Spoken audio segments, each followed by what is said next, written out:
You don't know anything about pain. Inari cried. He had been watching these ninja that were protecting his family, mostly his grandfather. They were just a bunch of teens and some weird old guy. They could never understand his pain. Inari yelled at her son. She knew he was hurting ever since his father was killed, and he had lost hope. But to yell at their protectors was just rude, and she would not stand for it. We don't know about pain, huh? Naruto said quietly, but everyone heard him. There was something in his voice that normally wasn't there, and it intrigued Sasuke, freaked Sakura out a bit, and scared Kakashi for reasons revolving around the Kyuubi. Yeah, Inari cried defiantly, but he soon felt cold and wondered why. The room's temperature had gone down because Naruto was very pissed, and he just could not take this brat's words anymore. This change in character scared both his teammates and worried his sensei. However, his face is what scared them the most. It was devoid of emotion, but he was unconsciously spreading a chilling killer intent that was putting them all on edge. Inari felt it full force and was almost pissing his pants, and he felt that if Naruto smiled at all using that, well, he would be pissing his pants and fainting. Let me tell you something, Inari. Naruto stated with clear disdain in his voice. Somewhere in this world, people will always have it worse than you. So you lost your dad to some idiot tyrant who is controlling your village, but you still have your loving family and people that care enough to protect you and try and make your life better. Naruto held up a hand and put up 3 digits. 3. That's the number of people in this room who have it worse than you. The room seemed to get colder at this point, and it was scaring and confusing Kakashi. This was not the feeling of the Kyuubi, it felt more like death. First is my teacher, the Cyclopes over there. Judging from the way he acts, and he is always late, and from some of the rumors I have heard, he has lost a lot of friends and family in this career. At this, Sasuke and Sakura's eyes widened at that, and they whipped their heads over to their teacher, who did look sad. From the rumors, he had lost his father around your age, then his teammates, which one of them must have been an Uchiha, if that is anything to go by, and lastly, a man who he thought as a father figure, his old sensei, and the 4th Hokage. Naruto said seriously, shocking his teammates, none more than Sasuke, as he looked at his teacher with more respect. Next we have Sasuke. Naruto said before he got right in Inari's face. Sasuke is the last of his clan. You want to know why? His elder killed off his entire clan in one night. Surprisingly, there was a lot of venom in his voice. Now we have me, Naruto said, surprising Sakura a bit. She didn't know what to think of this side of Naruto. He was always so happy-go-lucky that she thought nothing got to him, even her punching him. Guess she was wrong.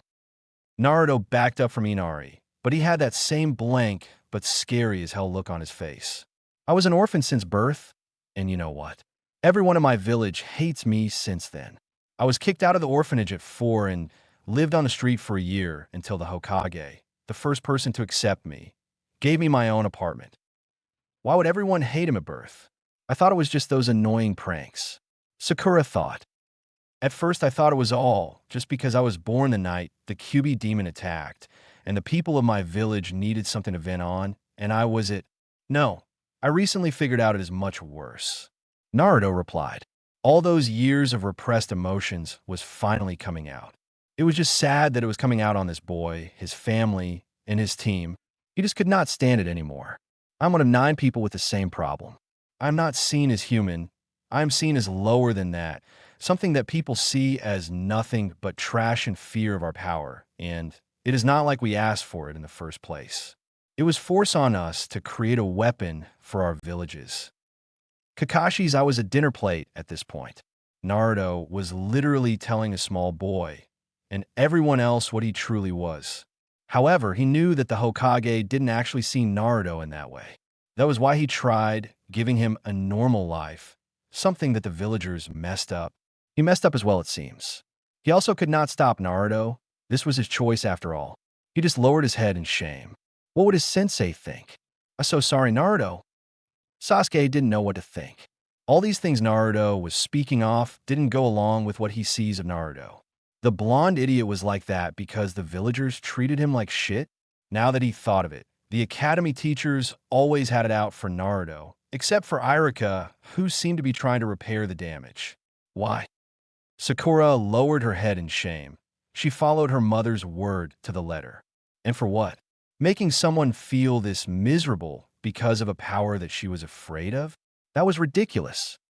I am a Jinchuriki, the power of human sacrifice. Nothing but trash to normal humans who see us as nothing more than a weapon. Just like that one-eyed old man told me once when I was little, but I was too young to understand and didn't think much of it. Danzo got to him. Oh man, this is bad, Kakashi thought nervously. But after Mizuki's stunt, I get what I am now. I am a Jinchuriki of the Kyuubi no Kitsune. The fourth Hokage could not kill it, so he sealed it in me. I am just a freak no one wants to be around. Naruto growled out before he walked toward the door. He knew his teammates heard that, and after this mission, they would not want him on their team even more. He was giving them the time they needed. Where are you going? Kakashi asked. Out to train and let off some steam. Destroy a tree or something. Naruto growled out before he slammed the door. Poor kid, Tazuna said, finally speaking up. No one should treat children like that. Tsunami replied sadly. No one should, and I was not there for him when it meant something. Kakashi said deadly as his head hit the wall behind him, a tear going down one eye. Oh, his father after all. Inari looked shell-shocked, and Naruto's words gave him something to think about. He did not hate Naruto. He was just a goofy older kid in his eyes. Just because he held something as powerful as the Kyuubi didn't mean that people had to hate him. Life was cruel. He learned that the hard way. Sasuke sat in his usual brooding position, but his mind was racing. What he went through was something like Naruto. They both knew great pain. How could he have no seen it? On the other hand, the Kyuubi was a different matter at all. He bet if an Uchiha had it in them, they wouldn't be treated as badly. To him, Naruto was a good person for enduring all these years and a powerful ally. He just needed to be trained better to be on par with him, after all. Nodding to himself, he decided he would be a better friend to the blonde. He then blinked. You knew his father. Who was that? Kakashi eyed the boy and saw what was going through boy and inwardly smiled at the boy. It seemed that he had already accepted Naruto in his own way. He then held the bridge of his nose and said, Ugh, the Hokage might kill me if I tell you since Naruto is not supposed to know because of the man's enemies. All Iguaza glared from the boy.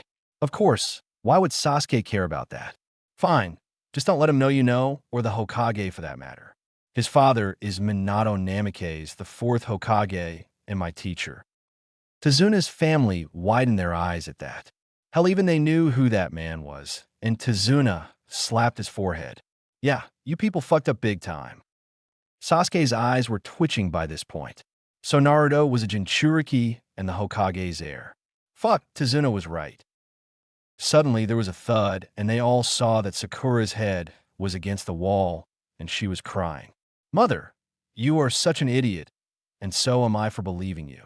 So he is the real hero. The fourth Hokage made his own son into the true hero of Konoha. She said aloud, making Kakashi blink. He thought she would be against Naruto because of her mother. You two don't hate Naruto either? Kakashi asked cautiously. No, my father often talked about him, and he had full belief in the man and his seals. Sasuke said, bit nostalgic. I see Naruto as a powerful ally if he was trained properly and a worthy adversary. The fourth Hokage was trained by Jiraiya of the Sannin, after all. A seal master, Sakura replied. I read enough about them that if that man used them, he did well with Naruto, because he is not unstable like the other Jinchuriki I read about, mostly the Jinchuriki of Suna. He is just sad. Sakura looked really sad. I need to apologize to him later. Then a smile came to her face. Hinata is going to love this. I see, Kakashi replied. Then I guess things go as normal then. Kakashi replied happily that his students accepted Naruto. Triple X. R.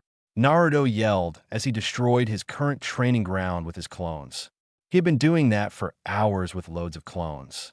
Suddenly, he fell on his face and passed out. He had tired himself out. However, something wanted to speak with him. X-Mindscape X. Naruto awoke in what looked to be a sewer. He was also in a very large room. Looked around closer, he guessed this was the Kyuubi's cage, judging by all the bars at the end and the tag for seal on one of them. So this must be Kyuubi's seal, huh? You would be correct, brat. The fox's booming voice said as he lazily opened one eye to look at the blonde from his lying position. You don't seem that threatening to me, Naruto commented. Faye, what would you know about threatening? Besides, there's a reason I called you down here. And that is? Naruto asked, slightly put off. Since you told those other humans about me, life is going to be harder for you in Konoha. I will give you a reason to not go back there.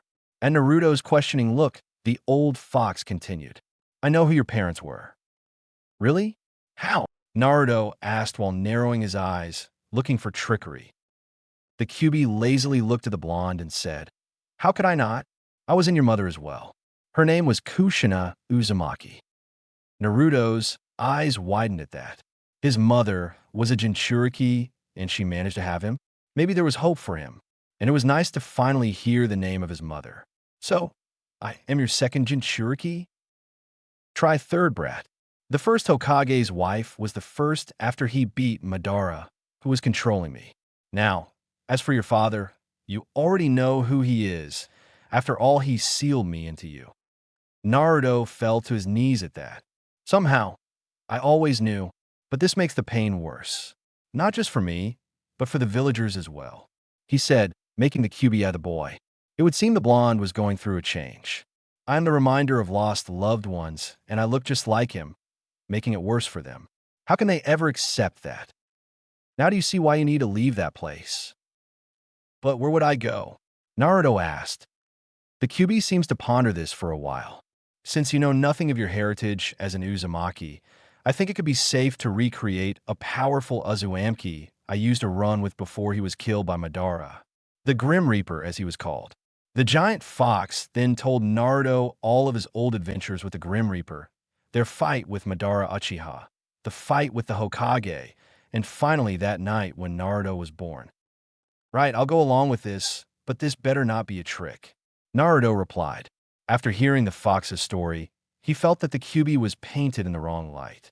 He just hoped that his newfound trust in the Kyuubi didn't backfire. After all, foxes were tricksters, and he had to be on guard. Where do we go to find these weapons that the Grim Reaper used? Luckily for you, brat, there's a nearby seaside cave. It is hidden by a Jinjutsu that is about to run out of chakras soon.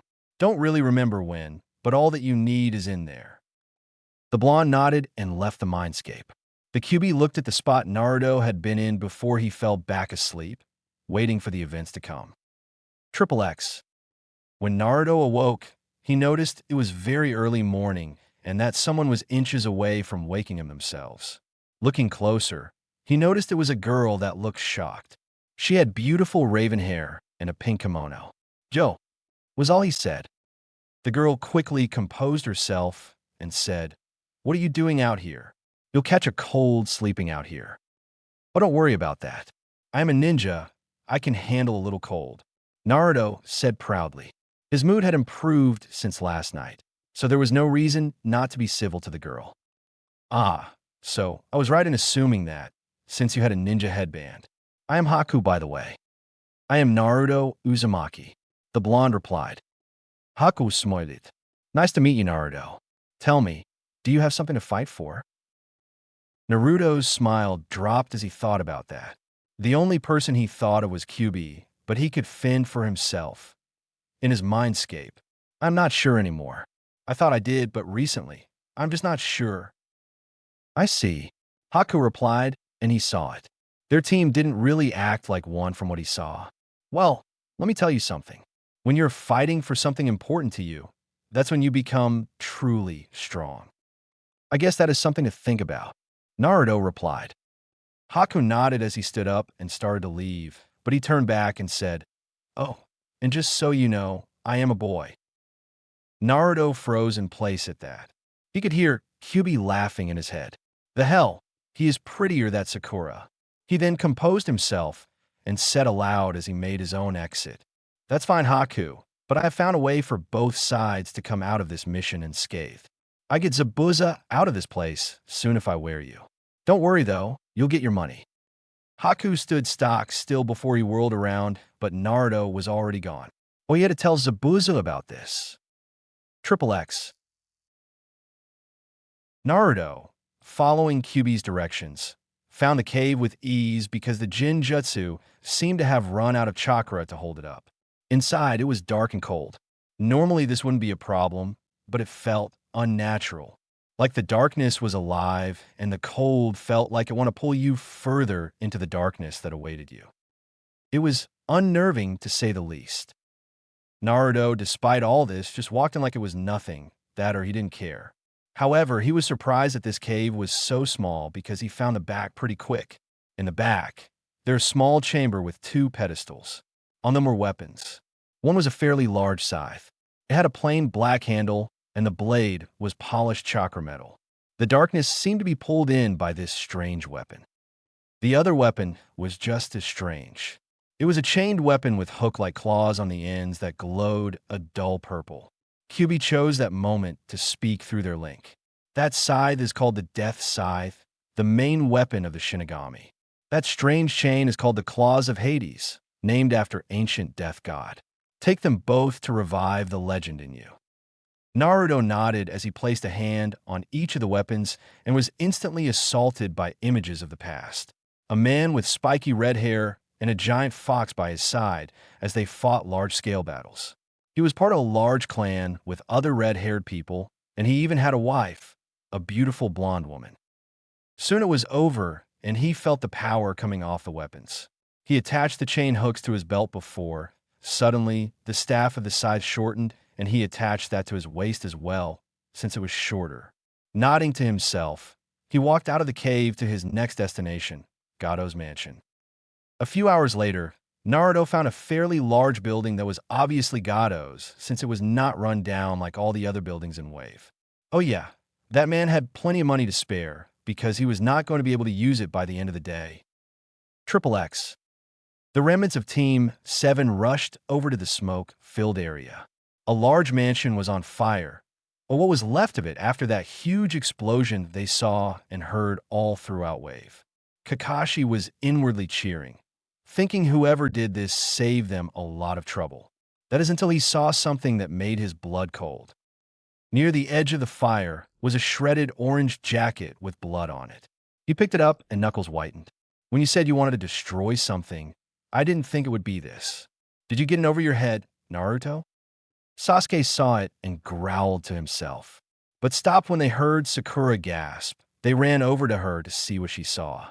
Pinned to a tree by Kunai was Naruto's headband, and it was heavily cracked like a spider web. The big question was, where was Naruto, and was he even okay? Chapter 2. You fool. I should just kill you now. Zabuza shouted at the blonde known as Naruto Uzumaki. They had just escaped to the outskirts of Wave. Naruto had raided Gado's mansion and took all the valuables.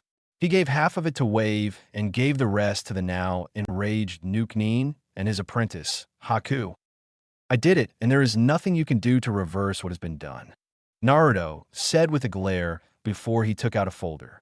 Besides, he was going to have you and Haku killed once he got the job done. Zabuza stared at the blonde former Konoha ninja. Then he took the folder and flipped through it. What he saw pissed him off. That bastard was going to sell my body to Kiri. UGH. He grabbed his sword and sliced right through a tree in anger. He then stared at Naruto for a moment. Haku had told him of the blonde's exploits within Gado's mansion. He could honestly say he was a bit impressed, but he was already intrigued with the boy with his unusual maneuvers to get his old teacher out of the water prison. If he was to guess, he would say that the blonde was not a normal genius by any means, but a battle genius. He could use that.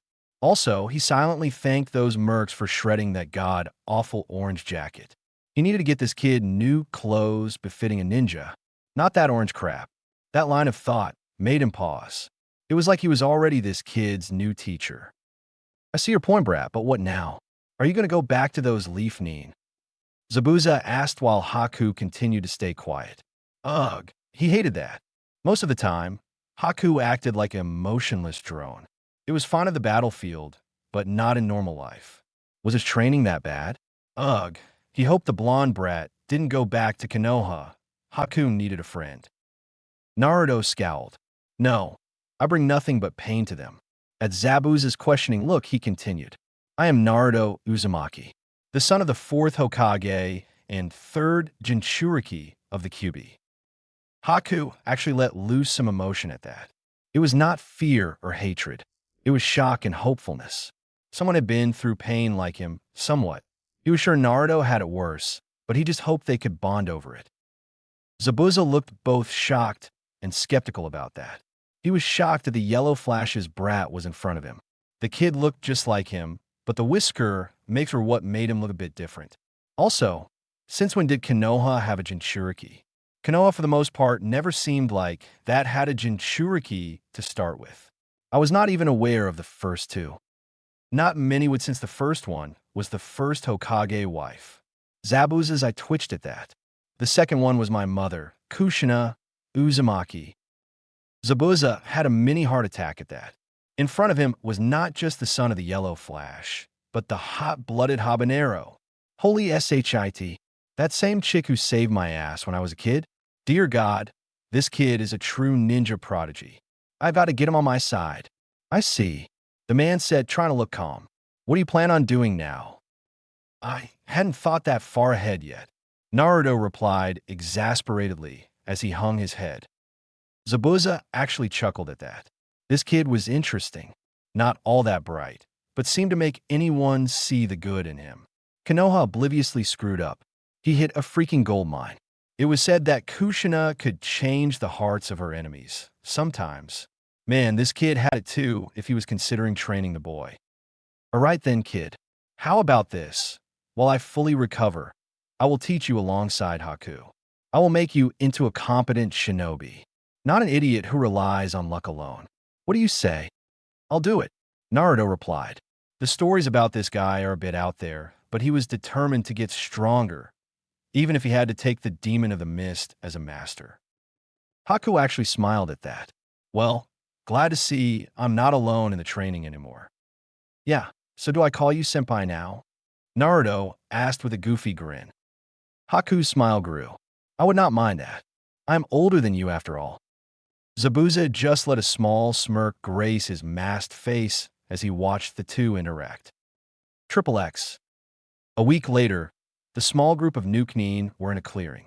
Zabuza felt that they were safe enough to begin training. Zabuza stared at Naruto intently. He had shown good skills when they fought off some idiot bandits, so he was sure Naruto had more tricks up his sleeves. One such trick was the two strange weapons the boy had at his sides. Kid, I gotta ask, what is with those weapons? Oh, I got these before leaving Wave. Apparently, they belonged to a ninja the Kyuubi used to run with before he was sealed within Mito Uzumaki. The fox called him the Grim Reaper, Naruto said with a shrug. Zabuza took a step back in shock. Are you kidding me? You're a mainline Uzumaki. Huh? Naruto asked. Haku decided to help him on this. Naruto-kun, he means that only the main family of the Uzumaki clan can use those weapons. For the Grim Reaper was married into the main line, and I think Mito was a daughter of his, or a granddaughter. I am not sure. Before Naruto could really answer, the Kyuubi's voice spoke into his mind. Yeah, I forgot to mention that. You had to be a descendant of the guy to be even allowed in the cave. But if you forced your way in, that atmosphere you felt would have killed you and I would not have been able to save you. Well, now you tell me, ass. Naruto grumbled as he held head in annoyance. Apparently, I am the guy's descendant. Otherwise, I would have died. I see. So you just talked to the Kyuubi there as well. I wonder if I could teach you how to use its power. Probably not. Zabuza mused. That would be a hard and dangerous task. Way too dangerous for him, anyway. Yeah, we'll see what we can do. Now, tell about the weapons. Well, Kyuubi called this one the Claws of Hades. The hooks look like they have a strange, yet dark power. The other is a scythe called the Death Scythe. It feels like it has a dark power as well. Naruto commented. So, the legends were true. Zabuza said to himself. He really wanted the weapons for himself, but he was no fool. Only an Uzumaki could actually use those. Right then, I will teach you how to use those weapons as well, But before that here, he gave the blonde a blank square piece of paper. "What's this for?" Naruto asked with a raised eyebrow. "It will tell us what type of chakra you have." Haku replied. "For example, I am an ice user, so I have a high affinity for wind and water." "All right then," Naruto said with a shrug as he channeled chakra into it, the results surprising everyone. The paper gained multiple lines on it before splitting off. Then those pieces changed themselves. A third of the pieces became soggy, some of them burned up, and the rest had a strange reaction. They became dark and wispy. "Interesting," Zabuza commented, eyeing all the pieces, but mostly the strange ones. "It would seem you have a strong affinity to wind while having smaller affinities for water, fire, and if I am correct, darkness, caused by your interaction with the death weapons." Zabuza held the bridge of his nose. "This is going to be a lot of training. Wait a second. Naruto, how many of those shadow clones can you make?" I don't know," Naruto replied with a shrug. "The most I ever made was about 500 when I had to beat Mizuki team for making me steal the Forbidden Scroll and almost killing Iruka-sensei. But hell, I wasn't even tired. The old man told me it took a lot of chakra, but I don't feel the affects." "Fucking gold mine. Screw you, Konoha." Zabuza thought happily. Damn, this kid was going to go far, and maybe if they gained a lot more people and money, they could rejoin the Mist Rebels. He hoped May was okay. Hell, she could melt his balls off, so yeah, she was fine. Fantastic. Let me tell you a secret about that jutsu. You can train with it because anything it learns, excluding physical aspects, you learn. Arg, that would have so useful in the academy. Naruto groaned, making Haku laugh and Zabuza to chuckle darkly. "All right, kid, for the next month, we will be on the road a lot, and so we will be training a lot as well. Get ready for hell," Zabuza said with a glint in his eye and dark chuckle that made Naruto shiver. Triple X, not going into the training. Boring for me to read and even more to type. Careful. I heard Orochimaru of the Sannin has been in the area. Zabuza said seriously. They were currently in a land that bordered rice, fire, and water. "The hell is he doing here?" Naruto asked with annoyance. He had changed his attire in that month. With the money he had taken from Gato, Zabuza decided that Naruto needed new clothes as he was going to train an orange-wearing fool. The blonde's attire now consisted of black steel-toed combat boots, a pair of the black pants that had multiple pockets, and a black wife beater. He didn't feel like he needed a jacket or anything like that, yet. And with no headband, his hair was slightly covering his eyes. Speaking of hair, it was less unruly when longer as it clumped together in larger spikes. At times, it would seem that a spike was covering an eye. If you listen on in the conversations people have when we pass through villages and towns, you would know why. Naruto-kun, Haku kindly stated. However, Naruto knew enough about the boy now that he knew that Haku was insulting him. Haku seemed like a kind person, and he kept that persona even when he would be degrading someone. It was nerve-wracking sometimes. Word is, the man is recruiting people for Otogeikure, an up-and-coming village that he is leading himself. "Great," Naruto replied as he eyed his best friend. Haku still wore the same battle attire and kept the Kiri Hunter mask, but he just wished that he would dress normal when they were in town. I mean, he had to pretend the boy was his older sister while in town. "Correct, Haku," Zabuza replied. "Just be careful, just in case. I'd rather not fight the man if I can help it." The group was nearing a small village, and unfortunately, since they were near water country, people seemed skittish around bloodline users. However, they came there for a reason. Zabuza had heard about a girl there that had a bloodline, and it was very unique to say the least. It sounded like something that belonged in Earth Country. "Right," Naruto said. He didn't think he was ready to someone like a Sannin just yet. Sure, he would fight to protect his new family as he saw them, but he would probably die. As they walked through the town, he thought about his training. Suffice to say, Zabuza was a fucking slaving driver. While the man had his clones working on various jutsu, chakra, control exercises, and elemental manipulation, he had the original in taijutsu training. The man noticed that Naruto had the decent taijutsu style, so he taught the boy a little of everything since he was a sword expert. And when not training his body, he was training with his weapons. How Zabuza even knew how to use a chained weapon was beyond him. When asked, he pawned it off to some guy in Iron Country, whoever that was. The scythe was just trial and error since it's not a usual shinobi weapon. He was so engrossed in his own thoughts that he almost missed a commotion at the end of the street. Almost. They looked past the mob to see a girl on her knees with a rather large bump on her head. Someone must have hit her in the head. Naruto growled at that, and by the look on Haku's currently unmasked face, he didn't like it as well. Found her already? That was quick. Zabuza thought. You two handle this. I'm going to go and get a drink. Yeah, whatever sensei. They should call you the lazy demon instead. Naruto growled. Haku was somewhat amused at their banter. He was used to it by now. Zabuza, while a hard-ass ninja, cared for the both of them like his own sons. He just didn't like showing it, though. Just go and help the girl, brat, Zabuza said as he walked away, waving them off. It looks like it could get worse, Naruto-kun. We must hurry, Haku said as he looked back at the girl in worry. Worry about Zabuza-sama later. Right, Naruto confirmed as he and Haku disappeared over to the girl a moment later via body flicker. Leave her alone. I won't like it, but we will kill you if you continue this foolishness. Haku replied in kind. Why are you defending this little witch? A female village spat with vehement. I see no witch, Haku replied, making the girl eye him in shock. Yeah, all we see is a group of dumbass picking on a girl. Naruto said. She has a bloodline. We are following Miss' example and killing her. Fools, Naruto said while his hair over his eyes.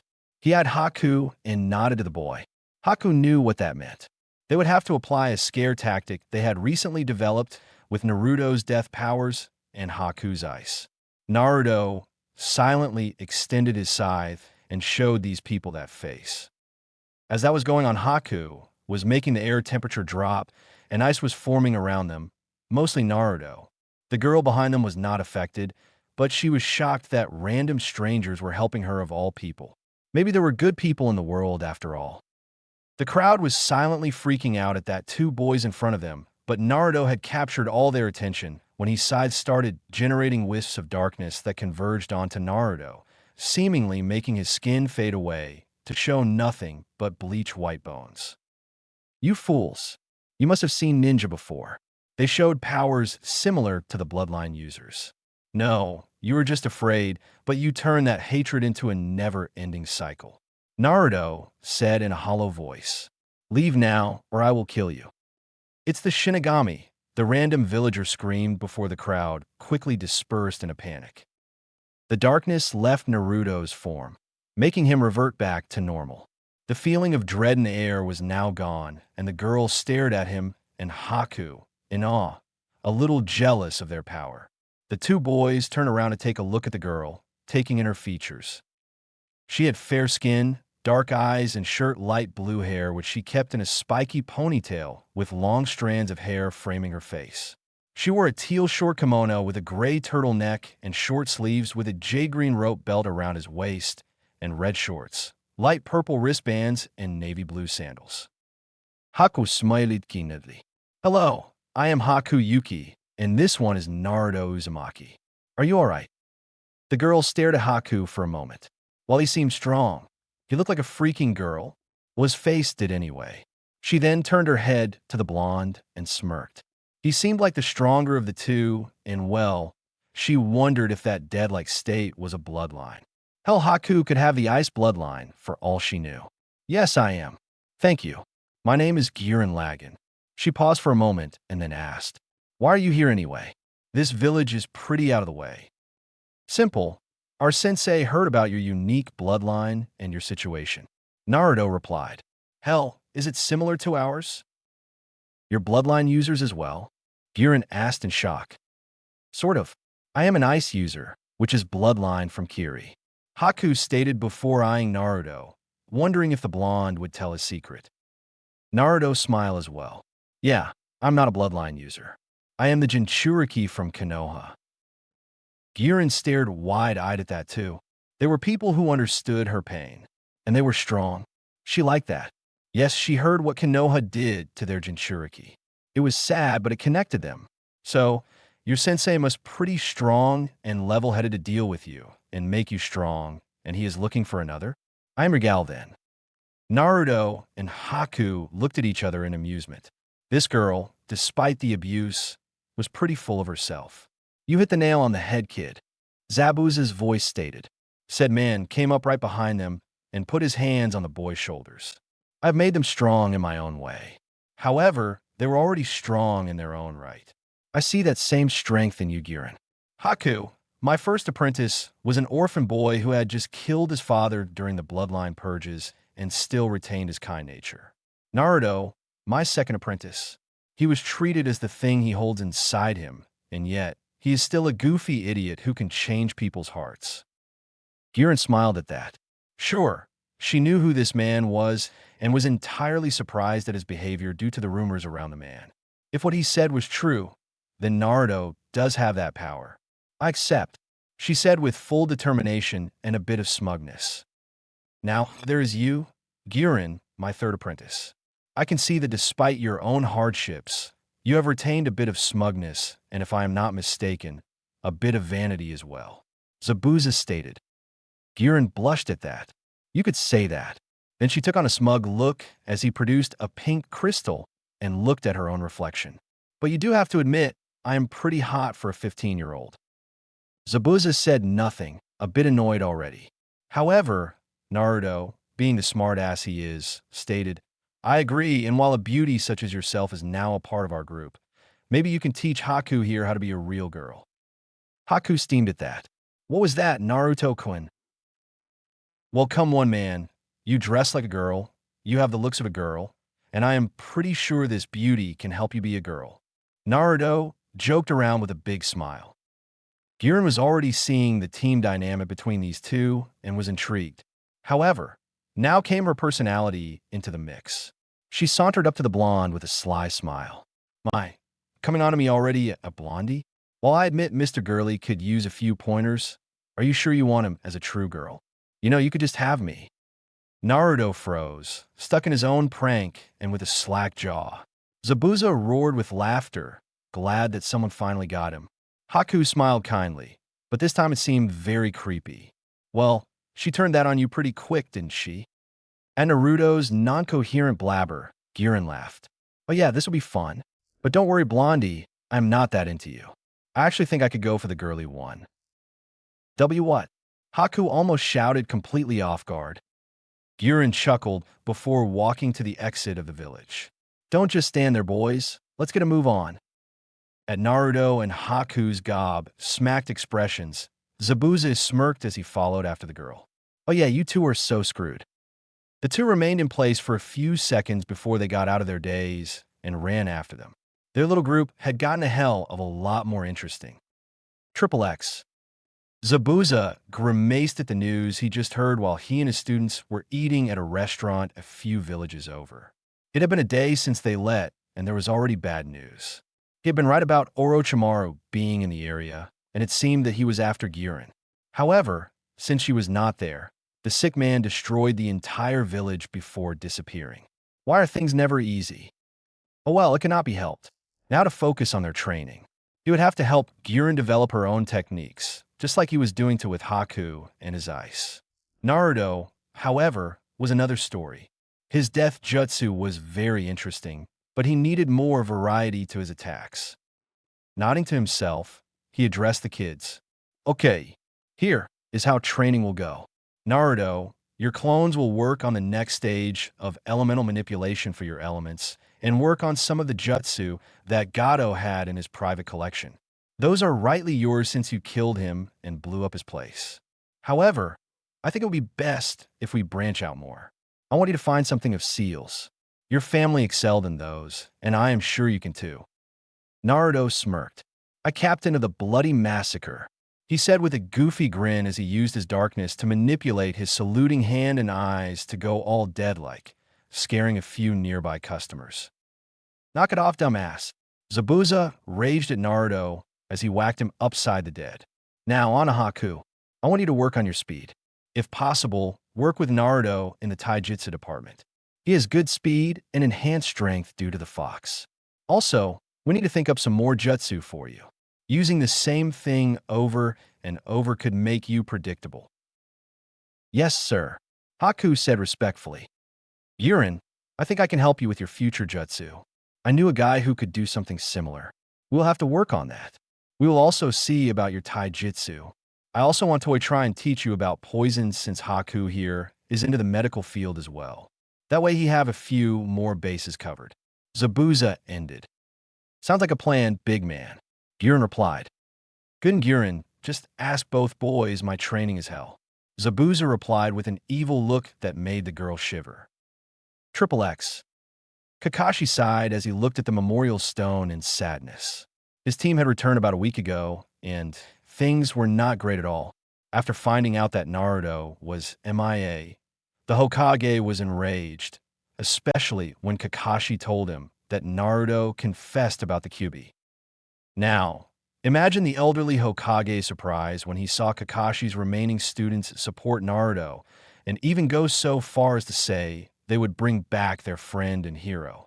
Still, Naruto's disappearance had proved how dark the citizens on Konoha had gotten. They fell from grace many years ago with their arrogance in his eyes, but now, celebrating the loss of a Naruto was a new low, even for them. In his and Kakashi's eyes, Konoha had true fallen. After that, the parents, with Naruto no longer there, spread word of Naruto's true condition, and that created a rift within the village. The younger generation respected Naruto now more than ever, and they resented the elder generation for what they did to Naruto. The rift widened even more when Sasuke and Sakura told people of Naruto's father. It wasn't just a generation thing after that. It was near panic for everyone. The village looked to be at the brink of their first civil war, all because of the third Hokage's foolish decisions. No, this did not bode well at all. Things have been pretty hectic for Zabuza since that day he took in Guren. The three brats got along pretty well and messed with each other a lot. Like how Guren took advantage of Naruto's simple-mindedness at times. But he had to divide his attention a lot, and those little brats gave it to him good when he was not truly paying attention. Naruto had resumed his pranking and dragged Haku and Guren into it. It was driving him up the wall, but thinking on it, he wouldn't trade these kids for all the gold in the world. Yes, he still had plans to go back to Mist and kill the Mizukage with Mei. He owed her that much for just up and disappearing after his failed attempt of killing the Mizukage. However, he knew these kids were far from ready to go against the Kage and fully trained Jinchuriki nonetheless. Truth was, he was just afraid to face the woman. Yes, that's right. Even the fear demon of the mist could be afraid. He was afraid because he feared what the woman would think of him. They had been friends since after the Genin exams.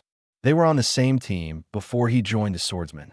Then, they went out, and he wanted to propose to her, but the Mizukage was getting nervous again and was cracking down even harder on the bloodline users.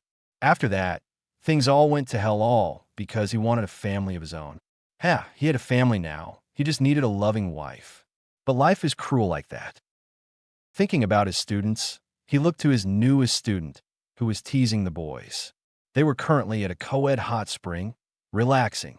Guren was quiet the shinobi with hear poison skills.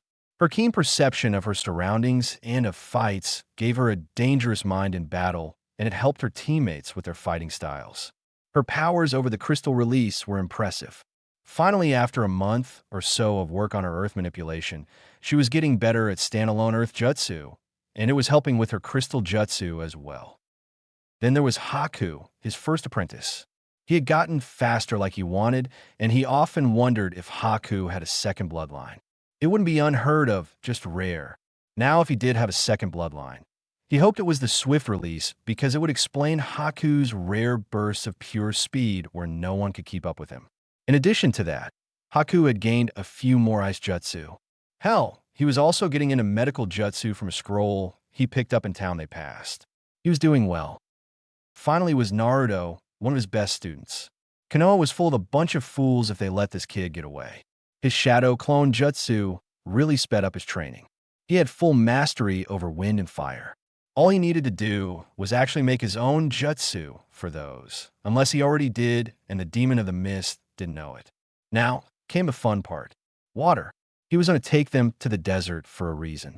If Naruto and Haku could pull water out of that air, then they could pull it out anywhere. Naruto also seemed to have good control of the darkness element. Zabuza guessed it was because of those weapons, but he could be wrong. And then there was Kyuubi. Zabuza was not proud about what he did to bring the beast out, but Naruto could now use its power, if barely. Zabuza knew he had a lot more work to do with these kids, but that was the challenge of it. They were already pretty strong for their age, and they didn't have a village to hold them back with stupid D-rank missions. Now that was a thought. Maybe you should get them a few missions. Oh, Haku, I didn't know you wear this forward. Girin laughed. I didn't mean it. Haku kriikit. Naruto could be heard laughing. Come on, girly boy, don't tell me you haven't thought about it. Or are you gay? Oh, Naruto, don't be so hard on him. I bet you're just jealous of the position he is in. Girin said. I think any guy would be. He is just the lucky one. Naruto grumbled aloud. Ugh, this again. Zabuza groaned. Triple X. The gang made it to the desert like Zabuza had planned a few days later. Man, it's so hot. Naruto complained, and his companions did not argue about that. It was freaking scorching out. Come to think of it, why are we here? Haku asked. For the next stage of training for you too. Zabuza answered. Haku, I'm sure you can teach Naruto the second part of stage 2 of water manipulation. I know you know this, but last time it was easy because of the environment we were in. If the two of you can pull water out of this environment, then your training for water manipulation will be complete. What about me? Girin asked. While they're doing what I told them to do over by that outcropping of rock, we'll be over in that oasis over there, sparring. At least I hope it is an oasis. Girin's sweat dropped at that. Zabuza was already suffering from the heat. Come on, I want to see how far you are. Girin nodded and followed after her. Hopefully not delirious, sensei. Well, Naruto sighed. Let's do our thing. Haku nodded while looking at Girin as she and their sensei left. Triple X. After Haku had taught him what to do, Naruto quickly got to work, but each time Haku tried pulling water out of the air, it just got hotter. Haku's mind, however, was not on his task. It was on a certain female member of their group. Naruto, what do you think of Girin? Naruto stopped for a moment to consider the question before he went back to concentrating. Odd question, man, but I think she is pretty cool. Sure, she is flirtier than me, and I am still clueless to girls' feelings toward me, but I don't think she is for me. I want someone closer in age to me. He then eyed Haku and smirked. So my female-looking friend, do you like her like that? Haku shook his head at his best friend's constant use of calling him girly-looking. You could say that. What do you think I should do? Naruto gave him a stupid look. Are you deaf? I just told you how clueless I am towards girls feeling towards me, and you want advice from a guy like that. But you flirt with Girin. Have kundrit. Harmless, which will never get me anywhere. Naruto replied nonchalantly. But even though I'm clueless with things toward me, I can see how she looks at you. Take, for example, the incident at the hot springs. If that had been me that accidentally got pushed and then slipped and fell in her breast, she would have beat my head in. She has a thing for you, man. Just ask her out. Haku put on an annoyed look. Sure, he was graceful for the advice, but Naruto just admitted he pushed him. So it was you. Haku shouted as he flung a ball of water at the blonde's face. This water is not even refreshingly cold, Haku. Naruto deadpanned, expecting it to be cold due to his powers. However, they both were smiling after a moment. Sure, they would fight, but they would always help each other out. Thanks, Naruto. Haku replied. No, really, why is it not cold? Naruto whined as he unwittingly used his chakra to pull some water out the air and flung it at the ice user. Sorry, I am at a disadvantage here in the desert. Haku smiled, but his tone was snide as he dodged the water. Their banter went on for a few minutes longer, their minds not on the water control at all, but they were actually doing it and the air was getting drier. And now my friend, We need to get you a girl. Haku said happily. Oh, don't go there, man. You still have to ask Girin out. Naruto said as he lost a bit of control and pulled too much out of the air. The rest was a large globe of water that shot past Haku. They didn't realize it, but their water fight had taken them past the small outcropping of rocks. Now they were near a large nest of scorpions. Normally that wasn't so bad, but these were huge. Merchant cart huge, and the water splashed right into their nest. Oh no, Haku replied quietly and fearfully, but the large desert dwellers heard him and turned. I think we should run. Naruto deadpanned, realizing his mistake. You think? Haku screamed as they ran for it. Triple X. You did well, Girin. Zabuza said as he saw on a rock near the water of the oasis. You still beat me, even in your weakened, delirious state. Girin sighed. I guess you really are strong. Well, I've been training on my own as well. I am nowhere near S-class, and I have to protect my students somehow. Girin smiled. Her teacher was a big softy despite his reputation. She smiled as she leaned on the man's shoulder. I'm glad you guys found me instead of that freak who killed off my entire village. Zabuza, still uncomfortable with his feelings with these kids, just wrapped his arm around the girl. Girin closed her eyes for a moment, ignoring the heat of the desert before she snapped them open. The ground is shaking. What? Zabuza asked, wondering if she was getting as sick as he was. The earth is shaking despite most of it being sand. Girin freaked as they stood up, and a few seconds later, Zabuza felt it and tried to keep his lunch in. Aya! Came the screams of the soaked forms Naruto and Haku as they ran past them. Zabuza looked at them like they were nuts. What's after them? He asked. Scorpions. Girin screamed before she too ran away. Scorpions? They can't be that bad, can they? The demon of the mist asked before he turned around only to pale. Son of a bitch. Triple X. Orochimaru smiled that sly snake-like smile of his as he and his guards met with the fourth Kazekage and his guards in a mountainous region of Suna, which was basically near Suna itself. However, while Gaara's father wanted to get more business back from Konoha, he didn't feel that this man would keep his word. He had the sinking feeling, despite his power, he could not beat Orochimaru in a fair fight. No, this had to end. Konoha was still their ally, and maybe he could talk to the Hokage for a better deal. That old man was not unreasonable after all. Hello, Kazekage. Have you decided about our deal? Orochimaru asked in his odd, airy voice that sent chills down people's spines. I have, Orochimaru. The Kazekage replied in an even tone. And? The Snake Man asked, already getting tired of this runaround. We will not join you for your foolish endeavors. I will speak to the Hokage personally about what's happening. He is not unreasonable. The leader of Suna replied. How disappointing. I feared Orochimaru was going to kill the man one way or another. But there was something wrong. He felt the earth they were on shake. Was that even possible in this land? He looked to where he thought the source was, and he got an eyeful of kids and one adult running for their lives. In fact, they would be running right past them. Why? Naruto, the young blonde, screamed in fear as he ran past.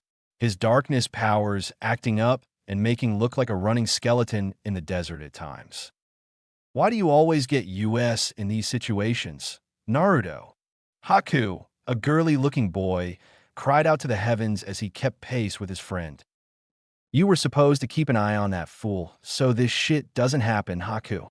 Girin, a blue-haired girl, shouted angrily yet panicked at the time. Wait, isn't that the crystal user? The Snake Man thought in shock. I'm going to kill you brats for this. I am in no condition to fight those things. Zabuza, a notable Nucknin, shouted as he too was running for his life. He got the girl? Orochimaru thought angrily. Meanwhile, the Kazekage knew what Orochimaru was about to do and was thanking his lucky stars that those kids, mainly the blonde one, and oddly enough, the Demon of the Mist, made a great distraction for him and his guards. However, he knew what was after them was sent alone. Suna's little scorpion problem. So he made his special gold clone, and signal for his men is to go help that group that just ran by and to secretly kill off Orochimaru's men. He would deal with the scorpion and snake problems all in one. And sure enough, they came. Apparently, by what those kids were shouting, the blonde must have disturbed a nest of the big ones. Fuck, the Kazekage thought as he sent in his gold dust to weigh them down. At this point, Orochimaru got the point as he took out his special sword to run them all through, unknowingly getting some of the gold dust on him. While one final swing, the madly smiling man ran the Kazekage through. Nothing personal, but I need your pathetic village. Your ninja will make great cannon fodder for the ninja of Konoha. Orochimaru teased to the dying man. The Kazekage clone looked up to Orochimaru in fear before that look turned into a smirk. Sorry, but I am not dying today. Orochimaru tried to retaliate. He really did, but he felt weighed down too much. For a Sannin, he was moving at a snail's pace, and that was not boding well for him as he tried to escape. Go figure that the body of the Kazekage exploded in a shower of gold dust before all that attached itself to him. As it stopped all movement, it was slowly covering his body. It was like looking at a statue. Ugh, when I get out of this, I will kill you. Orochimaru screamed in rage. Not even you can get out of that, prepare to die.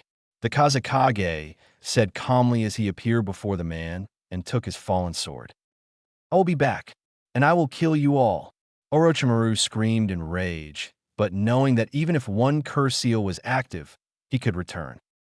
With that, the gold covered his face, and the Kazekage looked on in respect. Today, Orochimaru of the Sannin dies. Gold style, golden impact. The golden man flew into the air before it started caving in on itself into a large gold ball. With a wave of his hand, the ball soared down to the ground, creating a crater in the sand, which soon filled up. Be lost within the sands for all time. The Kazekage stated to his fallen enemy before disappearing in a golden body flicker to rejoin in guard in that very odd group. He had to thank them personally. Triple X. The group had been escorted to the one place they had not planned on going. The Kazekage's office in Suna. The man looked at them all with piercing eyes. It was unnerving to say the least. Finally, he spoke. First of all, I would like to thank you for being the distraction that I needed. I am in your debt. If you need help, just ask. The group of four just stared at the Kazekage in shock. The man was not known to be this hospitable. Zabuza nodded. If it wouldn't be too much trouble, may we stay for a day so I can continue to train my students? Haku and Naruto still need to learn how to pull water out of air like this. The Kazekage nodded. Well, it is odd to see you, Demon of the Mist. I will offer a place to stay for your time here. There's a hotel down the street that will give you a free night on the house. Thank you, Kazekage-sama. Zabuza said respectfully. Since that was arranged, the Kazekage was curious about the man's students. Please, could you tell me about your students? They must be exceptional if they're being taught by you. The man could read people as well, and it seemed that this kid's tamed the infamous demon. He seemed to be a caring person to these kids. Not he mass murderer that many said that he was. Zabuza nodded. He supposed that was fair. They were in the man's village, so he had to follow the rules. The girl is Gurren She is a very good warrior, and she is a crystal release user. She has many skills in combat that can turn any battle her way. Not many crystal users in the world nowadays. The Kazekage replied. He knew of that old clan. Why one of them was here of all places made no sense. They were from IWA, but they were said to have died out. She must be the last of her clan. Next is my first apprentice, Haku Yuki. He is an ice release user with exceptional speed, and I have this sinking feeling it borders on another bloodline. Zabuza replied, hoping the man knew what he was talking about. He wanted to tell Haku when he was ready. The leader of Suna nodded. That bloodline was indeed rare, and to have it in a Yuki clan member. Well, that would make them unstoppable in the speed department. It is such a shame that Kiri is the way it is. Konoha did try and get some of the bloodline users out of there, but that ended with the White Fang's death. Since then, no other village has bothered to try. Finally, We have my best, yet most idiotic student, Zabuza stated, ignoring Naruto's outburst. His name is Naruto Uzumaki. He is the son of my hero, Kushina Uzumaki in the Yellow Flash. Not to mention the Jinchuriki of the QB, no Kitsune. I do hope he is stable. The reddish-haired Kage stated calmly. Zabuza's I twitched at that.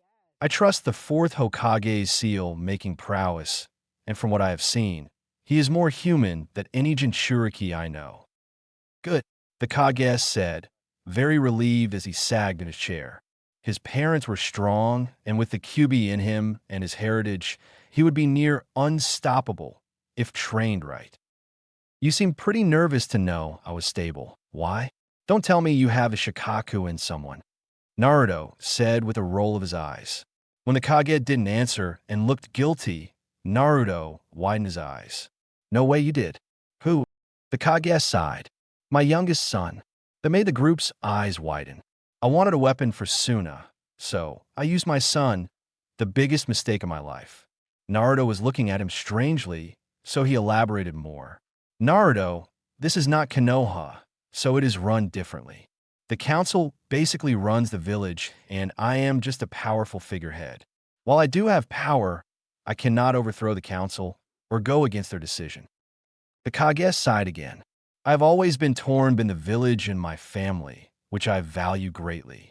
But that decision of the village over my own family has backfired greatly. It killed my wife, and the Shikaku has warped the mind of my son, more so after the council decided that he was a failure and used my wife's brother to kill him. That didn't end well for her brother. That's not right, Naruto growled. I take no value in what has been done, and it has torn apart my family. The Kaze replied, my oldest, Temari, usually takes care of my younger sons and is always trying to get through to Gura, the Jinchuriki. That has to suck, Girin replied with a deadpan expression. Yes, and that is why I ask you to stay away from Gaara. He might try and kill you to prove his existence. The Kage replied, and the group nodded before leaving the office. XXX. The next day, after their morning training, Zabuza let them all do what they wanted to do because he got sick again. The man did not like the desert at all. That was fine with Haku and Girin as they finally went out on their date. Naruto didn't go because he would feel like third wheel. So now he was wandering the streets of Suna, extremely bored, and that was never good for anybody. In his bored state, he ran into someone, helped them up. He found that it was a catsuit makeup or guy. Sorry about that, Mr. Cat. I'm not a cat, the teen shouted. I am Kankuro. Well, nice to meet you, man.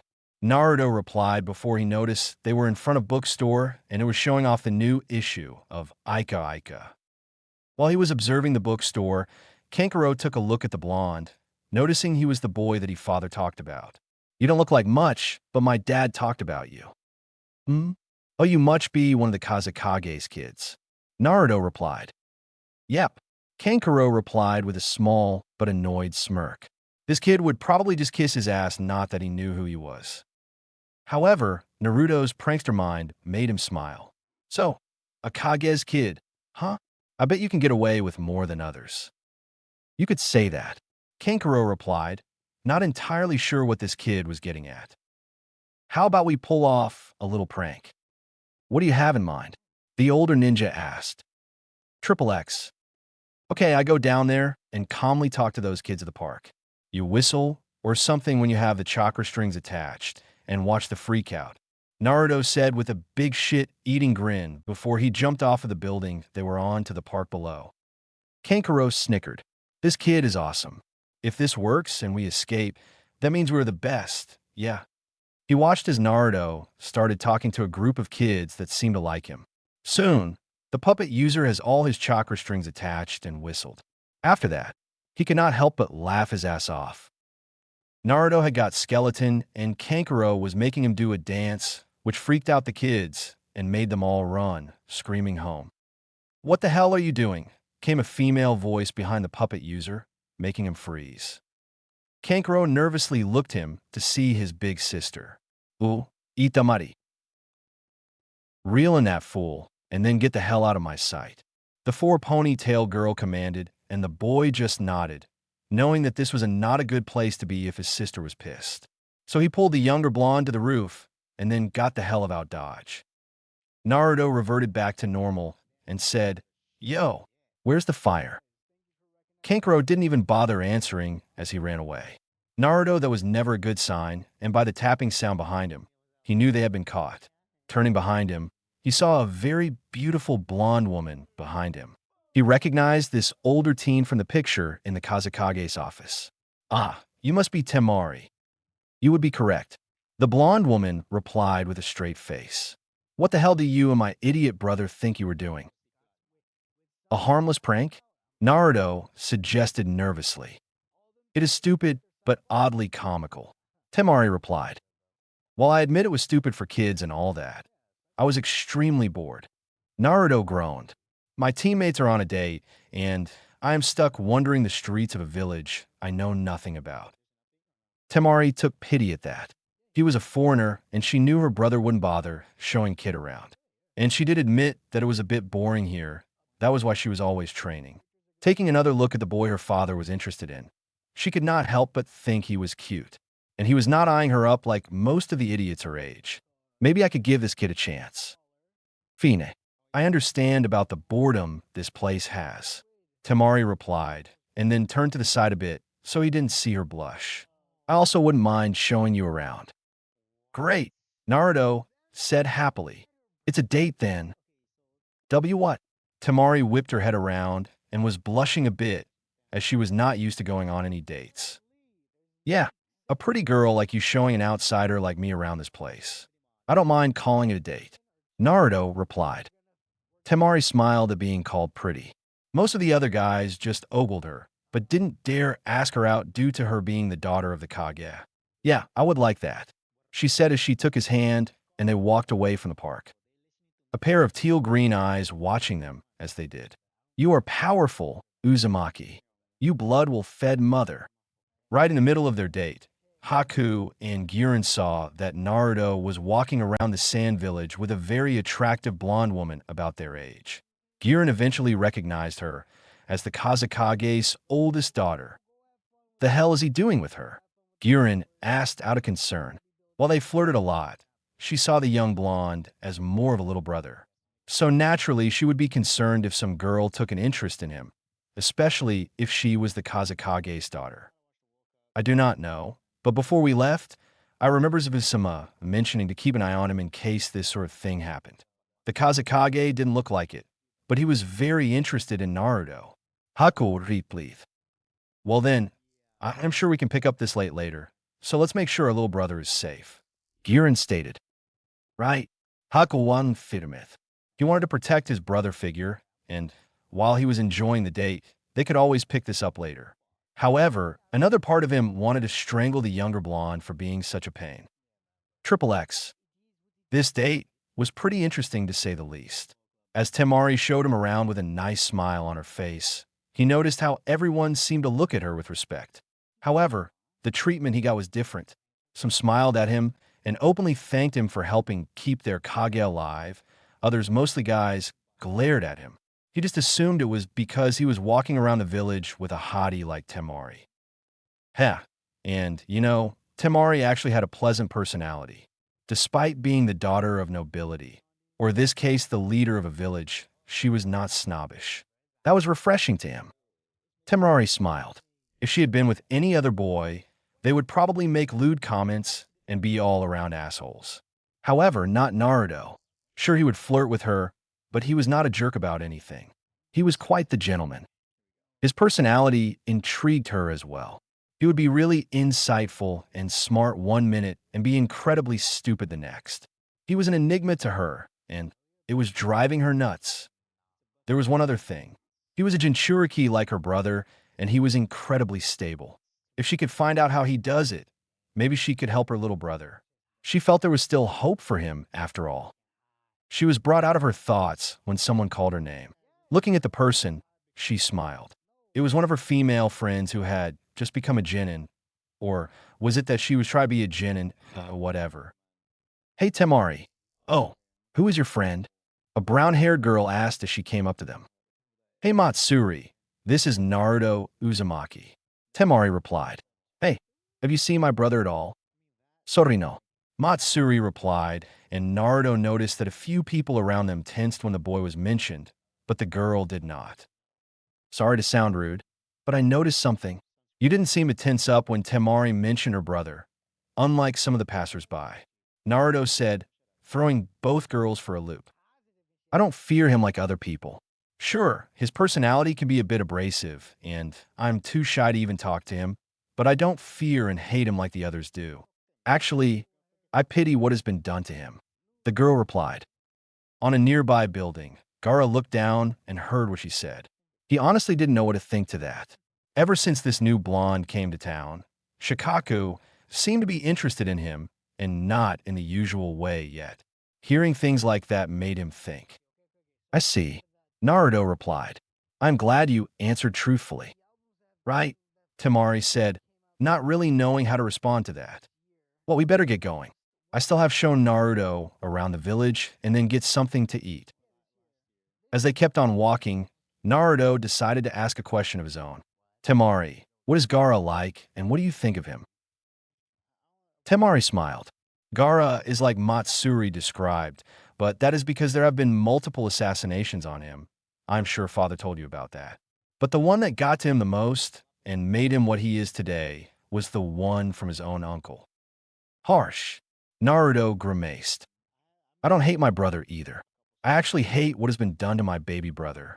I actually tried to get to know him when we were younger, but father never thought it was a good idea, and I just went along with it. Temari looked sad at this point. I was such a fool. Even if he says he loves only himself, I can see he is hurting. I just want my baby brother back. Naruto looked at her sadly, seeing a new side of her that most probably never did. It was a softer side to her. He put a comforting hand on her shoulder and smiled. There is always a way. Maybe we'll find one. Temari smiled with some tears threatening to spill over her eyes. Thanks, Naruto. Triple X. And find a place to eat they did. They found a small barbecue place to eat, and Naruto was enjoying it since he was paying, and he encouraged Temari to eat whatever she wanted. Normally, Temari could pay since she was the Kage's daughter, and she would get a small discount. But since this was a date, she caved. This boy actually made her smile as he told her jokes, the pranks he did, and his adventures with his team. She could tell he was a smart shinobi in some aspects, but it was nice. So she told him stories of her missions out of the village with her brothers. He even listened to her and didn't even ogle her like most boys would. Hell, he seemed excited at some of the stuff they did and what she could do. It was nice. Hey, since you're a wind user as well, why don't we spar? Temari suggested. Sure, I'm game. Naruto replied with a big smile. A date and a spar? This was awesome. As they got up to leave, however, Temari noticed a lone Kanuchi at a table. She recognized this person and walked over to her, confusing her blonde companion a bit.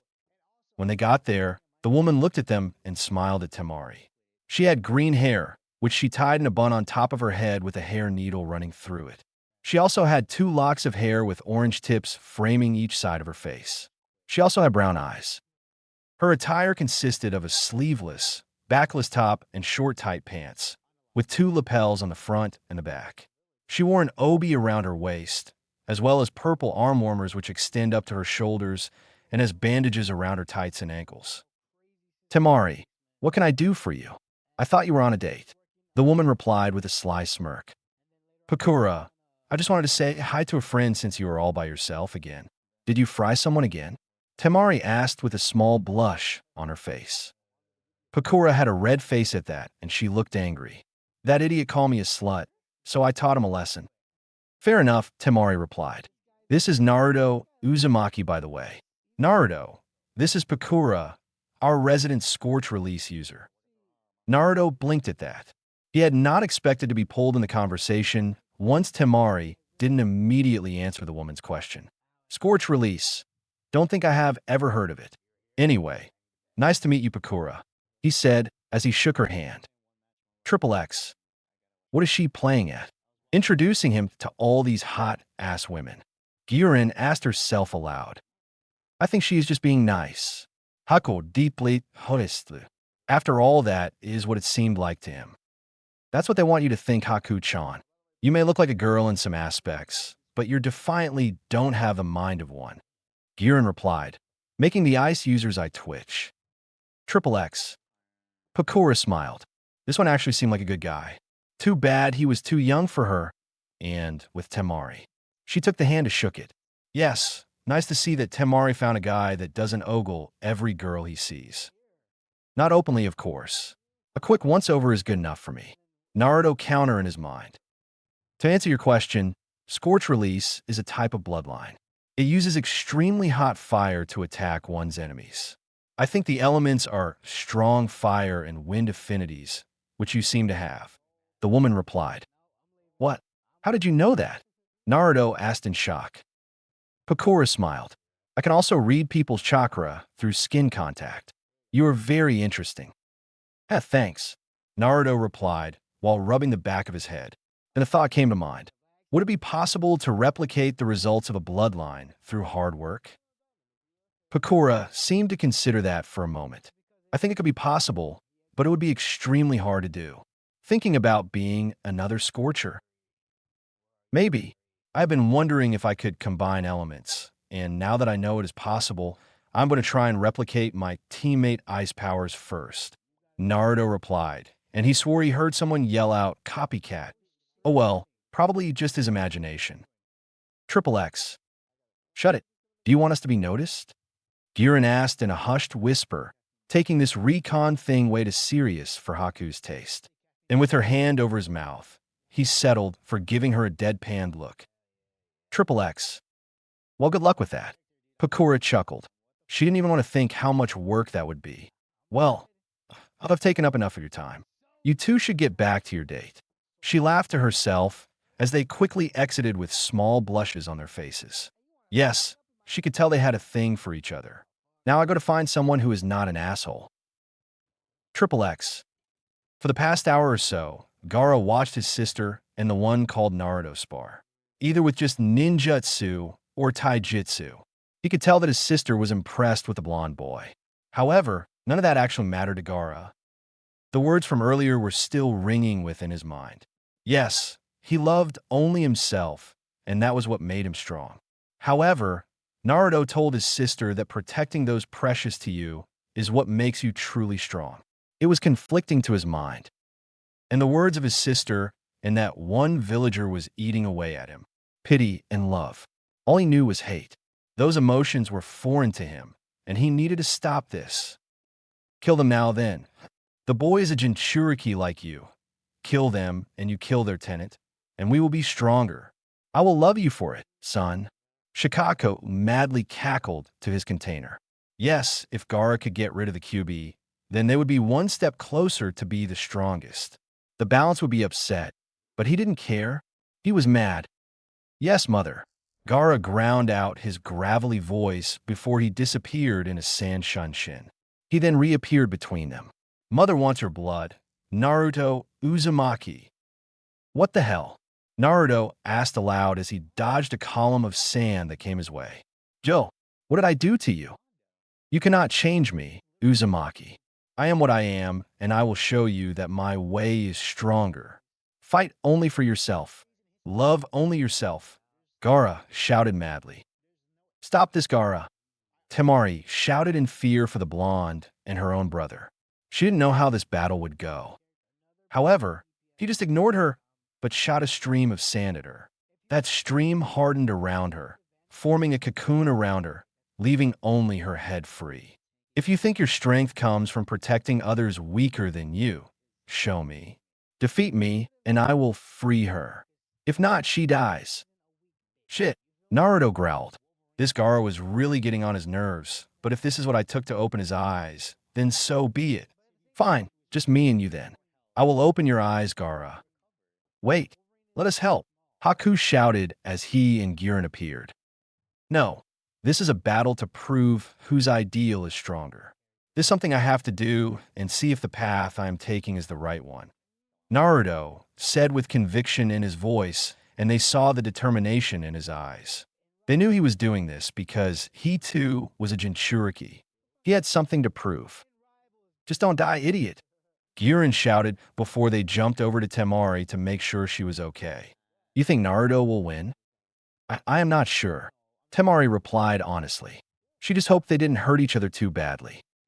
The stare-off between Naruto and Gaara only lasted a few seconds before Gaara screamed in rage and sand swallowed him. It formed a tanuki shell around him. He was taking this fight seriously, and he didn't feel like fucking around his opponent the way he usually did by just standing there and letting his sand take the blows. He was in this for the kill. Naruto nodded to himself as he charged the sand creature, only to be swatted away like a fly before Gaara manipulated the sand even more and Kunai shot out of the ground toward the blonde. However, instead of a small number, it was thousands of them. Shit, Naruto said while in midair. Thinking quickly, he performed a jutsu he had been working on. Wind style, solid cyclone shield. Before Naruto, a shield-like construct formed and not only stopped the attack, but combined with it. Triple X. What the? I have never seen a wind attack like that. Temari nearly shouted. Apparently, it is an attack of his own design. A voice said from behind the trio of observers. The Kazekage, Zabuza, and nearly all of Suno were watching the battle, hoping they didn't have to interfere. I knew he made his own attacks. It is hard to tell what all those shadow clones of his are always doing. Zabuza grumbled. He was not happy that he had to watch this fight. He thought Naruto was going to lay low. Of course not. Why would he do that? When the hell did you all get here? Girin asked. Zabuza chuckled. Just now, but you were too focused on their battle to notice. Triple X. Naruto stared at Gaara through his attack before he put a hand to his shield and said charge. The shield shot off like a rocket and slammed into the one-tailed Jinchuriki. Gaara felt the air leave him and much more as he was propelled off his feet, but as expected, the nearby sand safely caught him. You will have to do a lot more than that, Uzumaki. Gaara roared as he charged the blonde in a blind rage. Apparently, Naruto said to himself as he took out kunai and added an explosive note to it. Unfortunately, I will have to use something from Konoha. He charged right at the walking sand monster, and as Gaara took a swing at him, he slid underneath the redhead. He then shouted, 1,000 years of great pain, as he stuck the kunai under the tail. Gaara's response was to whack him away with the sand tail while everyone laughed at that attack, or was just annoyed. As he was flying away, Naruto smirked and said, boom. The effect was instant.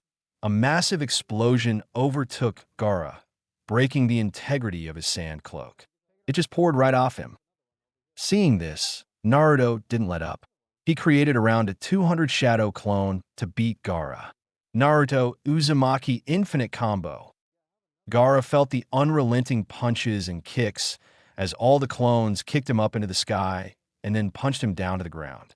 He then noticed that 4 clones stayed in existence as all the other disappeared, and they were glowing. So, not taking any chances, he brought up his ultimate defense and cocooned himself in a sphere of sand. Naruto didn't know if this was going to work, but he had to try. Gaara, this is over. Wind style, 4 winds destruction. The wind-powered clones exploded upon contact when they touched Gaara's sand shield. The result was a fairly large sphere of wind, shredding everything in it to shreds. Triple X. Holy crap, Kankuro yelled next to his sister. I don't know if Gaara's sand can stand up to that. It didn't, the Kazekage said with an even tone, very impressed with Naruto's skill with wind jutsu.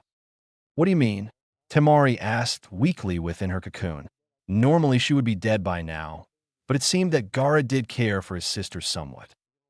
Look, the man said, and both siblings paled. The sphere of sand was no longer there.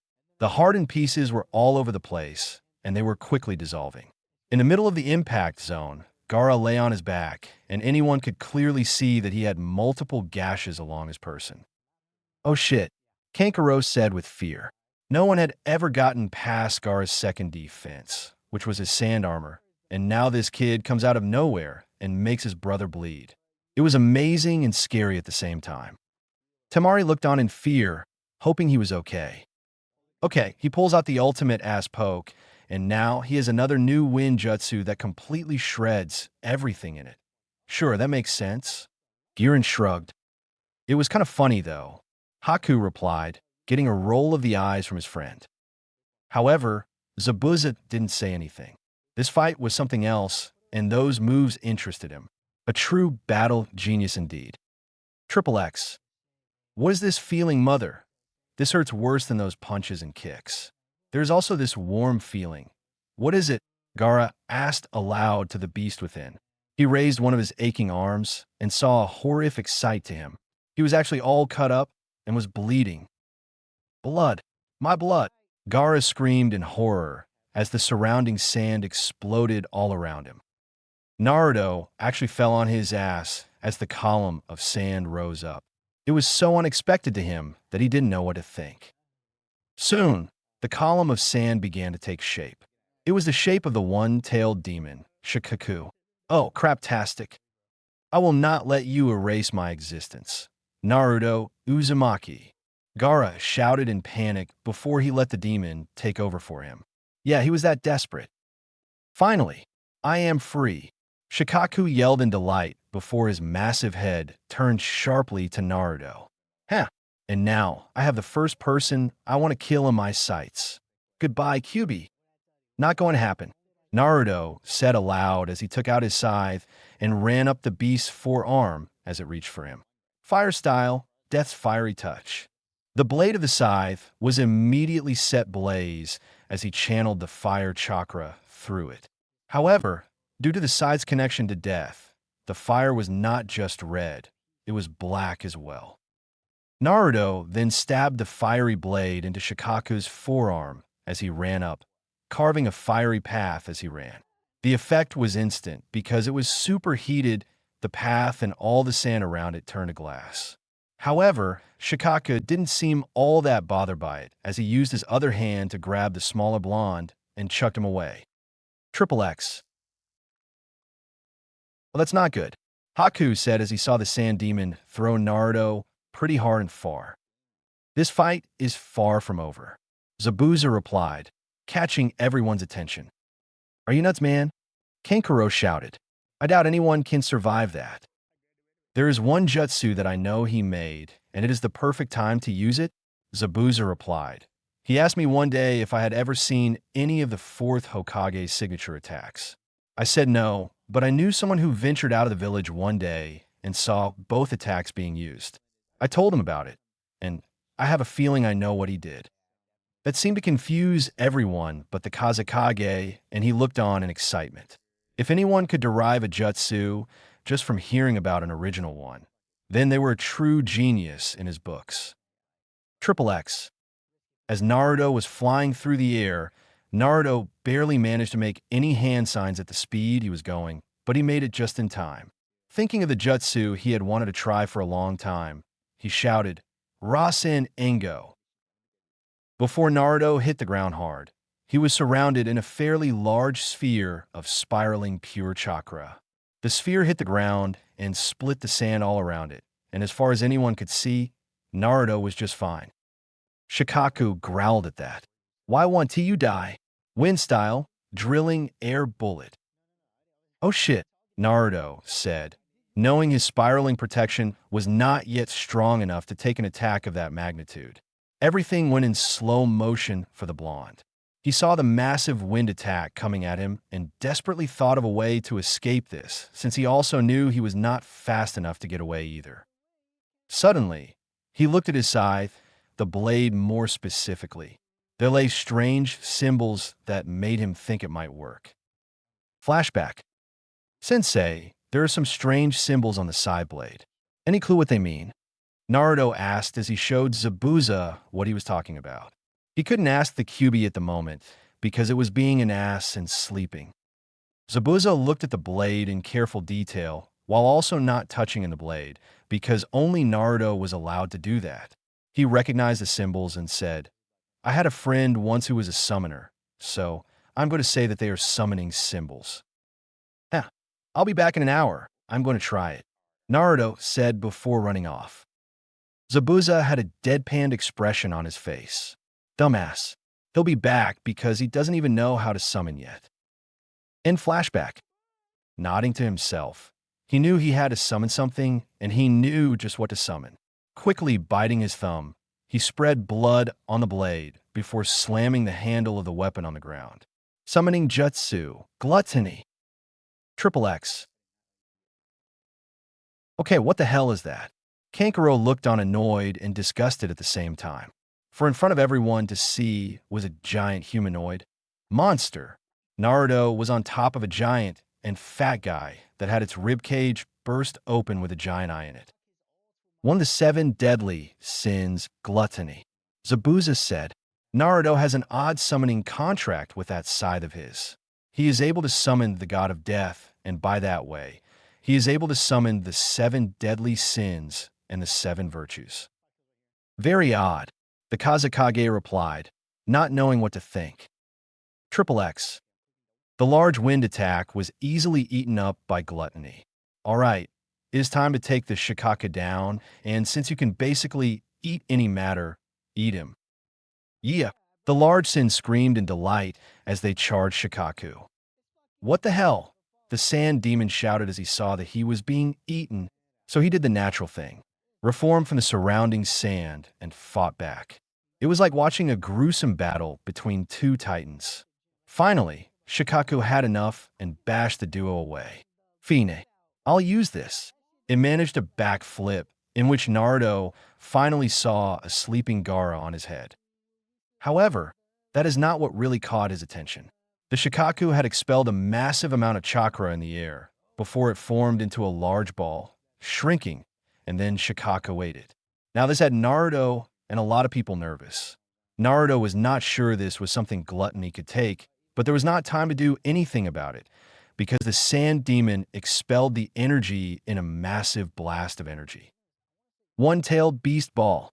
Shikaku screamed, and the beam of energy shot out towards Naruto and gluttony. Naruto looked on calmly before sighing. Absorb as much as you can, gluttony. Then you can go. Gluttony didn't seem to mind. It seemed excited to eat something new. However, as the energy struck, he figured out why Naruto said what he did. Even if it was the weakest of the 9 demons, that attack was powerful. The energy alone was making it sick, and it groaned aloud once it was over. Taking Naruto's advice, it quickly got the hell out of there. That just left Naruto and the Shikaku, and it seemed the demon was still rearing to go, and it was excited that it killed something already. Activated your death form, came Kyuubi's voice. I highly doubt that fighting that thing as the walking skeleton will help at all. Naruto deadpanned. While you do not have much control yet over that power, I will give you my power, creating something that the original Grim Reaper could do. Kyuubi explained. All right then, Naruto said aloud as he saw the Shikaku get ready to attack him again. He went skeleton, making the giant sand demon laugh a bit before he saw what happened next. Everyone felt the power of the Kyuubi enter the fight, but not in the form it took. Naruto was covered in the initial chakra cloak of the Kyuubi, but it looked more like pure fire than anything else. So, basically a walking skeleton that was on fire in the desert. Normally this would not be a power boost, but Naruto actually felt powerful. Well, this is new, Naruto said in a raspy voice before he used that power boost to quickly move out of the way of the beast's second drilling air bullet. Nice, very nice, Naruto stated. He then brought his scythe up in another attack. Fire style, Hell's Punishment. He brought down the scythe into the sand and surprisingly created a fissure in the earth, where it looked like the fire and brimstone of hell was breaking free. And it was as thousands of burning hands shot out and latched onto the Shikaku's form. However, what truly scared the demon was that it could not simply escape the burning limbs and reform. It was like they were latched onto its soul. What is this? Shikaku screamed in fright, something the Kazekage noticed. Arg, it burns. What is this? Not even a demon is safe from hell's judgment. A jutsu that Kyuubi taught me. A jutsu made by the first Grim Reaper shinobi. You cannot move because they are latched onto your soul and are burning your very existence. However, it is not affecting your jailer, just you. Naruto explained as he calmly walked over to the shrinking and screaming sand demon. Also with this jutsu, it will ensure that you cannot cause harm to Gaara anymore. Fear of the damned always bites back to those who have felt their touch. Aha! Shikaku screamed as he was forcefully shoved back into Gaara, who woke up in time to see Naruto's flaming form walking towards him. No, stay away, Gaara said as he fell on his ass in fright. My existence won't be erased. I want to live. Naruto let go of both powers and went back to normal to give Gaara a sympathetic look. Then live for real this time. That comment froze the sand user. I know the pain. It sucks, but you have to find someone to let it ease away. Sure, you will never forget it, but let someone be your light. I have already proved that my way is better than staying in the darkness and relying only on yourself. You still have family, Gaara. Don't throw that away. He is right, Gaara. I still think of you as my son, and I am sorry for the shit I put you through. I hold no value in it, the Kazekage said as he and the rest of the observers walked over to them, seeing that the battle was over. I will try to be a better father and leader. That's good, Naruto said, swaying on his feet. Now, if you don't mind, I'm going to pass out now. I guess even a Jinchuriki can run out of steam once in a while. I got ya, Haku said as he held up his friend. Naruto smiled before falling asleep. Zabuza just smiled proudly at his student. XXX. A few days later, the small group could be seen at the gates of the Sand Village. The Kazekage and his children were personally seeing them off. It is too bad none of you can stay. The Kage stated, we could use some powerful shinobi. I still have to train these brats some more, and I have my own problems to deal with. It would not feel right bringing your village into it. Zabuza replied, good-naturedly. I see. The man replied, well, I have news for you all, and some news for my own village. Naruto, I received word that without you in Konoha, problems have arisen. People are saying that it will be in a civil war like in Mist, but others feel that it will pass over soon. Oh shit, Naruto groaned. They must have spread the word of his true nature and heritage. It didn't matter, though. He was not going back. Some people might be on his side, but he was not going to risk anything. So, on that note, a lot of jobs have been coming in since then. You have saved our village in more than one way. If you ever need help, you have the backing of the Sand Village. Just so you know. Oh, and here. The Kage replied on a happy note, giving him a scroll. Naruto was shocked at that. He didn't really know what to feel. Thank you, Naruto said with a bow before he took the scroll. He would look at it later. Gaara then walked up to Naruto. I will do as you say. I will open up more to this village and hope it accepts me even after all that I have done. Backslash. Gaara, to make it easier on you, in addition to your family, you already have one friend and that at me, Naruto replied with a big smile as he held out his hand. Gaara, shell-shocked, numbly took the hand and they shook. Thank you, and I will protect my precious people like you have. Oh, what the hell? You got me as a friend as well. Girin replied with smirk. You need to have some hot friends. Haku smiled while rolling his eyes. Oh yes, that is so true. But seriously, I too will be your friend. Gaara nodded in thanks. Kankuro shook his head with a smile. Well, Naruto, if you're ever in town again, be sure to look me up. I am sure we can find another person to prank. He laughed at that until his sister whacked him upside the head. She walked right in front of the blonde and smiled. I never got to properly thank you for, well, giving me back my little brother and my family. She leaned in and kissed him tongue and all. When she pulled back, she laughed at his look. He looked like he caught the backlash of a bomb. Next time you're out here, don't be a stranger and yes, I had fun on our date. Since Naruto could only get out non-coherent speech, Zabuza decided to speak for him. Oh, I'm sure he will be more than delighted to see you again. Come on, brats. Let's get the hell out of this desert. Naruto just followed along with a shit-eating grin, and before long, Haku and Girin were messing with him.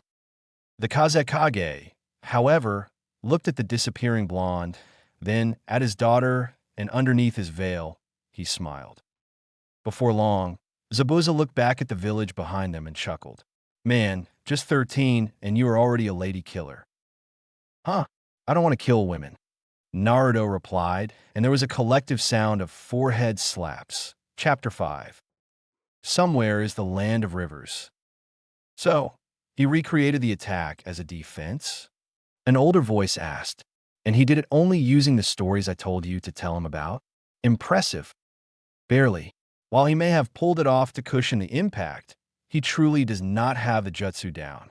He has to learn the original to grasp the concept. Zabuza replied. What he did was basically pulling off a weak rotation that the Hyugas use. If he had used it to defend against Shikaku's second drilling air bullet, his blood would have painted the sands. I see. The older voice replied. Lord Jiraiya, I need help to teach him that attack. Zabuza stated.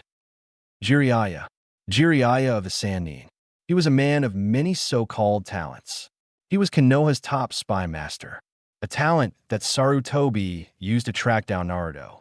However, Zabuza headed him off, and Jiraiya honestly didn't want to fight Naruto's current protector.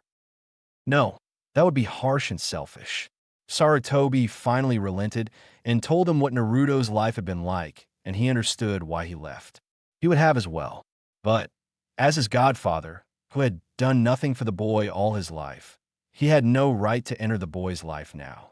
So, he would settle for the shadows while doing his best to keep the Kiri Hunter Nins off of Zabuza's trail.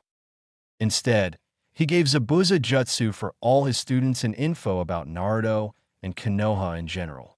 Currently, they were in the back of a bar while Zabuza's students were enjoying the local festival of the village they were in. I gave you scrolls on ice and crystal jutsu for Haku and Gurren.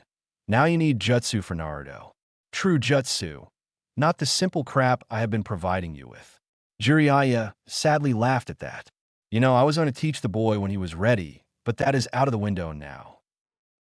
Would you have told him the truth about you? No, I do not hold that right anymore. I gave that up when I never even visited him while I was in town. Jiraiya replied sadly as he took out a few scrolls. If I had taught him, he would have already been a toad summoner like his father. Again, that is out of the window with the death contract. The Toad Clan. Hell, any summoning clan is deathly afraid of that contract. It is not natural after all. I agree, but it saved his life against the Shikaku. Indeed, Jiraiya replied. I'm not even sure he could learn the Flying Thunder God Jutsu, but here is that, just in case. Here is a scroll on the Rasengan. You also mentioned you want to try and combine elements to recreate Bloodline Jutsu. Here are Minato's notes on that along with Space/Time Jutsu. Not even sure he will be able to use that. Was there anyone that could recreate Bloodline Jutsu? Yes, that is where Space/Time Jutsu comes from, believe it or not. The second Hokage brought it out in the open, and Minato showed the world what he could do with it. Jiraiya replied in all seriousness. I see. Naruto will have a tough time ahead of him if he wishes to do any of that. True. Now, I must go. I have taken up enough of your time, and as always, I will tell Sarutobi-sensei that I have not located you yet. Jiraiya replied. Thank you, Zabuza said as they shook hands and left the bar. XXX. Two men in black cloaks with red cloud and large straw hats walked down a road in river country. The same country that held the village where Naruto and company were. Remind me again why we are going out this way. The taller of the two complained. Leader wants us to collect more money for the organization. I simply want to test the boy. The shorter of the two replied in a monotone. Oh bullshit, Itachi. Sure you may want to test him, but also to screw with him because he left Konoha. In way, yes Kisame. Itachi replied. He left my village, and now it is on the verge of a civil war, leaving my little brother at risk of being taken by Danzo. Yikes. And I thought Kiri was messed up, but whatever. I just want to fight Zabuza to see how he has changed. Kisame replied. Still, that crap in Konoha is making my blood boil. One half of Konoha cares not for the little Jinchuriki, thinking his is the demon, while the other half is trying to repent with their kids for harming the hero of Konoha and their greatest Hokage and a badass swordswoman. Do all the swordsmen of the mist think that? Itachi asked nonchalantly as they walked. Yeah, and Zabuza was saved by her, so he probably thinks he is doing her a favor by taking care of her kid. The guy was always a softie for kids, I guess. HN, Itachi replied before they vanished from the road. Triple X. Score. Naruto shouted as he used his throwing skills to pop all the balloons in a game booth he and his teammates were currently playing at. Very good, Naruto. Now only if you could use those skills against a horde of bandits. Haku replied with a sly smile. Oh, screw off, Haku. Naruto growled as he took the big prize and then put in his prize scroll. Knock it off, you two. Haku's girlfriend, Guren, replied in annoyance. I swear, I need more girlfriends. You two act like brothers so much it is infuriating sometime. Sorry, Guren, the boy replied in unison. Soon, however, they all just laughed it off and decided to go on some rides instead of just stick to games. The first ride they went on, Naruto chose the bumper car ride, where he laughed hysterically while bumping into everyone, much to Guren's annoyance. There was a spinning teacup ride that Guren thought was nice. Unfortunately, she didn't know how sick she would get on that ride. Apparently, she had a form of motion sickness. It sucked even worse for some innocent bystanders, which made Naruto laugh his ass off while Haku apologized for his girlfriend. Haku, well, he decided to feed the ducks in a nearby pond. He did not any repeat performances. Soon, they were walking toward the rendezvous point to meet up with their teacher, Zabuza. He had to meet a contact of his, who usually kept them informed of the world events and occasionally provided Zabuza with means to train them in jutsu. As they were waiting, Naruto got bored and took a look at their surroundings. He often did this to make sure any Konoha ninja were not following him. But like usual, they weren't. However, he did see something. Up on a rooftop, there were two men staring down at him. Both wore strange black cloaks with red clouds on them. One of them did not have his large straw hat on his head. Sasuke? He thought as a reflex. No, this Sasuke was older, unless his old teammate had a rather strange growth spurt and had grown older in the last few months, then he highly doubted that was Sasuke. If not, then who was this? Hey brats, I got what we needed, let's go. Zabuza's voice brought him out of his trance of his stare-off with the Sasuke look-alike. Naruto nodded slowly before he followed them, albeit with less energy than usual. Something they all noticed, but would not ask about in a place like this. Triple X. Oh, he saw us. Kisame chuckled. That was the intention. Itachi replied. You know, I am surprised as he didn't say anything or that Zabuza didn't even sense his old friend. HN. Itachi replied, not really caring. He wanted to mess with the kid, see if he remembered him at all. Triple X. As they walked through the busy streets to their hotel for the night, thanks to Zabuza's benefactor, Naruto swore he was either tripping in a Jinjutsu or they, more specifically, him was being followed by the Sasuke look-alike. Everywhere they went, he swore he saw the man, standing in crowds, staring at him, or he was on the rooftops, walking in step with him. What really tipped him off to being in a Jinjutsu was at one point, the same man was in the crowd, but in familiar Konoha armor, and it was one of his old protectors before his disappeared. However, the way he disappeared was via crows, and no one noticed. Weasel Itachi, Naruto murmured. However, it came out differently to those who not in the Genjutsu. His team just heard him say the man's name from the boy in a drone of voice. That chilled the bones of even Zabuza. Why? Because when he looked in Naruto's eyes, they were devoid of any emotion or even noticed that the man is looking at him. Oh shit, Zabuza replied, seeing that Naruto was in a Jinjutsu and the boy knew who did it to him. The man not even he wanted to run into if the stories were true. The man who killed off the entire Uchiha clan except for his little brother. Thinking quickly, he dispelled the illusion over the boy, making him blink. Naruto looked up at Zabuza and nodded, confirming the man's fears. Itachi Uchiha was in town. Hello, Naruto-kun. Itachi's voice said calmly. The group looked to see he was in their path and that his partner was behind them, blocking their way back the way they came. Itachi, what do you want? Naruto asked, the atmosphere getting tense and the crowds were starting to take notice. Haku and Girin froze up at that. They heard the stories about this guy, and they really didn't want to get in a fight with him, even though they had gotten stronger. They could not beat him alone. I need you to come with me. Itachi replied calmly. Not going to happen, Itachi. Zabuza said as he stood in front of the blonde and reached for his giant sword. I heard what organization you are from. Akatsuki are hunting the Jinchuriki for some reason. I wouldn't let you take Kushina's son. Itachi's eyes widened a fraction at that. He was not aware that Naruto, nor any of his traveling companions knew of Naruto mother. Then I shall take the Kyuubi by force. Zabuza was about to block whatever Itachi was about to hit him with, but he had to use his sword to block the other man's sword. His eyes widened because he recognized it. Kisame. Hey Zubby, I'm back. Kisame screamed out in laughter before they took to the rooftop to perform their dance of death. Triple X. Back with Itachi and Naruto's teammates, they were freaking out. I don't have the power to kick his ass. Girin freaked silently. By now, most of the crowd had run away after seeing the two swordsmen go at it. They did not want to get in the way of shinobi battle.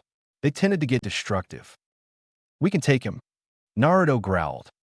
How do you think that? Haku asked. We do this together, Naruto said as he took out his scythe. Ah, the famed death scythe. I get to see it in this lifetime. I am honored. Itachi replied. I doubt that. Naruto snapped. Just one question before we do this. Why? You were my protector as a kid. Then you go and kill off your entire family, and you're now hunting me. What's the reason behind all this? To simply test myself, Itachi replied, infuriating the blonde. And the leader needs what is inside you. He ended that by getting in Naruto's face before flicking him away, shocking both his teammates. Haku glared at Itachi for that. You won't get my brother. He nodded to Girin, and they went through several hand signs. Itachi raised an eyebrow at that. Ah, bloodline jutsu. Ice style, frozen tundra. Crystal style, growing crystal thorns. Their collaboration jutsu froze the landscape they were in, and all the buildings grew pink crystals that ended in multiple, sharp at a blade, spikes. What was even more dangerous was that they were interlocking, creating a death trap field. Impressive, Itachi thought. He knew how dangerous this was getting, but so far, Naruto had not impressed him. It was teammates that did that. So he coated his feet in chakra to safely land on one of the spikes that seemed to still be growing. Haku noticed that Naruto was nearby and was waiting for the right time to attack. He threw Girin a look, and she smiled. It was time for a team collaboration. Time to use Naruto's specialty. Ice style, ice spears. Crystal style, crystal spears. Shadow spears. The 5 or so of each type of spear multiplied into about 100 and rained down on a calm-looking Itachi. However, they didn't shatter when they struck down on the ground. They fused with the surrounding elements, making the battlefield that much more dangerous. They knew it could not be that easy to beat Itachi. That proved true when his speared form disappeared into a poof of smoke. You will have to do better than that. Then try this. Naruto shouted as they all jumped him. Naruto has his scythe glowing the red hot with his death's fiery touch jutsu. Haku has his mirror claws at the ready, and Girin had her crystal lance at the ready to punch a hole through the Uchiha. However, as they all converged on him, he disappeared in a murder of crows. You have improved from what I heard, Naruto-kun, but not even this teamwork will get to me. Itachi's voice taunted. Why didn't you stay in Konoha, where you were safe for people like me? I wasn't even safe in Konoha. You of all people should know that. Naruto growled. They would never accept me, and even if word got out while I was there that I was their son, they would kill me on the spot for being a liar. They see nothing but pain and loss when they see me. So it is better if it was not there at all. And the impending civil war? I would have happened eventually. Naruto said in a depressed tone. I am disappointed. Itachi's voice stated, which shocked Naruto because he could tell the older boy was disappointed in him. Why? I thought you wanted to be the Hokage and make them respect you. Such a shame. Itachi replied, but Naruto didn't believe it for 1 second. The older ninja was hiding something. That's not the real reason you are asking, Naruto stated, understanding something. The reason the man spared his little brother. You wanted me back in Konoha to give Sasuke an anchor of sorts. You wanted me to keep him in line and a way back for when he has his revenge against you. Itachi was very impressed at that. It would seem that with these people, Naruto had gotten more insightful. Then you know that you are no longer of any use to my plans, Itachi said as he appeared on a rooftop not far from them. Naruto saw the rapid hand movement and cursed inwardly, already knowing the attack because Sasuke used it. Fire style, great fireball, Itachi stated as he expelled a giant fireball that was rapidly moving towards them. Naruto saw that his teammates were frozen in shock at the large and powerful attack coming right towards them. None of them were skilled enough to block that or truly dodge it. Haku's ice could probably not even stand up to that. With its rapid descent onto them, Naruto did the only logical thing he thought of. Pushing chakra to his arms, he pushed Haku and Gurren out of the way. As they went flying in either direction, Naruto did his best to get out of the way. However, it caught his right arm, well, more like singed it. Ark! Naruto screamed as he held his severely burnt and bleeding arm. I'm impressed that you managed to pull that off in the little time I gave you. Perhaps you're not a lost cause, Itachi said as he calmly walked over to Naruto. Having had enough of this battle, Naruto looked to Gurren and Haku to see if they were okay. They were, but they were also a little beat up.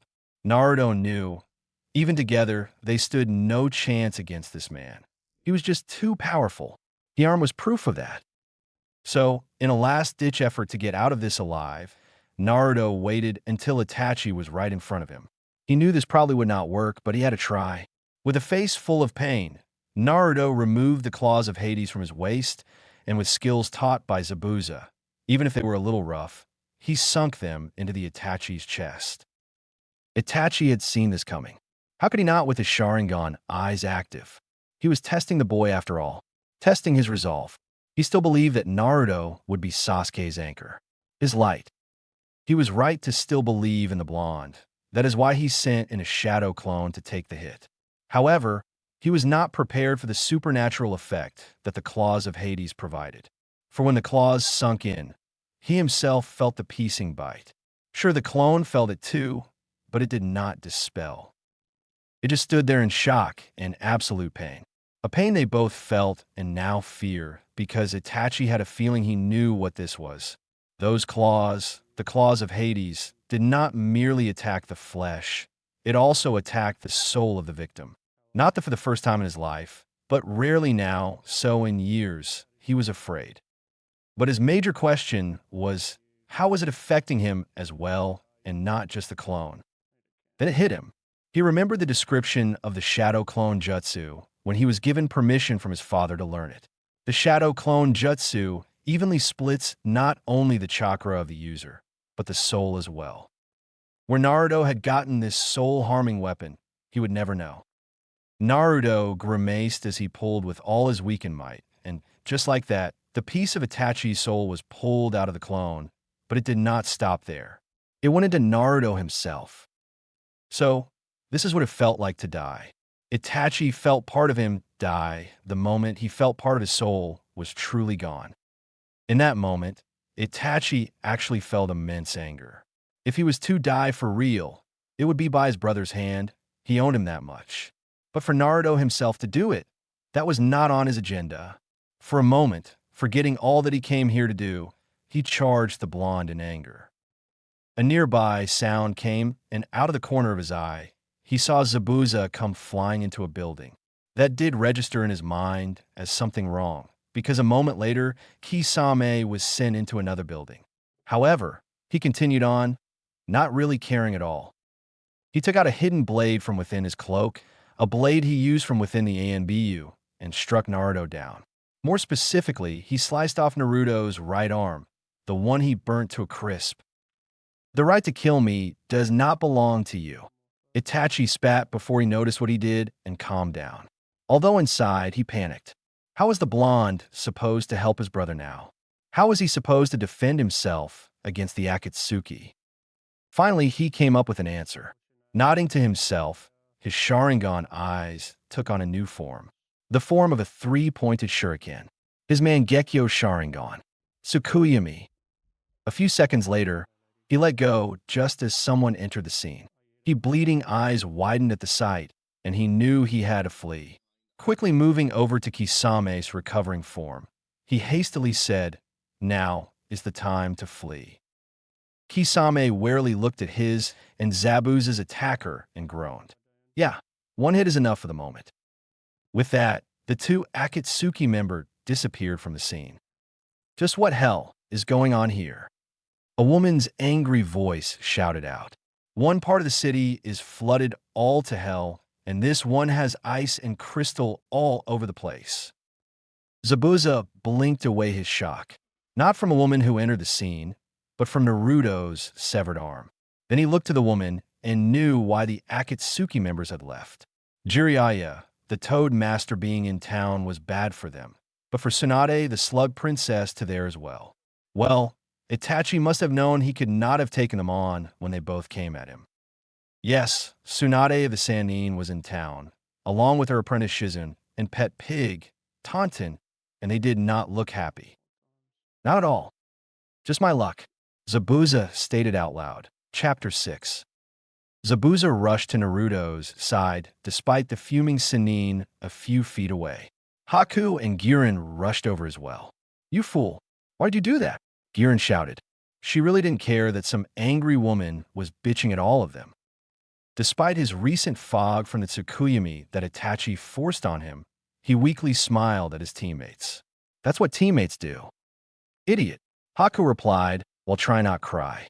He then used a ripped piece of clothing to cut off the blood flow to Naruto's severed arm. That made the blonde cry out in pain, catching Tsunade's attention. What the hell? Was going dash, she stopped dead in her tracks. Before she was angry that she was being ignored by these people, but she soon found out why. The blonde kid, who looked familiar to her, was badly injured. However, when she saw the extent of the boy's injuries, she stopped, frozen in her tracks, her fear of blood overpowering her. Shizun saw this and inwardly scowled. However, she went to the young boy and helped him herself.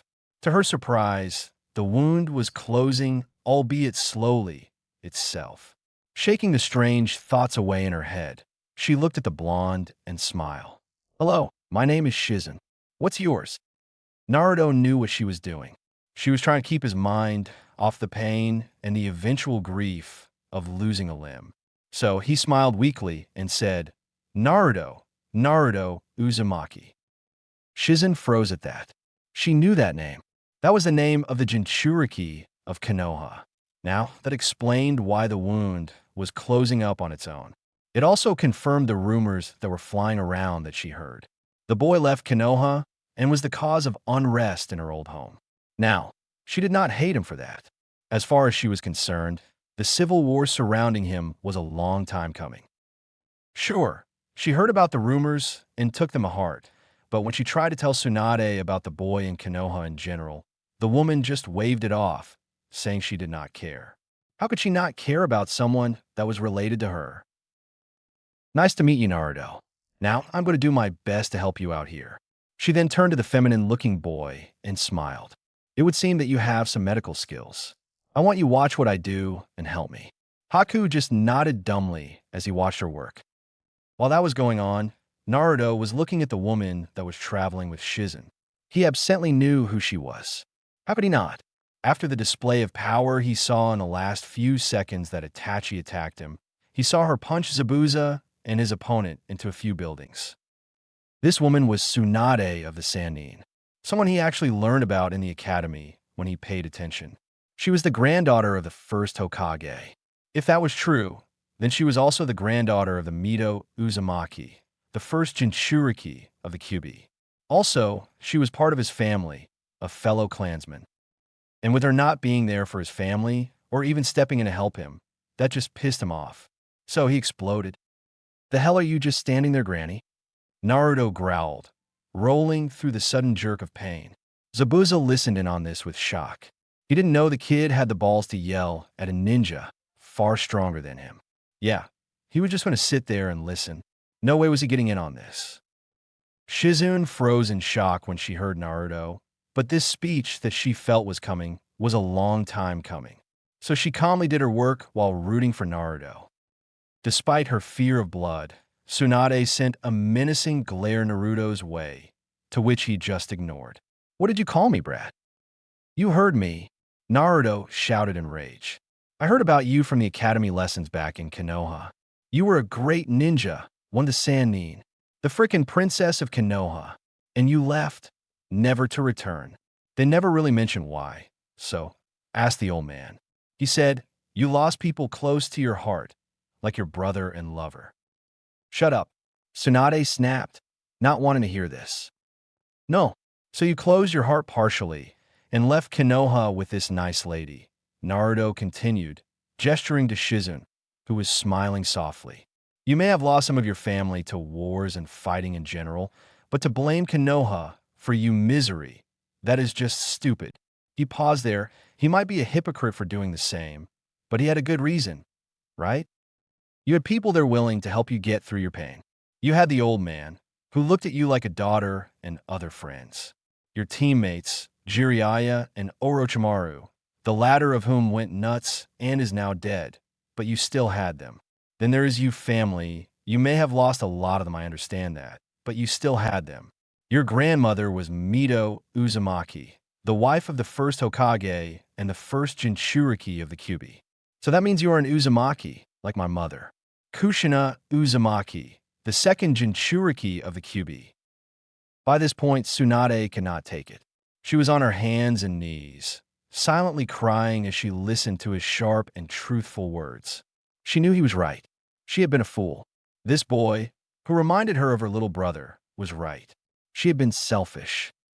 Then there is me, Naruto Uzumaki, the third Jinchuriki of the Kyuubi, the pariah of Konoha, the demon spawn. I was and probably still am hated by most of that village.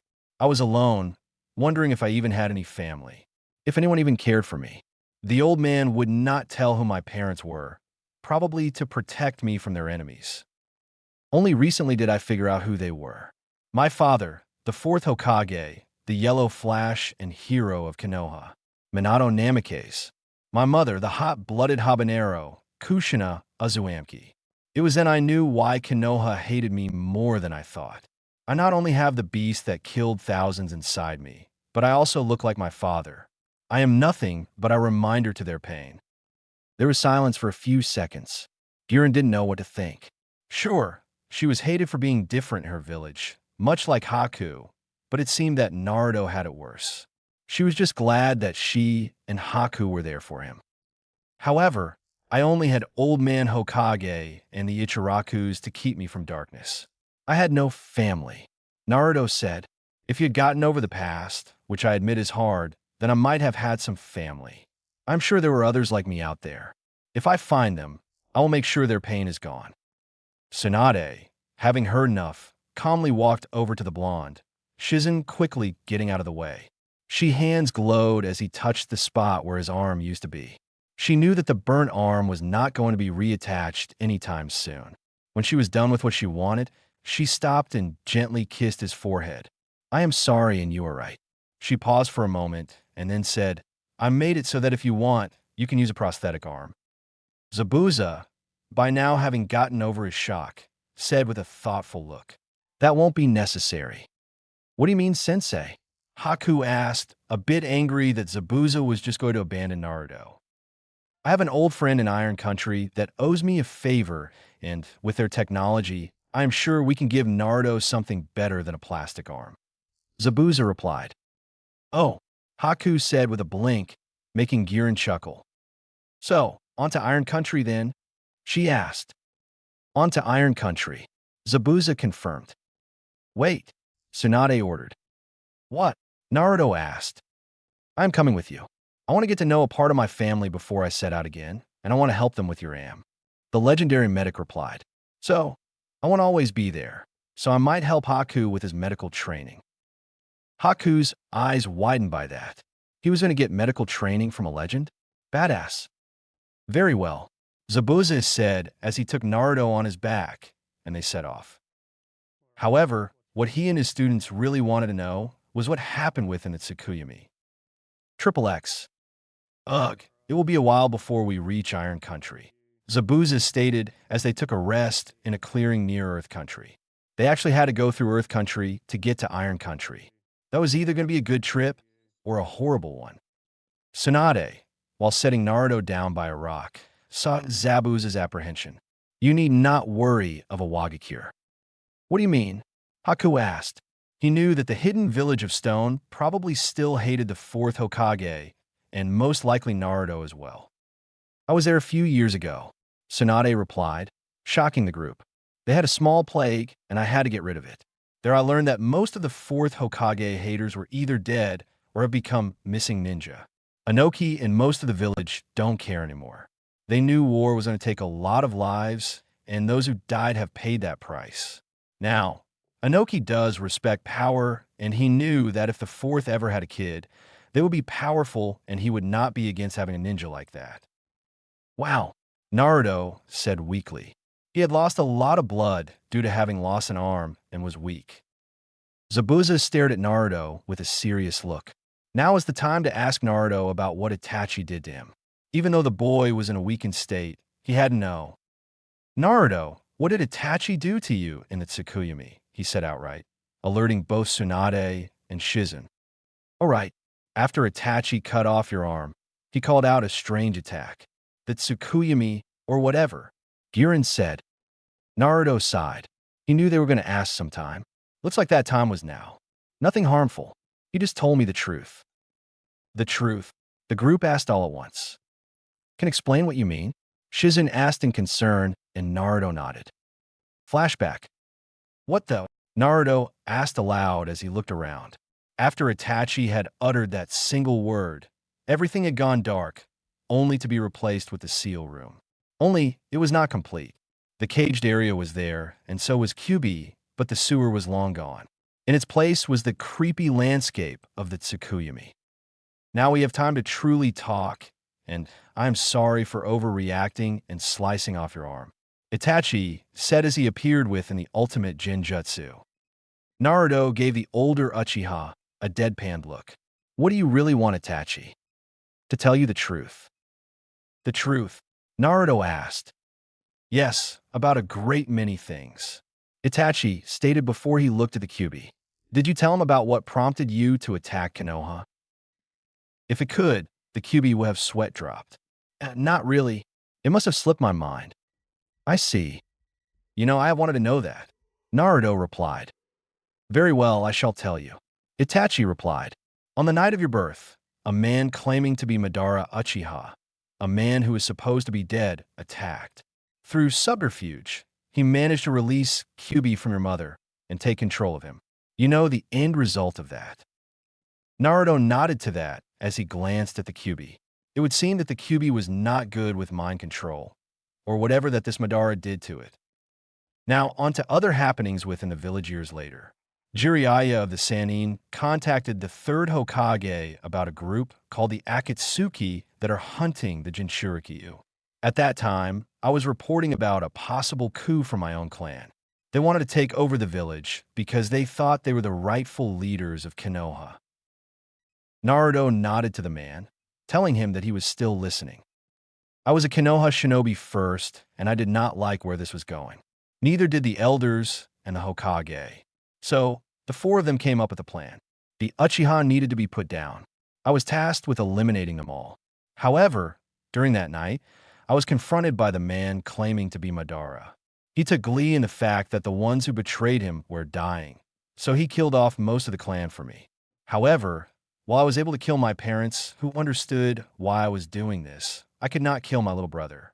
I loved him too much. So, I begged the Hokage to leave him be. He promised he would, but I felt that Danzo wanted Sasuke for his own means. That is where you came in to help him. However, There was still the matter of the Akatsuki, who only took in S-class criminals. So, while I kept Sasuke alive, I was branded a traitor and sent out on one last mission as the spy within Akatsuki. I'm doing this more for you than the Hokage. I also see you as my brother. Thanks, Naruto asked, not really sure how to take that. Still, this Madara was someone to look out for. Itachi just smiled before it turned into a frown. Now that you know that, I need to tell you who the members of Akatsuki are and the true leader. Now, I know you will not remember them very well. That is why I am implanting this info in your head as well as telling you. There is me and my partner, Kisame Hashigaki. As you have seen, we work in pairs. All right, Naruto said, understand the importance of this conversation. Then there is the zombie brothers, as most like to call them, Kakuzu and Haiden. They are very dangerous and can only be kills in certain ways. Itachi stated, and Naruto got the feeling that he would not enjoy a battle with them. Next, we have Sasori of the Red Sands and Deidara, the Mad Bomber. Zetsu is an odd one, and he works by himself. He has a strange bloodline that makes him look like a Ventus flytrap, and he is our spy master. Next, we have Konan, an old student of Jiraiya, who is thought to be dead. Jiraiya of the Sannin had more students other than his father? Well, that was news to him. Our leader calls himself Pain. However, that is not his true name. It is Nagato Uzumaki, another student of Jiraiya's, thought to be dead. However, while powerful, he is left in a weakened state due to his power, which is the legendary Rinnegan. With that power, he has taken hold of his old friend's body, the only dead student of Jiraiya. Dang, talk about messed up. Naruto grumbled. True, Itachi replied with a nod. However, the true leader of Akatsuki is someone you already know of, the man who claims that he is Madara Uchiha. So that is the reason they want the Jinchuriki, ergo us tailed beasts. Great, Madara and his insanity again. Kyuubi grumbled aloud. So how do we defend against this? Naruto asked, not liking the odds. He knew he was not strong enough to fight these people. He could not even beat Itachi, his missing arm a testament to that. Gain alliances? Itachi replied, me and Kisame are your secret allies, and from what I have heard, you have the backing of Suna. All right, Naruto said with glee, and the scroll from the Kazekage mentioned that he would help find the old bases of Orochimaru's Sound Village, and then tell me when asked. If I could get them on my side, that would be great. True, but that is on the fence deal. I am truly not sure how the people there will take that. Itachi replied honestly.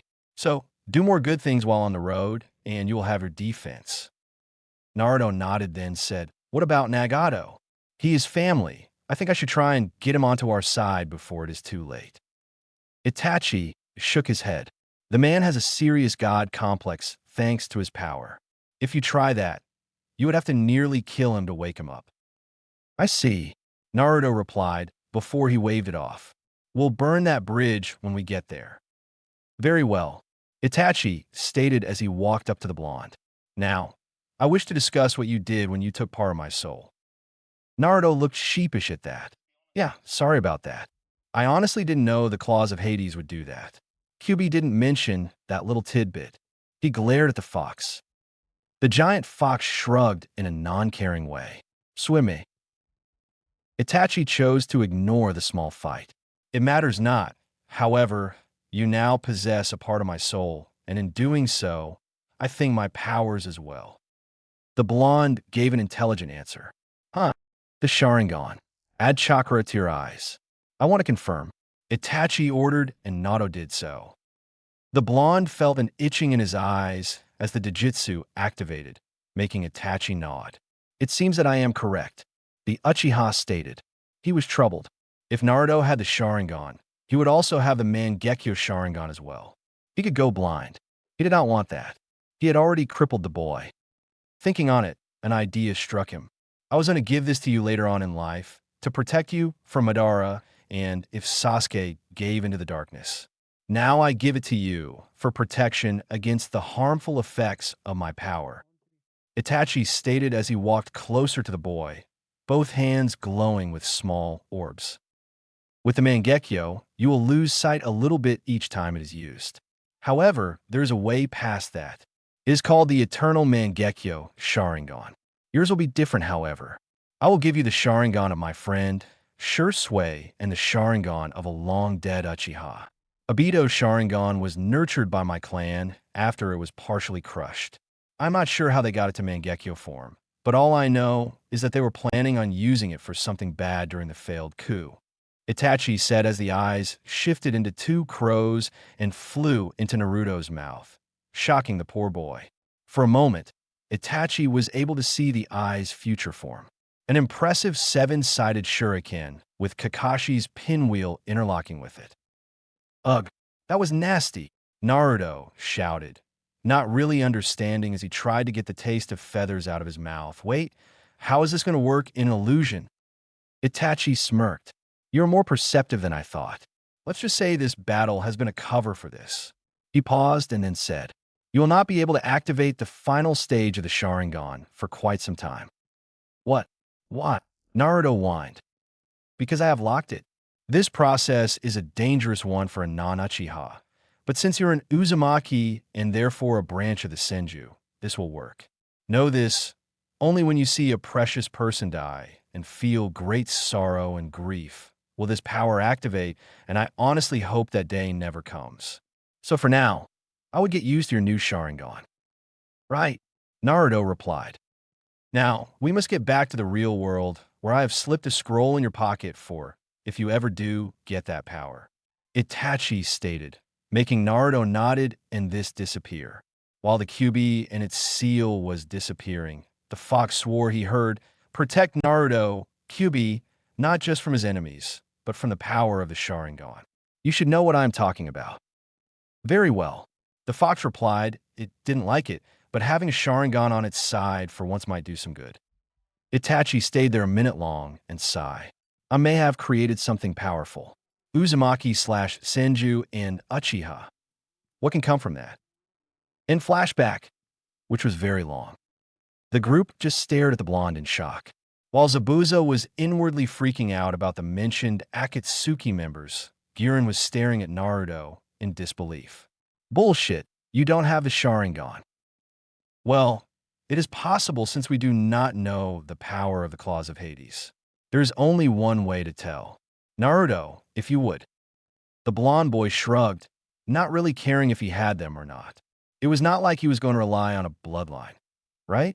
Nah, he had jutsu, and he was going to make some badass ones, just as soon as he got a new arm and got back in elemental training, of course. All right then, Naruto said as he closed his eyes and channeled Churka to them and felt the familiar itching. When he opened them, the group gasped. Itachi's Sharingan was now his. Tsunade's hand glowed the medic green as she put her hand over Naruto's eyes and gasped. They were real. Incredible. And you have retained your natural eye color. This is just amazing. Naruto cut the flow and looked at them all in a deadpanned expression. Great, now that is over with, I am going to sleep for the night. The blonde said as he drifted off on the rock he was on. Tsunade and Zabuza looked at each other and nodded before walking a little ways off, ordering Shizen to keep an eye on things. Tsunade took Zabuza aside and said, with a Sharingan, he could become powerful. I just hope he uses it properly and does not get the Uchiha ego. That's after we can get him a new arm, Zabuza replied. Speaking of which, what are we going to do in Iron Country? Tsunade asked, curious about what they were going to do for Naruto. I have a friend in that place who owes me a favor. Their technology is far more advanced than ours, since we are more focused on our petty differences and are always at war. They, however, just protect their land and have great tech over there. Zabuza replied. Okay, who is the guy that will help us? Tsunade asked. Zabuza smirked as he came closer. His name is Triple X. Shizen was happily chatting with Girin and Haku while Naruto snoozed on a rock when Tsunade shouted, What? Oh, I wonder what Tsunade-sama is upset about now. Shizen wondered aloud. Who knows, but I'm sure she can get over it. Girin replied while waving it off. I'm just surprised that Shout didn't wake Naruto up. Haku replied. Well, He did get his arm sliced in a battle with an S-class ninja. Giran offered. All right. Haku beat the lead subtly. He was blaming himself for what happened. However, one look at the blonde, and he shook his head. Honestly, Naruto would kick his ass for having thoughts like that. Naruto probably didn't have any regrets. So, with determination in his eyes as Zabuza and Tsunade came back, he said, no more messing around. If Naruto has the power in him to save us, we need the power to save him when the time comes. If that's the case, I promise my training on the way to Iron Country will help a lot. Tsunade said with an evil grin as she cracked her knuckles. Haku gulped at that, but nodded nonetheless. Shizen saw the look on Giran's face as well, and with the girl's knowledge on poisons and other things, maybe she could help as well. Giran, I'll help train you as well. Sweet, Giran said with a smirk. Zabuza sat next his blonde student, and he could have sworn Naruto had a smile on his face as he slept. That made the feared swordsman smile underneath his bandages as well. Maybe this was a good thing. Triple X. White. Nothing but white. God, he already hated snow. Naruto, I twitched as he looked around. This was almost as bad a hospital. Are we there yet? Naruto asked as Zabuza was carrying him on his back. Sure, Naruto could use his legs, but at the moment, the blonde was being an ass. Zabuza grunted. No. Giran smiled as the blonde had been asking that a lot. Sure, it was annoying and it ticking Zabuza off, but that was fun part. Are we there yet? Naruto asked again. No. Zabuza growled. Yeah, it was just annoying, but she had an idea. With a devious smirk and wink to Haku, she said, You know, Naruto, you could ride me. Huh? Naruto asked with a dumbfounded look while Haku and Zabuza smirked. Tsunade and Shizen look at each other with raised eyebrows, not used to how things work with this team. Yeah, Giran smirked. My lovely back is available. I am sure you don't want to be on another man's back. Naruto was left speechless as his jaw was dragging behind him. Zabuza looked to Giran, giving her a thankful look. The blue-haired girl smiled cheerfully. She managed to shut Naruto up. Yeah, that did not last long, though. Are we there yet? Yes, Zabuza shouted as they entered a small, snowy village. We are finally here, damn it. Okowo, Naruto said as he slid off of the demon of the mist back. No need to yell about it. Zabuza growled to himself as he imagined strangling the one-armed blonde. Haku just shook his head as he patted the man on the shoulder. Don't worry, sensei. That's just Naruto. Yeah, I just hope this shuts him up. The swordsman replied. He then noticed that Haku was giving him deadpan look. Yeah, you're right. That will never happen. An interesting group you have brought to my village. A man said. The group looked to see a man that had long, gray hair, which almost reached down to his waist, with bandages wrapped around his head, probably for a battle scar or something like that. He had black eyes with distinct wrinkles underneath them, a gray goatee and mustache. All he wore was a simple purple kimono-like outfit and sandals. Mifune, Zabuza said politely with a bow. It has been too long, old friend. The man known as Mifune replied with a polite tone. May I ask what you are doing in these lands? Zabuza nodded and pointed to Naruto. I have come to collect on an old favor you owe me. I need you to use your technology to give my student a new arm. He lost it in a fight with Itachi Uchiha. I see, Mifune stated as he calmly walked over to the blonde and looked over the wound. He noticed that it was closed up properly, and he could replace the arm easily enough. He looked towards Tsunade and nodded to himself. I see you did a wondrous job, Tsunade. You have not lost your touch in the medical area. Tsunade smiled at that, and Mifune noticed something about the woman. She seemed happier than the last time he saw her, which was a very long time ago. This boy he was going to help seemed to be important to the group if they were willing to come all the way out here. I will require your help on this, Tsunade. The new procedure that we developed needs more safety than we can give out. It is a dangerous procedure that can kill a normal man. That is why none of us have done it. Zabuza blinked. Huh, he just needs an arm. What the hell do you plan on doing that could kill him? Mifune eyed the boy and saw more determination in him than most of his samurai. He knew who this boy was due to the whisker marks on his face. He knew without a doubt that he was to be the one they tested their new project on. So, instead of speaking to Zabuza, he spoke directly to Naruto. Uzumaki-san, while we can rebuild you, more specifically your arm, we have seen that it has side effects, some not good, as it affects the bone structure to those that have it. I know what you are, and with your permission, I wish to test something on you. Depends on what it is, Naruto replied, not liking being a test monkey. In addition to giving you a metal arm, I wish to test grafting the same metal on your bones. It will hurt you beyond imagination, but it will make you indestructible. Mifune replied in a calm tone. What kind of metal are you going to use, and how the hell are you going to be able to do that to him? Tsunade asked in a heated tone. It is the same metal we use to make our blades. Adamantium and chakra metal. Mifune replied. The hell? No wonder your men are having problems. That shit is too heavy. Tsunade ranted. I understand that, but this new procedure should help. Mifune contested. Tsunade sighed, but looked to Naruto. It was his decision after all. The blonde boy was in a thoughtful pose. What do you think, Kyubi?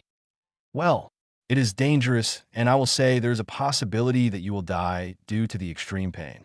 However, having that kind of metal on your bones will be good for you. The healing factor I have given you will be improved, and think how badass you would look when you go death form. That was enough for the blonde teen and smiled and said, I'll do it. Very well, Mifune said as he turned away and motioned them to follow. We eat first, and then do the procedure in the morning. We will need your help, Tsunade. Right, I'll be there, Tsunade replied with a grim face. She was not going to let Naruto die from this. Haku just wondered what was to come from all of this. Was his brother figure going to change, or will he stay the same? Only time will tell. Triple X. Mifune was nice enough to let them sleep at his place. He seemed like a humble man, but the samurai of this land did not let him have a simple little house, as he said that he wanted. No, it was a fairly large mansion. He, however, made a black and white coloring. He must have liked the simple life. So as soon as they made it inside, a girl around Naruto's age greeted them. She was a long white-haired girl with part of it covering her left eye, which was an amber-orange color. She wore a deep red kimono that was open to reveal a tank top that held at her rapidly growing bosom and a pair of short shorts that revealed very long legs. There was not a flaw on her, and altogether, it made her very beautiful. Yo, was her greeting. Mifune smiled as he put his hands on the girl's shoulders. This is my daughter, Misa. Zabuza blinked at that. Wow, I didn't know you have a kid. Mifune looked at the man and said, if you came here more often, then you would know. Zabuza nodded in consent at that. Mifune was an old friend, and he hadn't seen the man since he met Haku. Now, I will go make dinner. Please make yourselves at home. Misa looked at all of them with a bored look before she smiled. Well, you all know me. Now why don't you tell me who you are? Naruto smirked as he pointed a thumb at himself. Name's Naruto Uzumaki. Remember it. My name is Haku. It is very nice to meet you, the ice user said politely. This hot chick right here is Gyurin. The crystal user replied smugly as she did a once over the white-haired girl. But I must say that I am getting a run for my money with you. She gave the white-haired girl a wink that conveyed a message that she got as she smiled. Misa looked to Tsunade and smiled challengingly. I know who you are, Lady Tsunade. One day, I'm going to test my mettle against you one of these days. What? The aged medic asked. Simple. You are one of the strongest women in the ninja lands, and the samurai here would not even go against you. I intend to be the first. Tsunade gave her own challenging smirk. You wish, kid? Yeah, she already liked this girl. She had guts. I am Shizun, the polite woman said after a moment. Misa smiled at the woman and then at the rest. She also knew Zabuza as she nodded to him. I already like you people, especially Gyurin here. Tsunade held back a laugh as she knew what was going to happen. She had learned that Gyurin was a major flirt. God, if Jiraiya were here, he would be in as much trouble as the boys were about to be. Oh, you like me too? I knew there was a connection we had, Gyurin said as she walked right up to the other girl, so that they were pressing up against each other. Naruto and Haku grew nervous at that.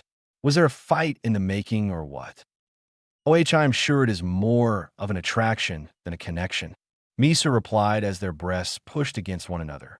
She then put an arm around the blue-haired girl and then smashed her lips to Gyurin's. No fight, just two chicks kissing each other in a very provocative way. Tsunade cut her eyes to Naruto and Haku and nearly laughed at their reaction. Their jaws were on the floor, and even that did not last long as they were rocketed back from a nosebleed. Zabuza didn't know what to do as they were way younger than him, so he turned his back and left, all the while wiping blood from his nose. After a few seconds, the girls broke apart, looked at the state of the two boys, and laughed their asses off. Girls could act perverted if they wanted, but if guys did it to other girls, then all hell breaks loose. Yeah, that made sense. Misa smiled and said, "So which one is yours?" Haku, the girlie looking out. "But in a sense, they are both mine," Gyurin replied with a cheesy smile. Misa knew what that meant. While Gyurin was with Haku, she considered Naruto to be her family. "Well then, I'll just take Blondie off your hand. Unless you wanted to have some girl time. Although to be honest, I'm not one for girly shit." "Well, that will have to wait for later. I have to train Gyurin some more." Shizen interjected politely. "If that is the case, I might as well train Haku some more," Tsunade said as she grabbed a hold of the girly one's ankle and drug him out of the mansion, who was followed back Shizen and a giggling Gyurin. Misa sighed at that. Well, it wasn't all bad. She still had the blonde one with her. So she set him on the couch to wait for him to wake up. It would be nice getting to know a new friend. XXX. Zabuza walking into the kitchen to see Mifune working on some stew. "An interesting daughter you have." Mifune smiled sadly at that. "She takes after her mother." Zabuza chuckled at that. "Yeah, you always were one for the odd ones. You were one to talk. How's the auburn-haired one that threatened to melt your ball off?" Mifune asked. I'm not sure," Zabuza replied honestly. "I have not been to the mist lately. I fled like a coward after my attempt to kill the Mizukage. She probably hates me and has moved on. But you have not." It was more of a statement than a question. Mifune looked to his old friend to see that there was still love in the man's eye for the one known at May. "At least not yet. I see you have an interest in the woman traveling with Tsunade." Zabuza chuckled at that. "Maybe. She is a strong woman in her own right. Also, the more I think about my students, the less I want to bring them to the mist. They're great kids, and they don't need to see that horrible war. You are becoming less of the so-called demon."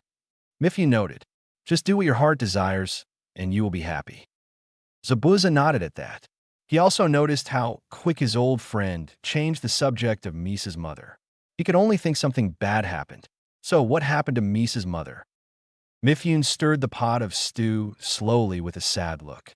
She was a strange and adventurous woman, but not even that could protect her from a rare illness. It killed her within a month after Misa's 6th birthday. "Oh, I am sorry." "Don't be, it was just her time," Mifune replied. He obviously didn't want pity. After a while of helping the man in silence, Zabuza spoke up again. "I found the heir." Mifune nodded sagely at that. "To your sword, I would assume." "Yes. My blade was never really meant for me. So, I had Haku take hold of it, and it had an interesting reaction." Zabuza explained. "When something happens to me, he will get the blade. He seems like a stable young man." "What was the reaction?" "It turned to ice, and there were silver winds whipping around it. It confirmed my suspicion that Haku also has the swift release." "An interesting combination," Mifune deduced. XXX. "Ugh, that was some perverted dream," Naruto mumbled as he awoke as he rubbing his eyes. "Oh, that was no dream, Blondie-kun." Naruto shouted as he whipped his head around to see Misa sitting next to him with that coy smirk on her face. "Wait, that was real." "Yep, but we were just teasing you." "Great. Here I thought I was a flirt," Naruto said before shrugging. "Meh, I just do harmless stuff, though, like call girls like you extremely beautiful, but that scene was hot. Misa smiled with a large blush on her cheeks. Thank you. Now that all the fun is out of the way, why don't we get to know each other through a spar? She said with a gleam in her eye. Naruto looked at her for a moment and then smiled. Well, if you think that you can keep up, I would be more than happy to spar with you. Just lead the way. Raising an eyebrow at the blonde, the girl smirked. If you think I can keep up? Oh boy, it is you that will have to keep up. Just keep up in the right way. She laughed at Naruto's blush as she walked to the dojo. Through her loose kimono, he saw that she was swaying her hips suggestively. Yeah, he was in trouble. XXXX. Later that night, Zabuza and Mifune noticed that Naruto and Misa were getting along very well at dinner. They joked, messed with each other, and punched each other in the shoulder. Zabuza only saw this with his teammates or someone Naruto had changed by either talking or fighting. He guessed it was a fight due to the bruise on the girl's cheek and the rapidly disappearing black eye the blonde had. He just chuckled to himself. That kid was a strange one. Mifune, however, was a different story. He saw a small but significant change in his daughter. That hidden look of sadness in her eyes had disappeared. He knew that her mother's death still affected her, but this boy seemed to have healed that old wound somewhat. She looked happy with him. He liked that she was happy, but he was a father and wanted to scare the boy. Meh, he could do that later. Haku and Guren smirked at each other when they saw this. In Guren's opinion, the blonde was Lady Killer. First Temari, now Misa. He worked fast. Haku saw it for what it really was, though, and he was thankful that his friend had that gift of his. In truth, Misa did have a crush on the blonde. He was a great guy in her eyes. She just knew that he had to leave soon, so she did not make a move yet. Hell, Naruto was too nice despite his flirting, so she knew he would most likely not make the first move. However, their fun ended too soon for her tastes as the meal ended and they had to head to bed early for tomorrow's event. Triple X. Right like that was going to happen. Naruto was way too nervous for that. He just could not sleep. His mind was racing. Sure, he felt immense pain before, but that was from being beaten up in the village, not from this. He sat on the roof of the mansion and stared at the full moon in thought. It was all just too much to take in. Can't sleep. Naruto looked behind him to see Misa in her nightwear. It was red night grown. It made her look very beautiful, especially in the moonlight. Despite his initial shock, he smiled. Yeah, I'm not sure this is going to work. Am I going to die? Misa sighed. She sat next to the blonde and looked at him with a serious face. Dad lied to you. This procedure has been done before, Misa stated sadly. On who? Me, Misa replied as she looked away sadly. What? Naruto asked as he tried looking at her, only to see tears running down her face. Misa looked at Naruto before she leaned her head on his shoulder. My mom died from a strange and rare illness. We thought it was gone, but it appeared to me a while ago, and Dad was freaking out. It was only thanks to my bloodline that I was able to stay alive for as long as I did. Oh, what kind was it? Naruto asked, seeing a new side to the girl. It seemed that while she put on a strong and happy look, she was still hurting. Dad called it the Silver Heart bloodline. Apparently, it skipped Mom. It gave me a regenerative power that can match a Jinchuriki's. She noticed he looked startled by that and flinched. However, she already knew what he was from her father, so she did not have a problem.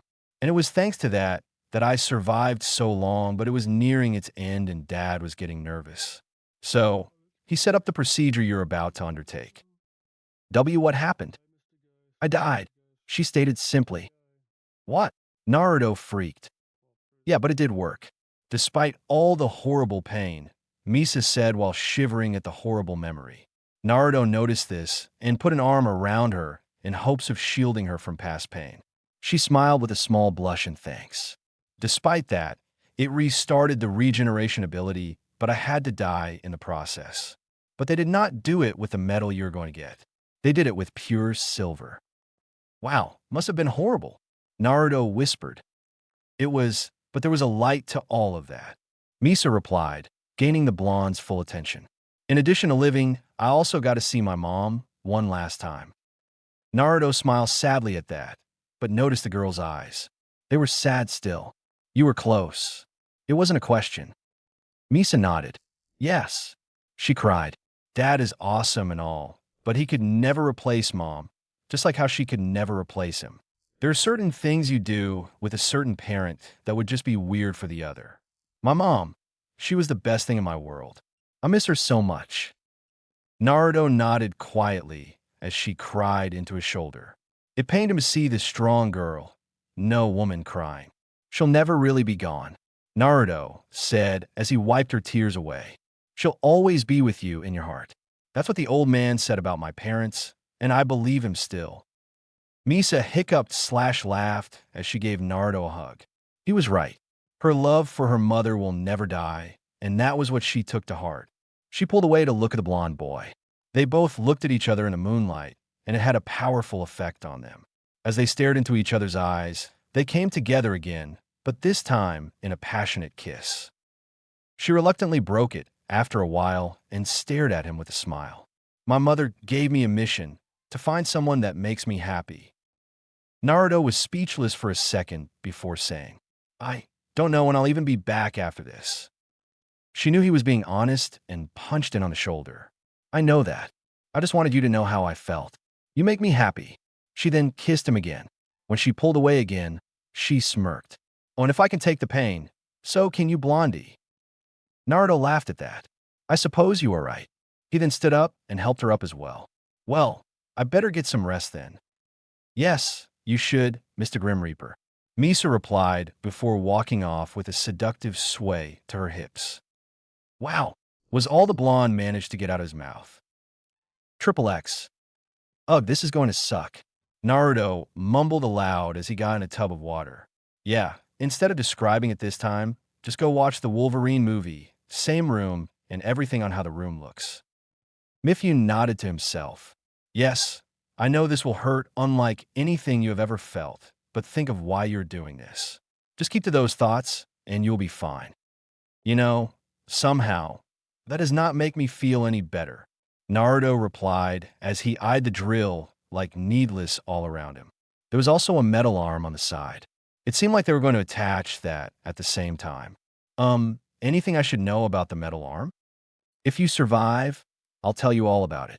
Mifune replied as he walked away. Naruto looked at the man with a gob-smacked expression. That doesn't help you know. Mifune just kept on walking toward the upper level with a stoic expression on his face. Tsunade came up to him and said, It seems legit. I hope for your sake that this works. I do too, Mifune stated as looked at all the others in the room. His second-in-command decided to come and make sure everything went all right. The man had some medical training and helped Tsunade with the checkover. His daughter, Misa, was there as well. He did not know if Misa had the same procedure to save her life, but in truth, it did not matter. Then there were the boys' teammates.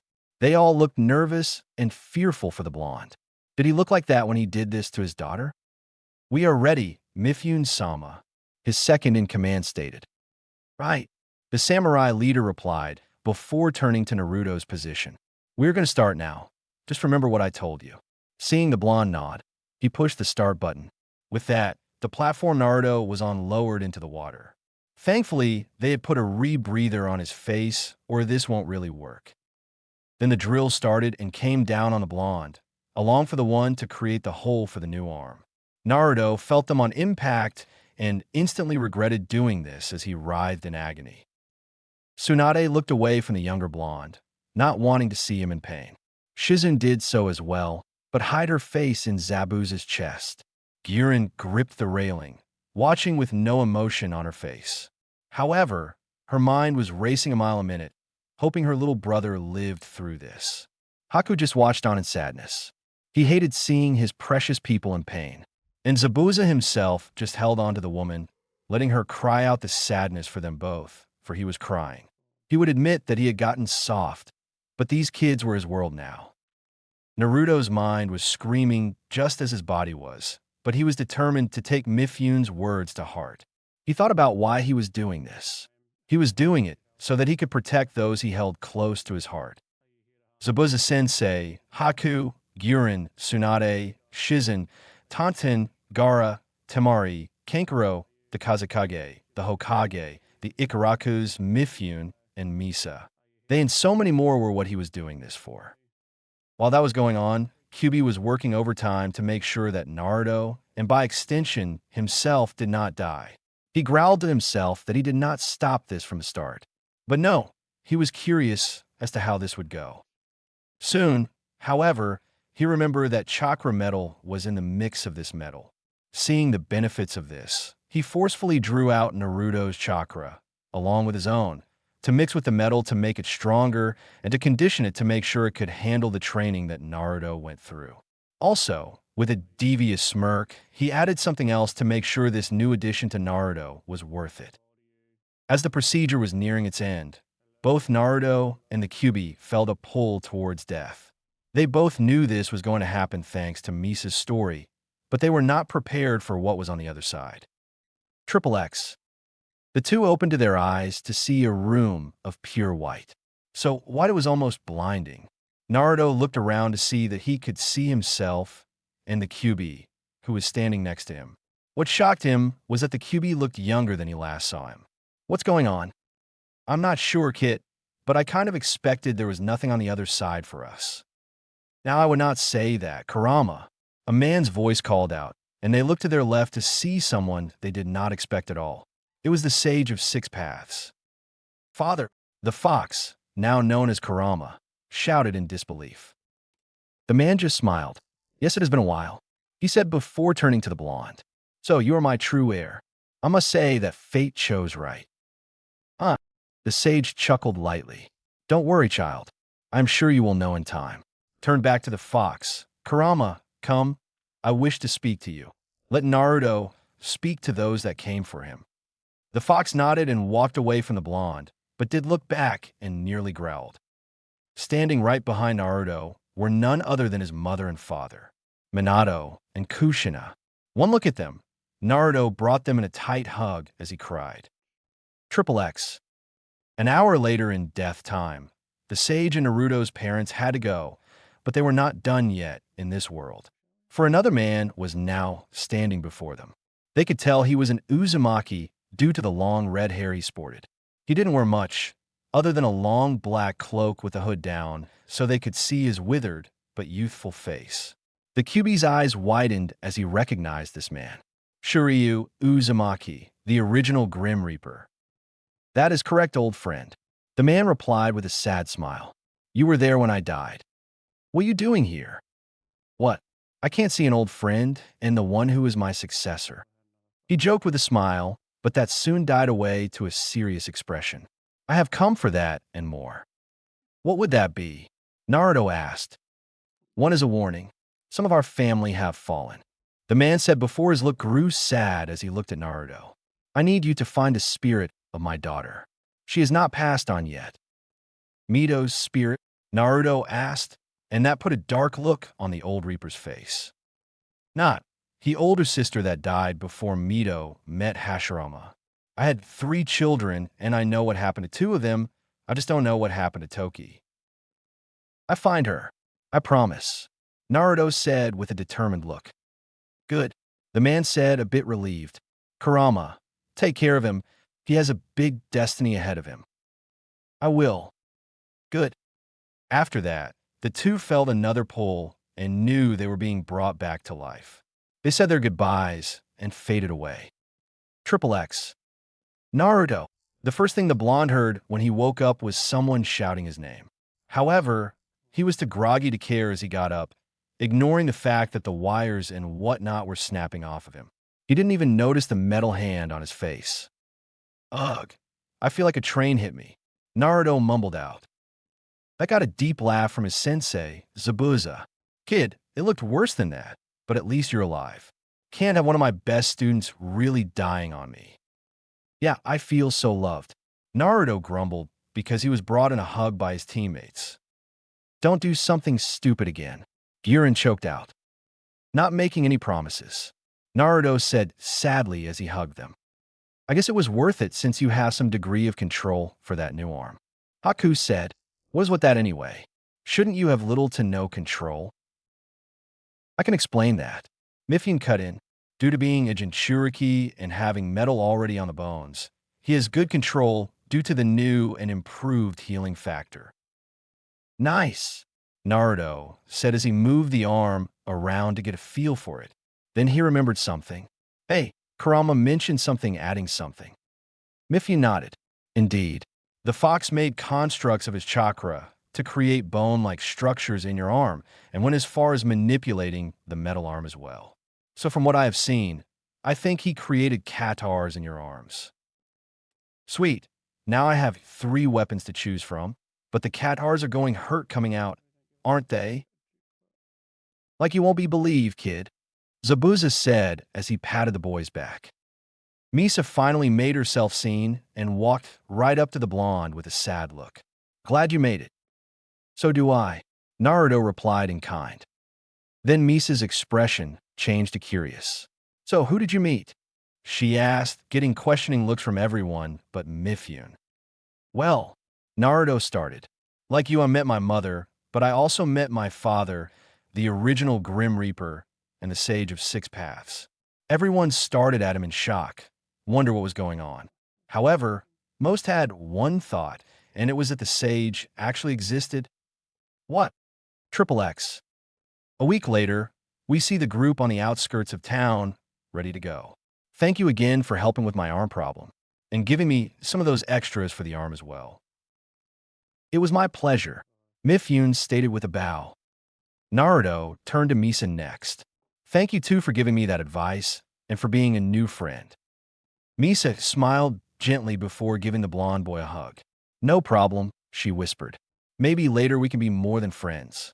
She backed up to see the blush on his face with a big smirk on her own. She looked towards Gyurin and winked, making said girl giggle. Mifune smiled and said, Naruto, be sure to do those exercises to get the arm up to full use. I will, but just so you know, I'm going to get this thing fully functional under the time needed, and then I'll be one of the strongest ninja around, believe it. Naruto shouted. Zabuza chuckled. Don't Mifune, I got him handled. Very well, old friend. I trust you, Mifune said politely as he, Misa, and the man second in command watched them go. After they were fully out of sight, Mifune second in command said, That boy is something else. Indeed, Mifune muttered before an idea came to mind. I think by the time the exams come around, you will have found a village. That is why I want to see what they generation can do.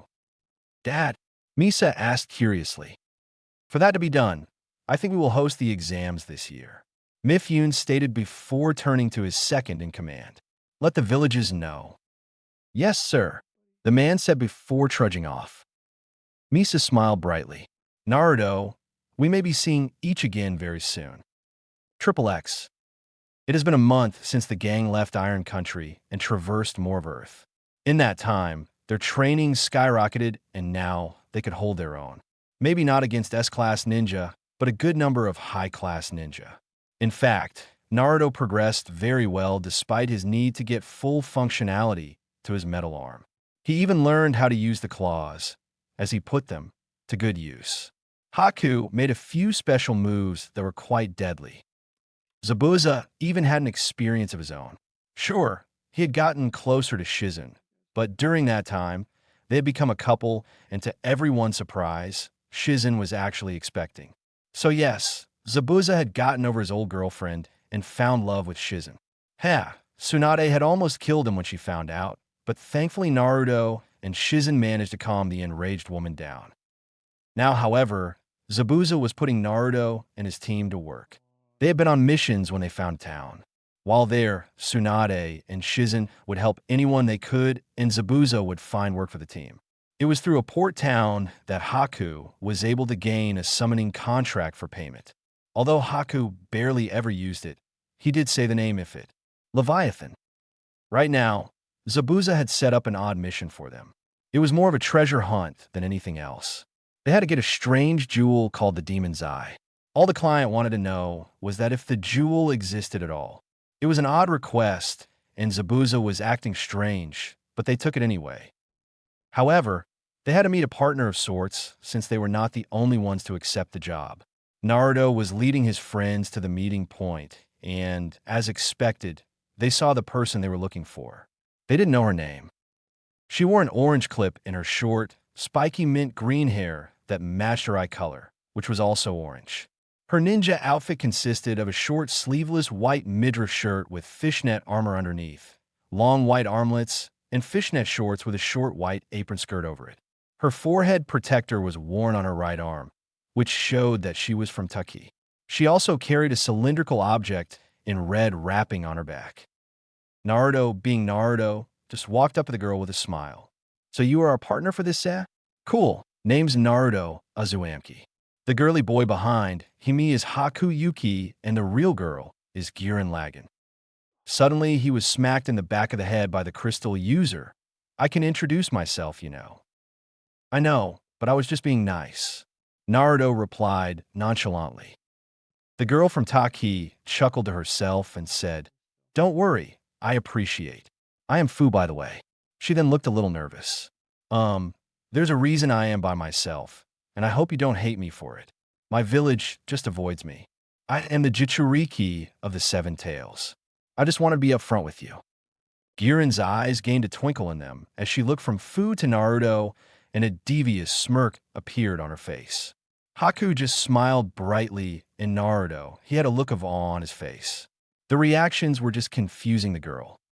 Seeing this, Naruto decided to explain to the girl, "Well, it is stupid that your village avoids you, and it would be stupid of me to have a problem with you, because that would be hypocritical of me since I hold the 9 tails." Fu blinked stupidly before a smile appeared on her face, and she pulled Naruto in for a one-armed hug. "Awesome. I met someone like me." She then looked at his friends and asked him, "So, they don't have a problem with me either?" "No," Naruto chirped. "We are bloodline users from Kiri, so we know what it is like." Haku stated politely, making Fu nod in understanding. "Well, all right then. Let's go get some treasure." Fuchir deputy. The group nodded and tracked forward to the location of the cave they need to go to. As they traversed, Girin held Fu back so that she could better talk with her. Her plan to set Naruto up with her was in motion. Triple X. Zabuza was once again in the back of a bar, talking with Jiraiya. "So, am I right?" Jiraiya sighed and nodded. "Yep. I can't believe me or my spy network.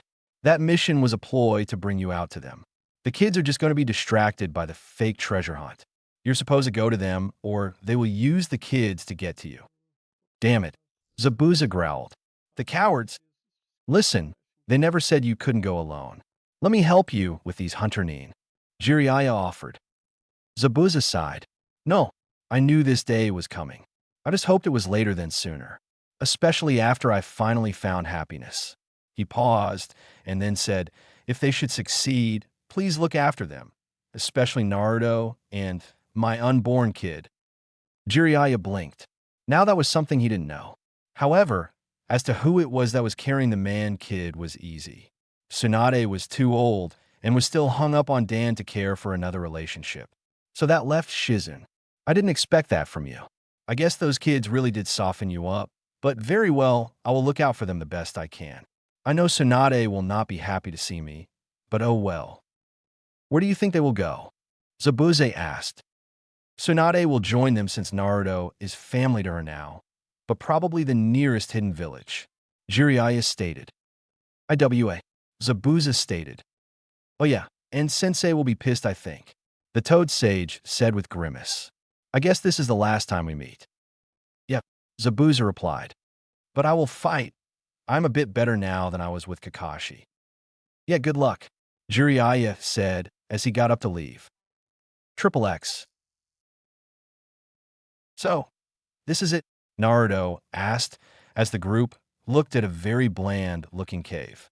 "If people want some treasure from this cave, why hasn't one gotten it yet?" Girin sighed as she smacked the back of the blonde's head. "Idiot. Oi, what was that for?" Naruto barked, making Fu laugh. "It is simple. We can't use chakra in there. There is something in there that prevents people from actively using chakra. That is why no one has ever found the treasure inside." Fu explained for him. "Correct," Haku stated. "Well, I'll make sure we can't use chakra, There are obstacles in there that no normal person can get around. Huh, why didn't I know that? Naruto asked. Because you didn't read the mission papers. Girin sighed. All right, Naruto said sheepishly as he rubbed the back of his head. No worries, let's just tackle one thing at a time. Fu said with a smile as they entered the cave. Once inside, they all felt a little weaker and Naruto commented on it. So, this is what normal people deal with. It sucks. Fu laughed. I suppose it is Naruto, but they still do a lot of thing in life.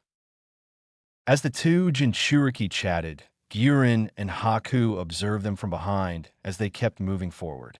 They seemed to be getting along. Haku stated with a smile. Yes, and maybe we can get Naruto with her. They just seem right together, Girin said with a smirk. I seem to recall you saying something similar with Misa and Temari, well after you started liking them. Haku mentioned. So, Girin replied, there are many girls for our little brother to be with. He just has to choose, and so far he has not. Sometimes I just don't get you. Haku did bannet. No worries, I am just trying to help, but it seems to is doing a fair job himself of attracting the girl. Girin observed. I guess you were right. Haku stated as he watched the interaction between Naruto and Fu. Naruto was just being himself, and Fu did not seem to mind it. Also, it seemed that she was taking a shine to him. Before anything else could be said, they had to stop. Why? Well, there was a huge hole in the ground, and they could not ninja jump it. How are we going to get across? Naruto asked. Fu thought about it and said, simple, I throw you. That seems go, what WHAT? Naruto shouted as he was thrown across to the other side. Haku and Girin soon followed him, screaming all the way. Are you nuts? We could have died. But you didn't, Fu said cheerfully. How did you do that anyway? Naruto shouted. The natural ability that my tailed beast gives me. I have great strength, and it overpowers this cave a bit. Fu explained. Super strength? Man, and all I get is super healing, and great stamina. Naruto grumbled under his breather before he noticed that Fu was still on the other side. So, how are you going to get over here? Well, I'm going to try and fly. I'm not sure how long it will last, but it never hurts to try. Fu replied as she started channeling a massive amount of her demon chakra. Doing so made chakra wings appear on her back that made Naruto shout in awe. Before the cave could repress that chakra, she jumped and flew across the gap with all her strength. However, that did not last because as soon as she was almost to the edge, she felt the cave's effects and her wings disappeared, which made her fall. Thankfully, she was caught by Naruto. I got ya. Then, with all the strength he could muster, he pulled her up, which made him lose his balance, and she fell on top of him, making them both blush at the closeness. Thanks, Fu said after she quickly got off of him with a dark blush on her face. She would admit that she liked the feel of his muscles through his clothes, but that also made her feel a bit shallow thanks to her own strength. However, she did find that she had an attraction to the blonde, which was not bad given her current state in Taki. Only time would tell.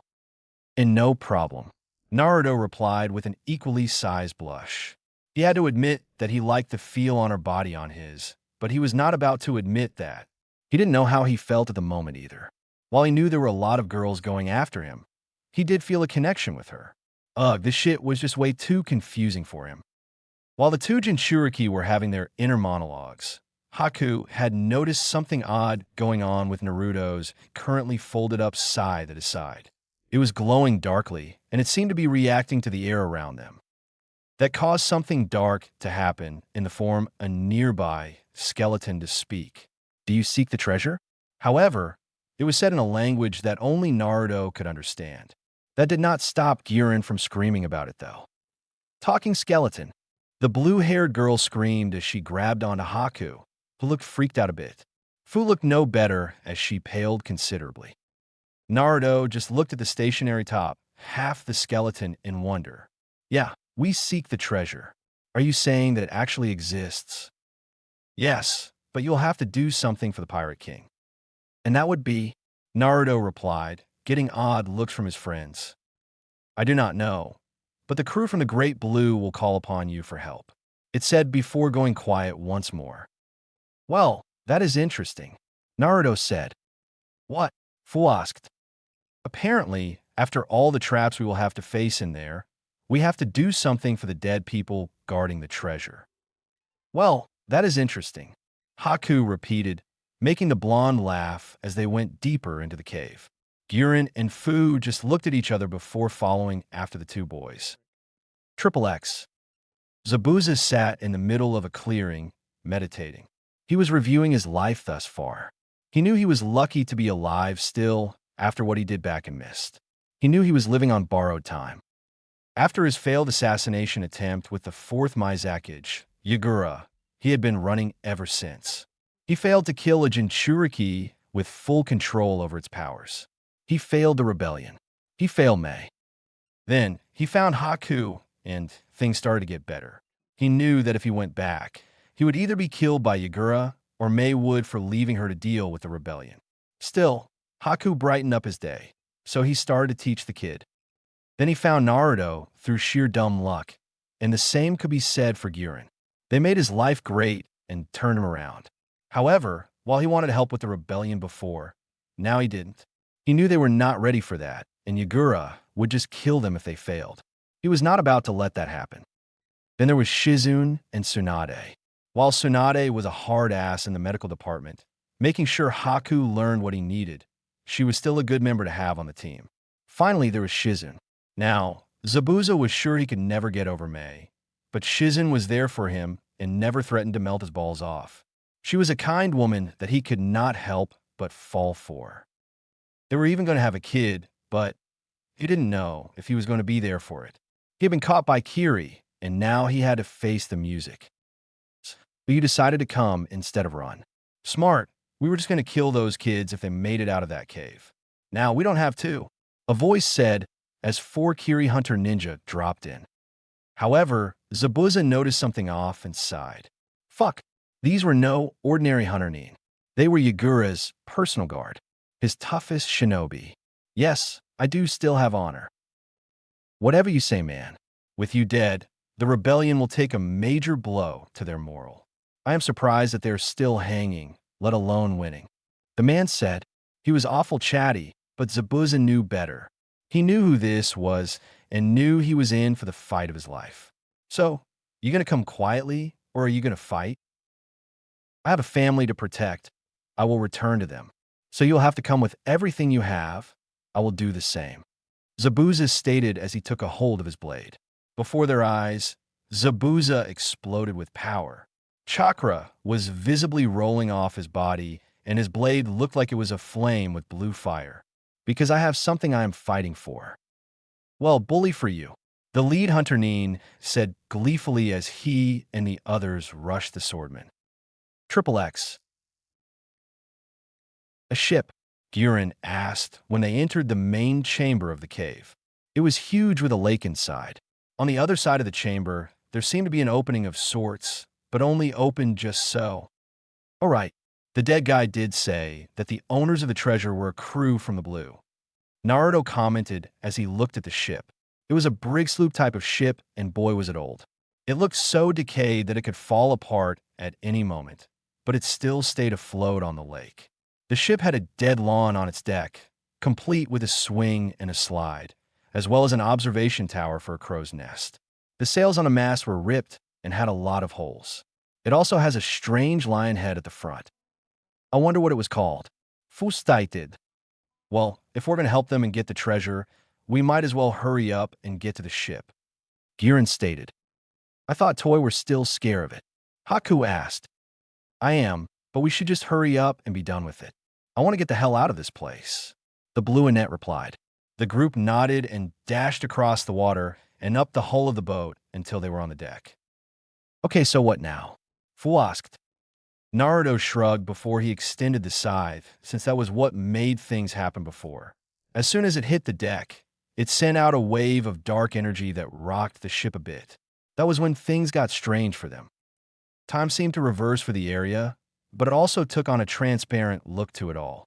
The nearby skeletons also seemed to levitate for a moment before the images of their old selves appeared. If they were really pirates, they certainly didn't look like it. A man, wearing a red vest-like piece of clothing, a yellow sash, a pair of blue jean shorts, sandals, and a straw hat, looked at them and smiled. "Hi, the name's Monkey D. Luffy." "Nice to meet ya, Luffy," Naruto said cheerfully. "So, I hear you need help." "Wait, we can understand them now," Girin asked her friends, who just shrugged, not understanding how that was possible now. A woman with long orange hair, the top half of a blue striped bikini, blue jeans, shoes, and a belt that held a staff of sorts, walked over and said, "Yes, we were pirates, a part of the Pirate King's crew, so naturally we die at sea.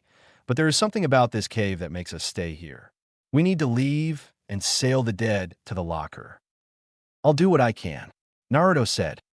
Before he could say anything else, a man with short green hair, a white shirt, black pants, and 3 swords on his belt came over and looked at the blonde. "Kid, what is your name?" "Me? Call me Naruto Uzumaki, the Grim Reaper Shinobi," Naruto said proudly.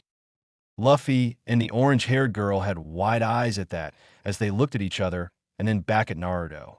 Naruto's friends had a feeling they knew what was going to happen. Luffy walked over to Naruto as if he were in a daze and asked, "You are an Uzumaki?"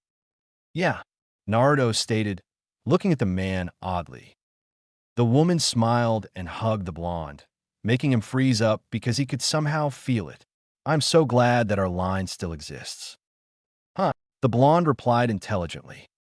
The green-haired man decided to speak up again. "Kid, Luffy and Nami are your ancestors. If I remember correctly, their firstborn married a Senju and created the Uzumaki in Whirlpool." The group all had jaws on the ground at that.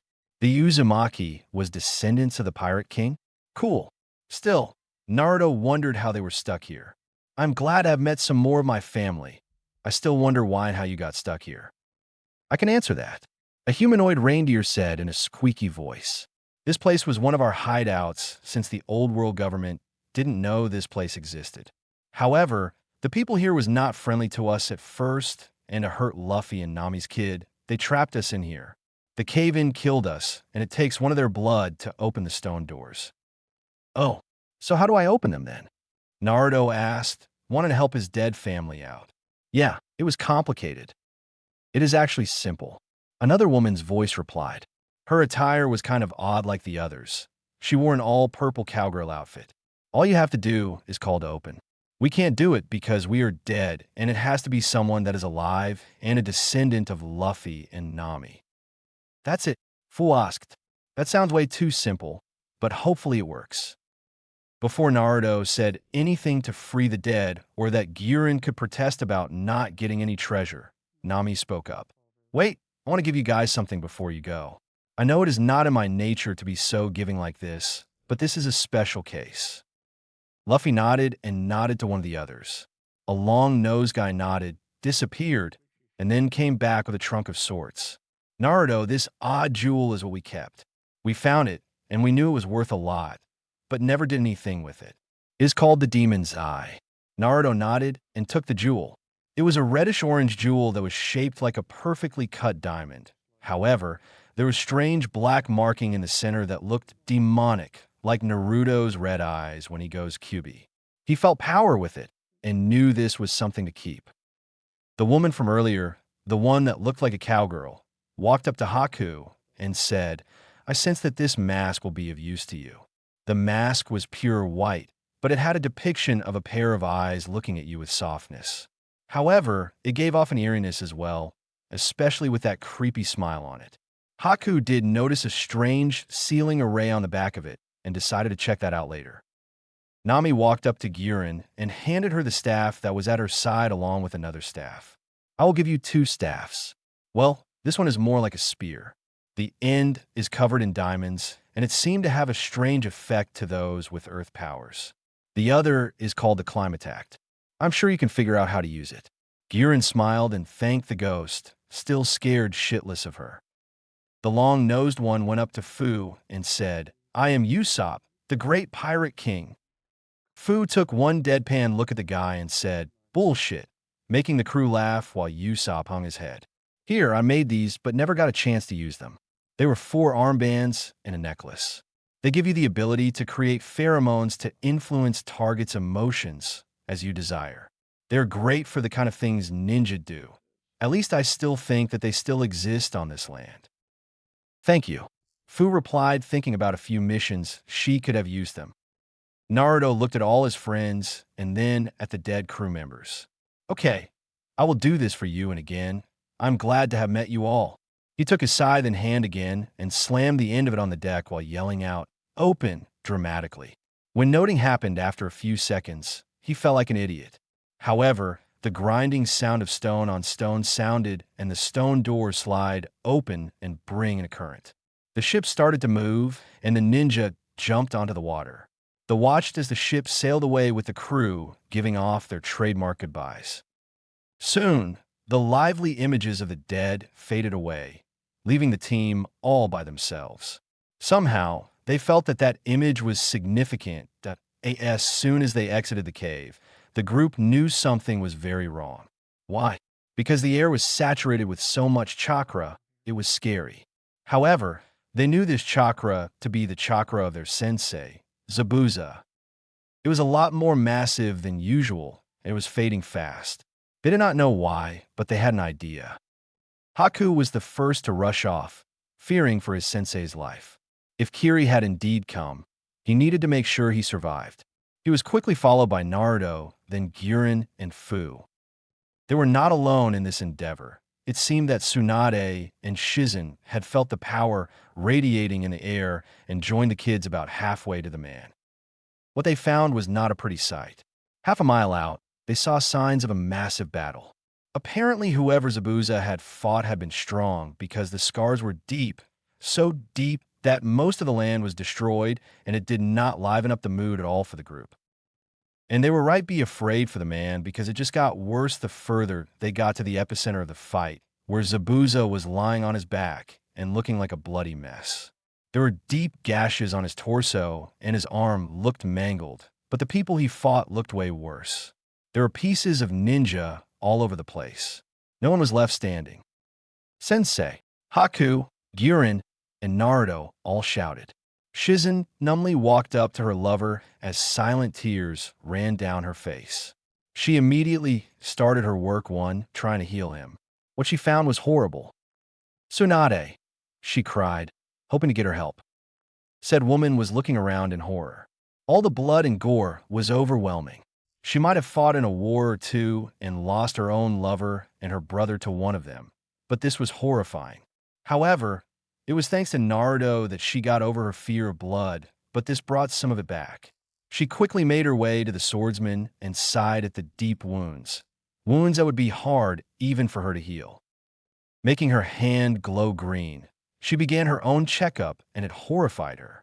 She was so angry with this man that she wanted to hit him, but she refrained from doing that.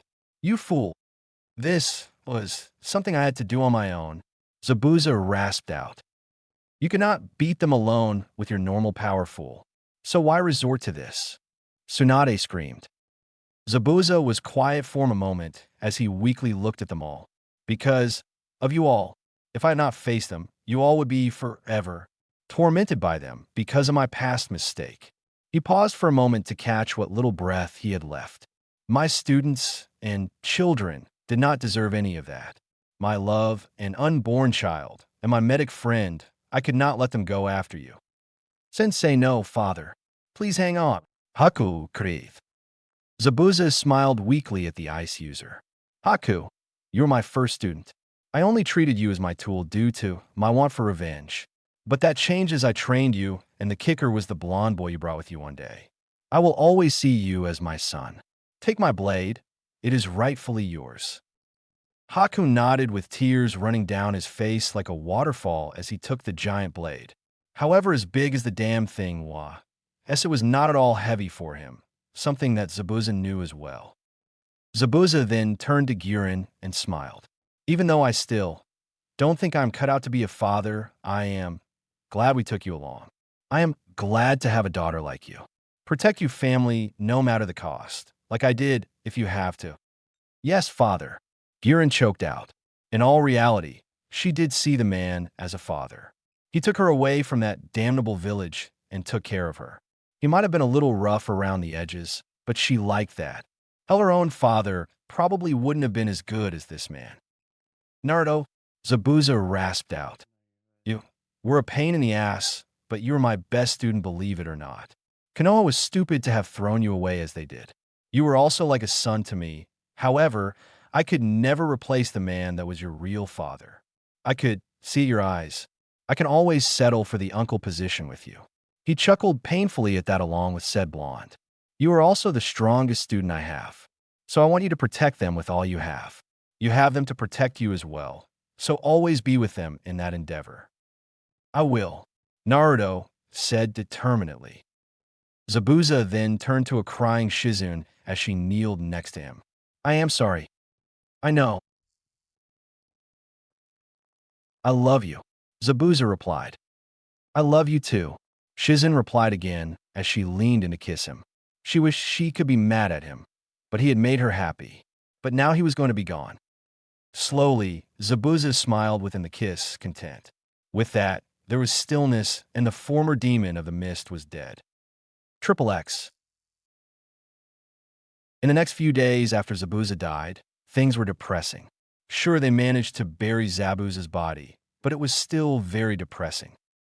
Girin decided to spend a lot of time with Shizune and Haku. They spent time training, crying, and comforting each other. However, for the girl, she remembered a special time back in the desert with her father figure. Flashback. Training for Girin was like normal for her and the big bad demon of the mist.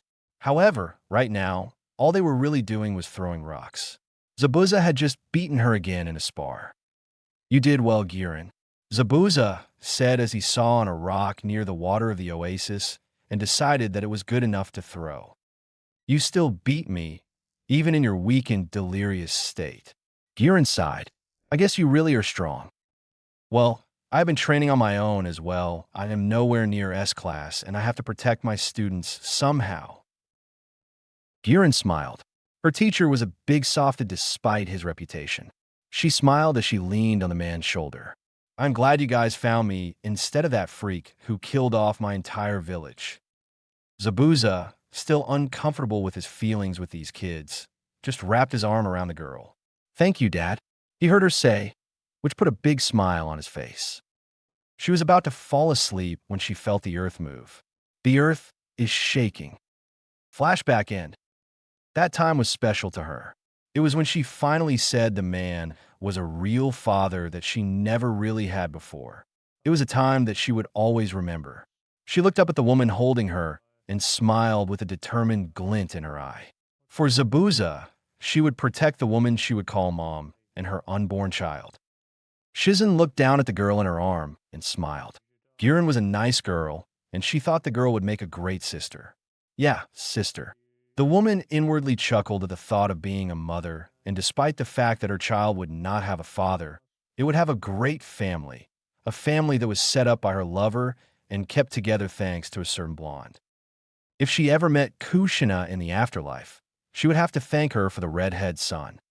Going on that line of thought, she smiled. This situation she was thinking of seemed familiar.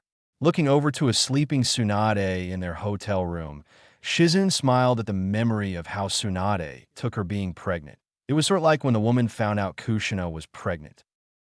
Flashback. Shizune came out of her hotel bathroom with a big smile on her face.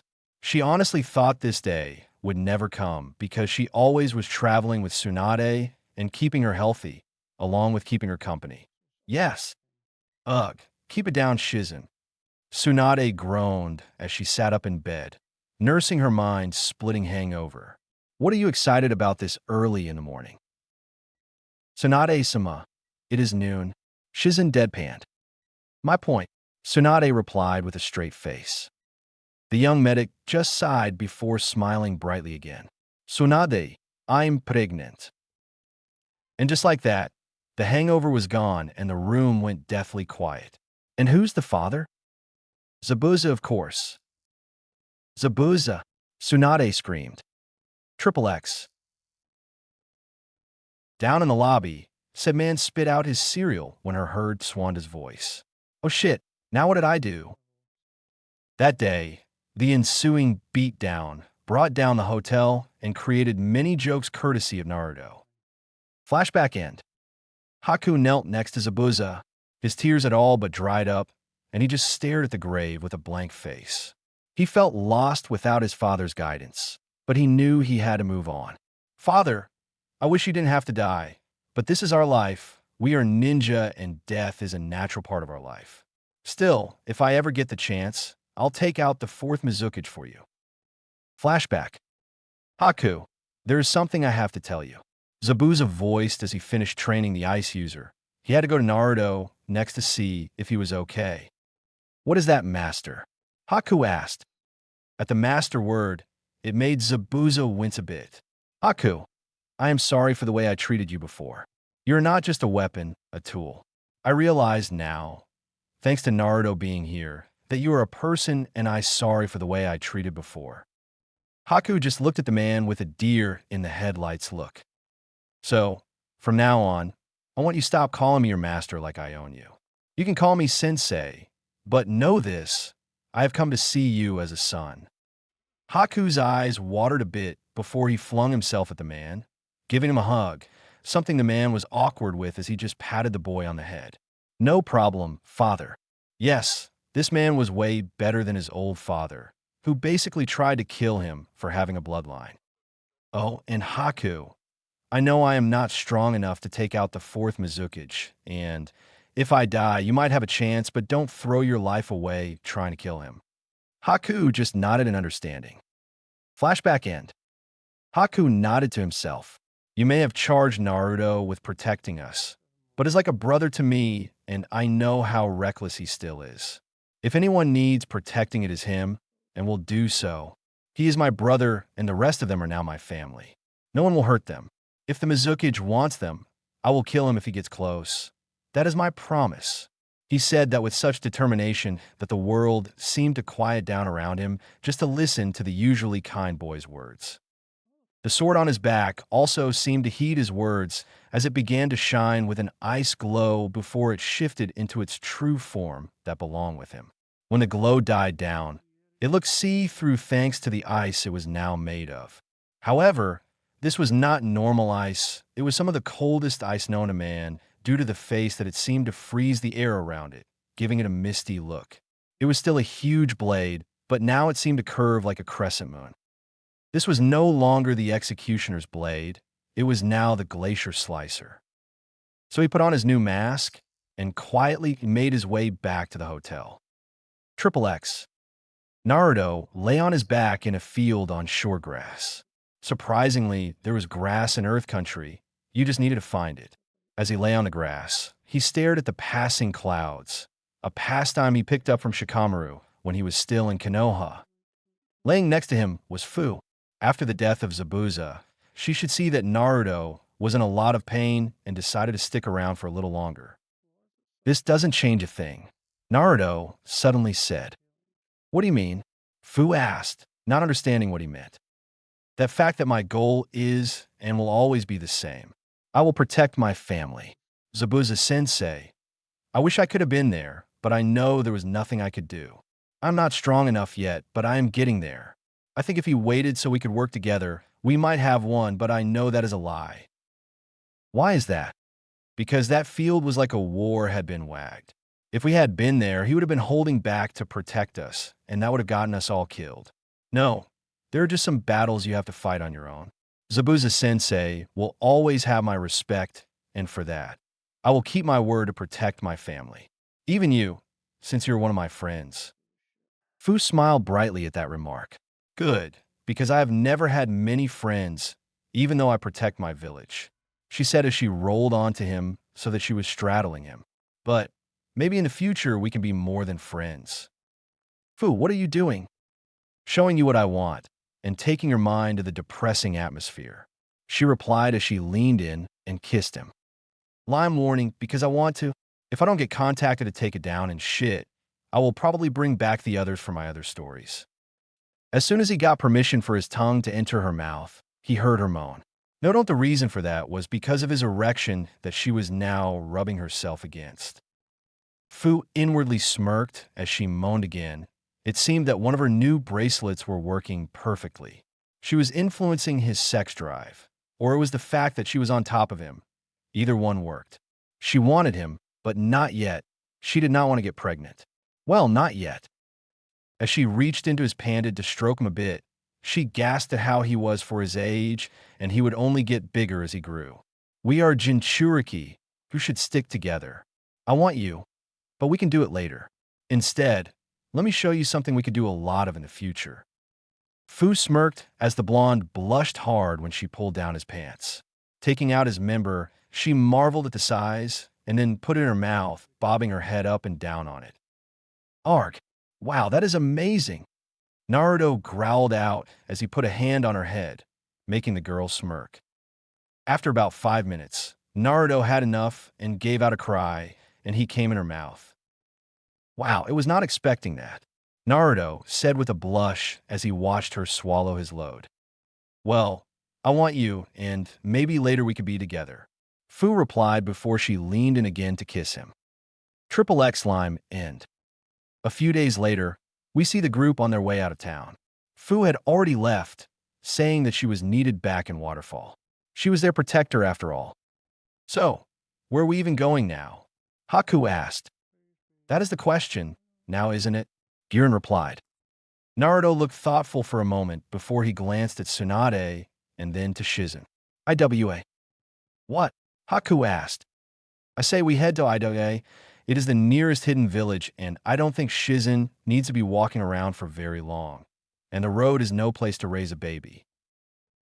That is a good idea, Shizen replied. True, and like I said, IWA is safe for you now, since they're the only people to really hold a grudge against you. Naruto are either dead or missing ninja. Tsunade replied with a smirk, liking how he thought. I like this idea. Haku replied. I would either go there or Kimo. I will not run back to Kiri just to fight in a civil war. While the Mizukage should die, I will not fight him when not needed. And I would rather not go to Suna to freaking hot. Girin offered. And Konoha is out the question, Naruto replied, making the group nod. IWA it is then. Boy, won't that Sachikage be surprised to see me again, and with company. Tsunade chuckled as they started walking in a comfortable silence. As they did, she remembered seeing various items the group got in their venture into the caves. However, she never saw Naruto's souvenir. Naruto, what did you get in the caves? Tsunade asked. Naruto fished the eye like gem out his pocket and said, I got something called the Demon's Eye. He then handed it to her. Tsunade eyed the gem before her eyes widened. Naruto, this is a control gem. At Naruto's blank look, she elaborated. This was used long ago to help people with large chakra reserves to gain control over it. If you use this, I bet you will be able to use Jinjutsu, and maybe if you wanted to, medical jutsu as well. Wow, Haku said, you should stick with Jinjutsu Naruto. I heard that some people, mainly the Kurama clan back in Konoha, can making illusions real. You know, that could help with my style in the future. Naruto said, oh, this is sweet. Triple X a few days later. The group was a few miles from IWA when they came upon a bad sight. A dead IWA team, but two was not a full team. One of them was missing. Tsunade narrowed her eyes for a moment, thinking whoever did this was the missing person. Thankfully, that was not the case because they heard signs of a battle going on in the distance. Quickly making their way there, they found a giant of a man with only a pair of black shorts on, grinning darkly at girl in a kneeling position, with blood covering one side of her face. She had short black hair, pupil-less pink eyes which are accentuated by her eyelashes running upwards at the corners, a red shirt with the right sleeve missing, a lapel over her right leg, fishnet tights, and a skirt over that, with black shinobi sandals and a pair of black gloves. However, she looked pretty beat down by the look her tired but defiant eyes as she glared weakly at the man above her. Asshole, she growled out. You realize you can't do a thing, girl. I have killed your teammates with ease.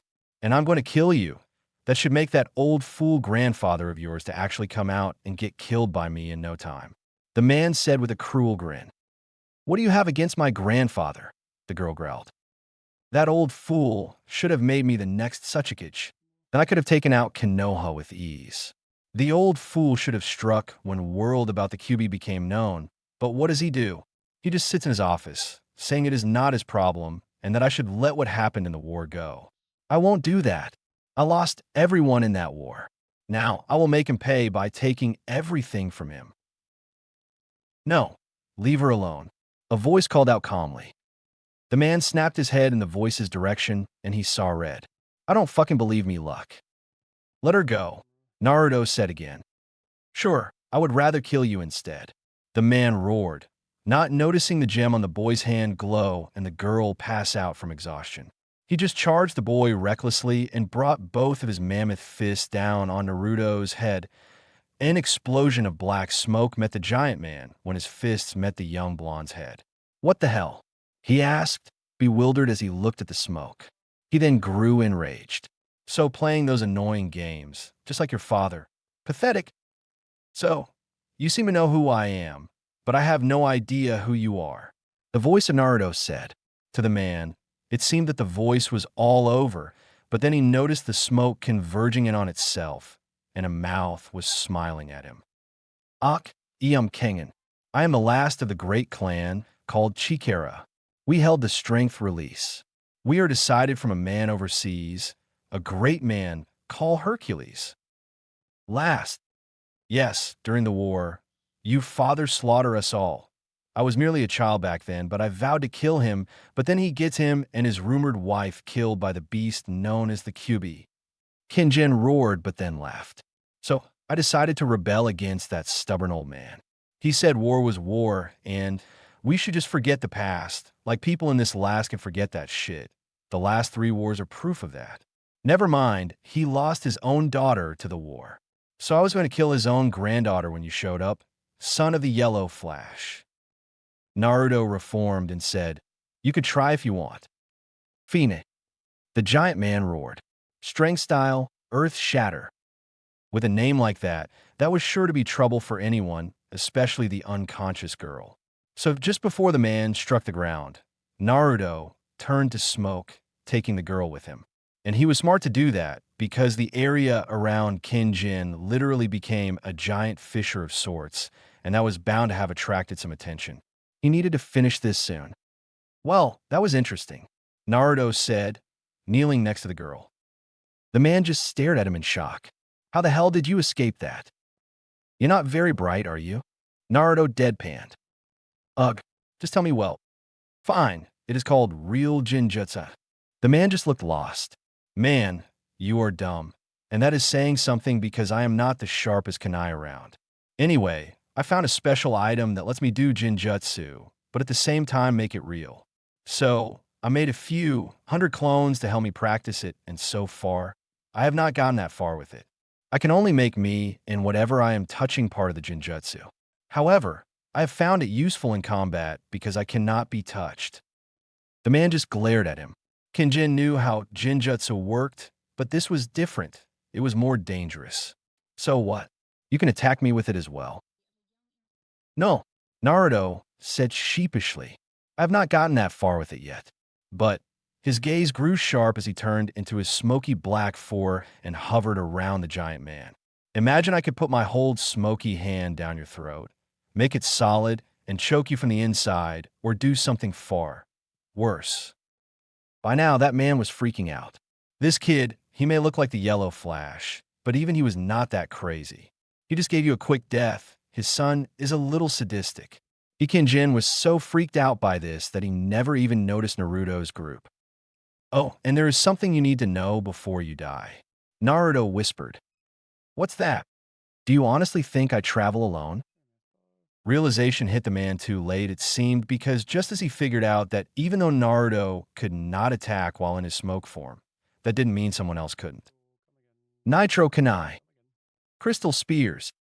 2 voices shouted out as the ice penetrated his feet, ground him to the ground while the pink crystals pierced his shoulders, making his arms useless. 3 kids had outsmarted him. That was so uncool. However, he didn't get much time to contemplate this as a fourth person made their presence known in the form of Tsunade. Oh Fu Dash was all he could let out as Tsunade punched him so hard, his insides exploded from the force. Bunch of idiotic dunderhead back then as well. Tsunade growled before she turned to Naruto and the girl. Good job, Naruto. Let me see if she's okay. Naruto nodded and let the older woman take over. Tsunade examined the girl and smiled. Good. Only minor cuts and bruises, but a little head trauma from that man. Good. Grandy Tsunade. Who is she anyway? Stop calling me that. Tsunade snapped. She is the Tsuchiki's granddaughter. Weren't you listening? Not really. Naruto answered point blank, making everyone face vault. But if that's the case, we need to get her back to, I don't know. Good thing we're headed there. Indeed, a man said as he appeared next to them. He was wearing Iwa's ANBU armor, and his mask was that of a grizzly bear. Naruto blinked for a moment before he said, "Oh right, Tengen's attack was basically a beacon." True, and when we arrived, you seemed to be able to take care of yourself along with Karatsuchi-sama, so we held back to see how good you were. Not sure if the youth here heard you, but to have real Jinjutsu of that level from only a few days and a few hundred shadow clones, I assume, that is pretty impressive. Thanks, Naruto said with a goofy smile. So, are you here to help us take her to the hospital? Yes, my team will do that. I will personally take you to the Tsuchikage so no problems arise from this incident. The man said curtly. What of her team? We found them killed, Tsunade replied sadly. I see. Inoki-sama will not be pleased about this, but he will be grateful for you helping Karatsuchi out. Bear replied. All right then, let's get going, Girin stated. Triple X.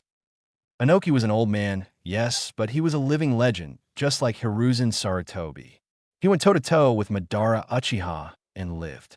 So as he stared out on the group before him, his mind wandered over to the past when he observed Naruto.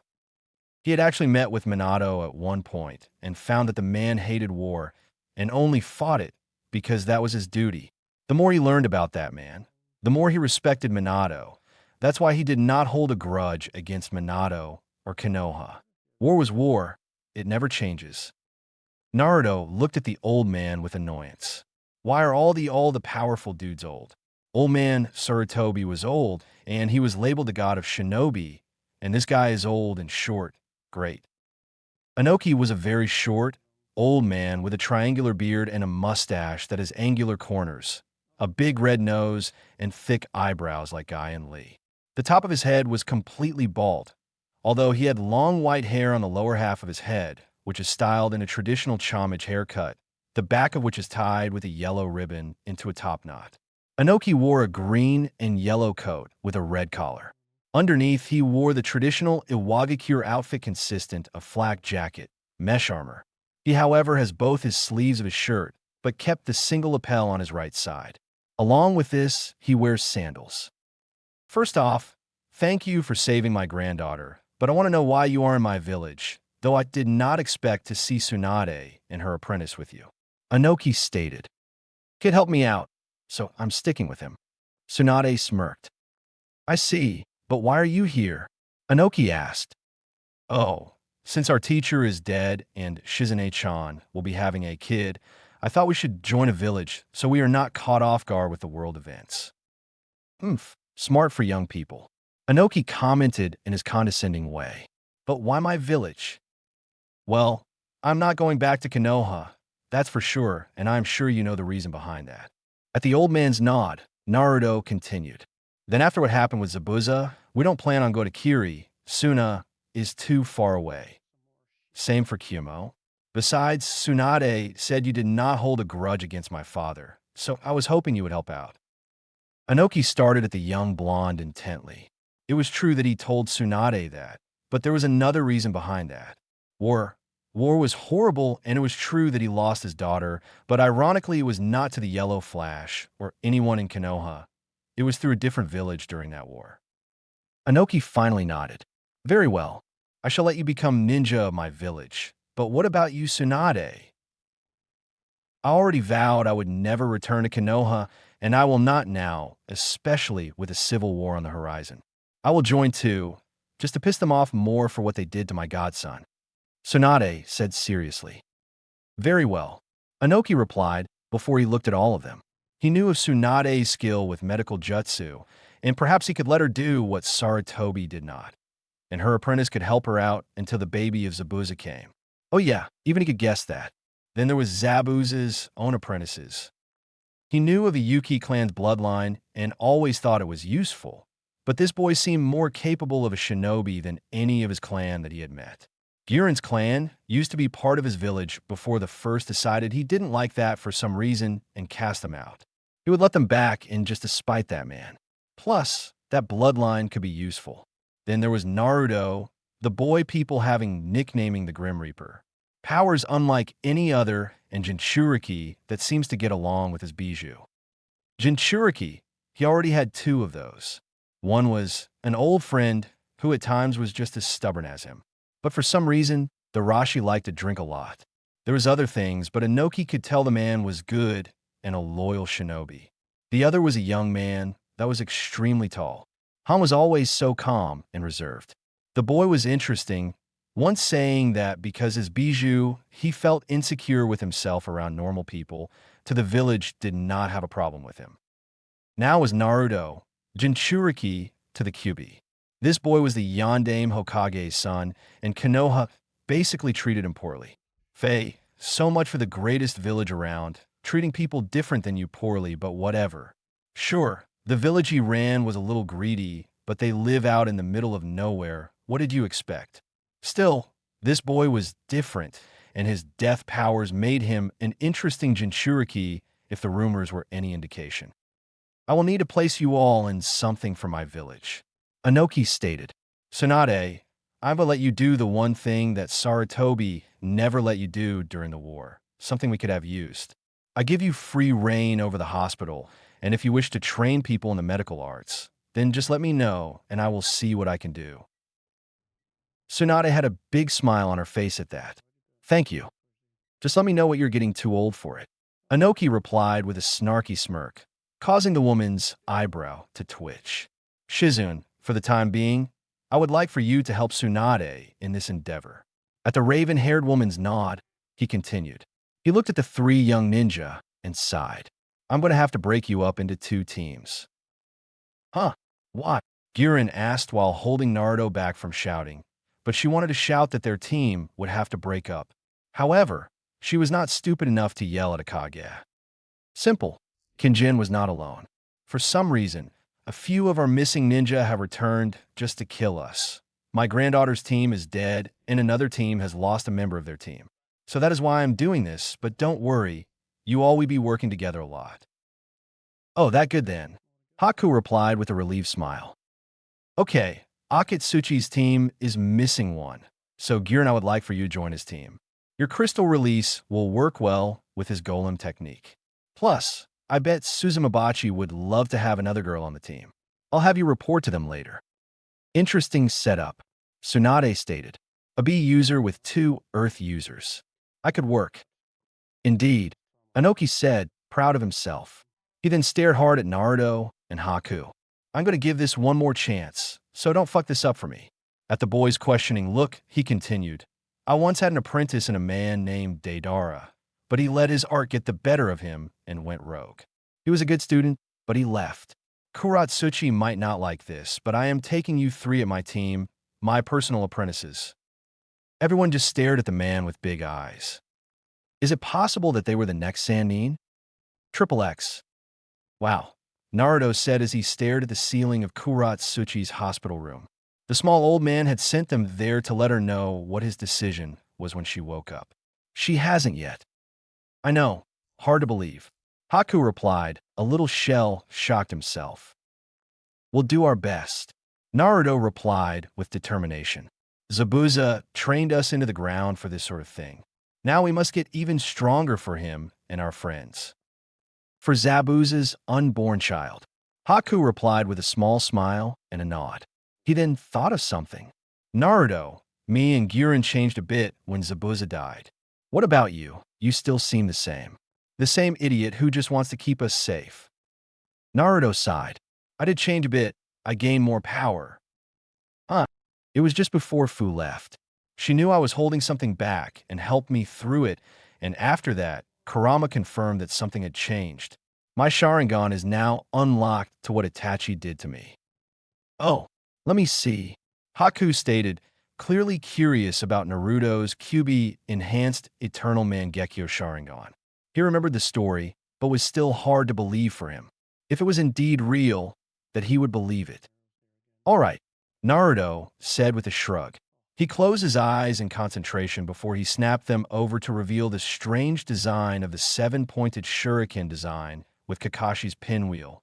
However, the odd thing about it was that it was glowing thanks to the QB's power. Wow, came a voice that spoke for Haku. They looked over to see that Kuratsuchi was awake and staring at Naruto's changed eyes. Those are interesting. Yeah, how I got them is a long story. Naruto replied sheepishly before he deactivated them and struck out his hand. But I am not. I am Naruto Uzumaki. Nice to meet you. The girl took the hand and shook it a bit weakly. However, she did smile. Nice to meet you too. I am Kuratsuchi. I'm guessing you guys were the ones to save me. Yeah, it was me Haku here, then Guren, Tsunade, and Shizen. Naruto replied with a smile. Wait, Tsunade-sama is here as well. The girl almost yelled. Yes, Haku stated. I'm guessing you're a fan? You bet. She is the strongest woman around, so I look up to her as much as Daidaranai. Kuratsuchi replied. Cool. She up and joined us in joining your village. Now she's head of everything medical. Naruto replied. Haku saw it. You need to work on your listen skills more. She is head of the hospital and in charge of training new med needs. Isn't that what I said? Naruto asked, looking a bit lost. Ugh, Haku saw it. Kuratsuchi took this time to laugh at them. You guys act just like brothers, you know that? So we've been told. Haku replied with a smile. Oh, there is something we need to tell you. That my team is dead, Kuratsuchi said, making the atmosphere in the room a little tense. I know, I saw them die before my eyes. It was so horrible, but when I was out, I felt like I had a vivid dream about them. Tell told me that since their killer was dead and they could pass up, but also told me to live my life. I will do that for them, but they were my friends, so I will treasure the time I had with them. I've only read about those experiences. Haku replied. I'm going to assume that one of your old teammates had a deep spiritual connection, or something like that. The girl actually laughed at that. Yeah, you could say something like that. My teacher, despite being an old member of the Explosion Corp, was a very spiritual person, something he went overboard with a lot. She paused at that and continued with teary eyes. I'm going to miss him. We miss out teacher as well. Naruto replied softly as he sat down next to her. Before coming here, our teacher, Zabuza, was killed, so we can relate. I see. Thank you, Kuratsuchi replied. So, I'm guessing the old man got me a new team? Naruto burst out laughing at the girl's bluntness. Haku shook his head with a smile. Oh yeah, her and Naruto will get along fine. Yeah, he set up two new teams. One of our own, Guren Lagann, is on a team with... Who were they again? Haku saw it. Akatsuchi and Suzumabachi. All right, they lost someone too. I hope they get along. The bettered girl replied. And the three of us are a new team. Naruto replied, not missing a beat. Really? Kuratsuchi asked with wide eyes. She was not complaining. They seemed strong enough. Who is our sensei? Your grandfather. Haku replied. Kuratsuchi stared at them for a long time at that before a small but sad smile crossed her lips. I guess this was bound to happen sooner or later. Naruto asked. I always wanted him to teach me, but then I would be taking Daranai's place. I wanted to be his student, but then I did not want to. Makes sense? Sort of, Naruto said, somewhat getting it. Kuratsuchi laughed. It is complicated, but I am glad. I hope we get along. Me too, Naruto said with a big smile as he shook her hand. While Naruto's eyes were closed in that big smile of his, Haku had noticed that Kuratsuchi was blushing a bit towards Naruto. So Itoha? Heh, Naruto doesn't even realize it yet. Still, I guess him saving her and triggered an interest in him. I wonder where that goes, or when he will notice. Kuratsuchi turned her attention to Haku and smiled, making the boy smile at as well. Oh, hey, don't tell me grandfather this yet. I want to tell him myself. What would that be? Haku asked. A little something that Gari-sensei taught me. Kuratsuchi replied with a smirk, making Haku sweet a little. Triple X. A few days later, the three of them in front of the Tsuchikage's desk as he stared at them. We have a lot to do in the next month. We have a lot of training, and we will be dealing with these missing ninja ourselves. No more deaths because of these fools. Anoki stated. Why, what happens in a month? Kuratsuchi asked. Anoki gained a gleam in his eye. It was for this reason that you are all still genin. The Chunin exams happen next month, and you team, along with Gyurins, will be entering. However, this is not a normal exam. It will be held in the land of iron this time, something that does not happen very often. Huh. I wonder why Mifune wanted to do that this year. Naruto wondered aloud, making Anoki and Haku give him deadpanned looks. In any event, you will be ready for this exams, because the exams held there are much harder than anywhere else, that I can assure you. Yes, sensei, the three shouted, making Anoki gain another gleam in his eye that Kuratsuchi found herself shivering at. This next month was going to be filled with pain. Oh yes, Naruto, I have something for you. After all, what is a Grim Reaper without his cloak? Anoki stated as he tossed an article of clothing at the blonde.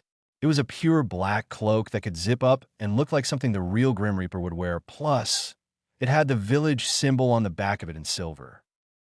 Nice, Naruto replied with a smirk. XXXXXX, it had been 2 weeks since Anoki took on a new team, and he couldn't be prouder of the genin. His granddaughter was at the level he hoped she'd be when he took her on. Now she was just as strong as her teammates. However, he was surprised and slightly miffed that she had learned to use explosion release. Flashback. I am sorry, what was that again? Anoki asked, disbelieving. Grandpa, I learned how to use explosion release from Gari-sensei just before he died. I know how you don't like it much because of Daidar and II, but I will use it to make this team great. And I will not leave like Daidar and II did. Kuratsuchi stated with a hard stare at the old man. Anoki stared at the girl for a few minutes before sighing. Since you are family, I know how stubborn you will be with this. Very well, I will believe in you. Just don't let this chance go to waste.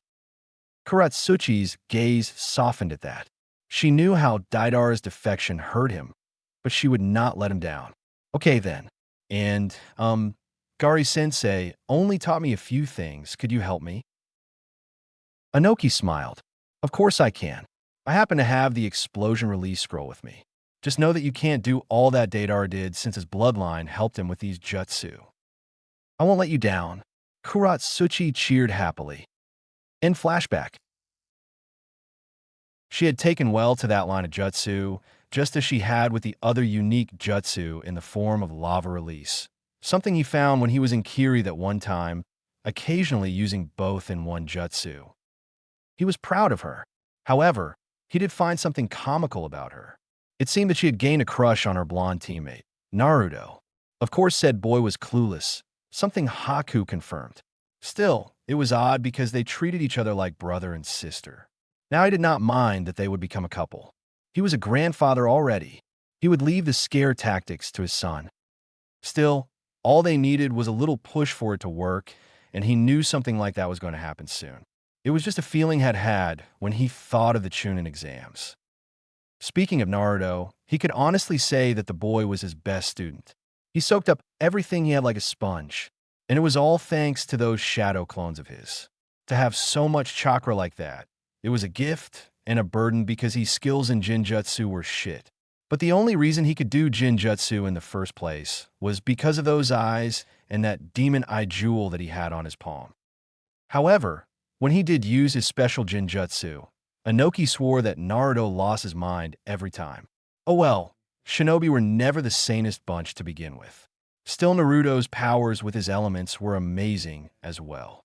He was able to combine them, but only for a short time, so he really didn't have many sub-elemental jutsu as of yet. Then, of course, were his strange death jutsu that he was not touching with a 10-foot pole. Call it animal man paranoia, but he didn't fancy dealing with death just yet.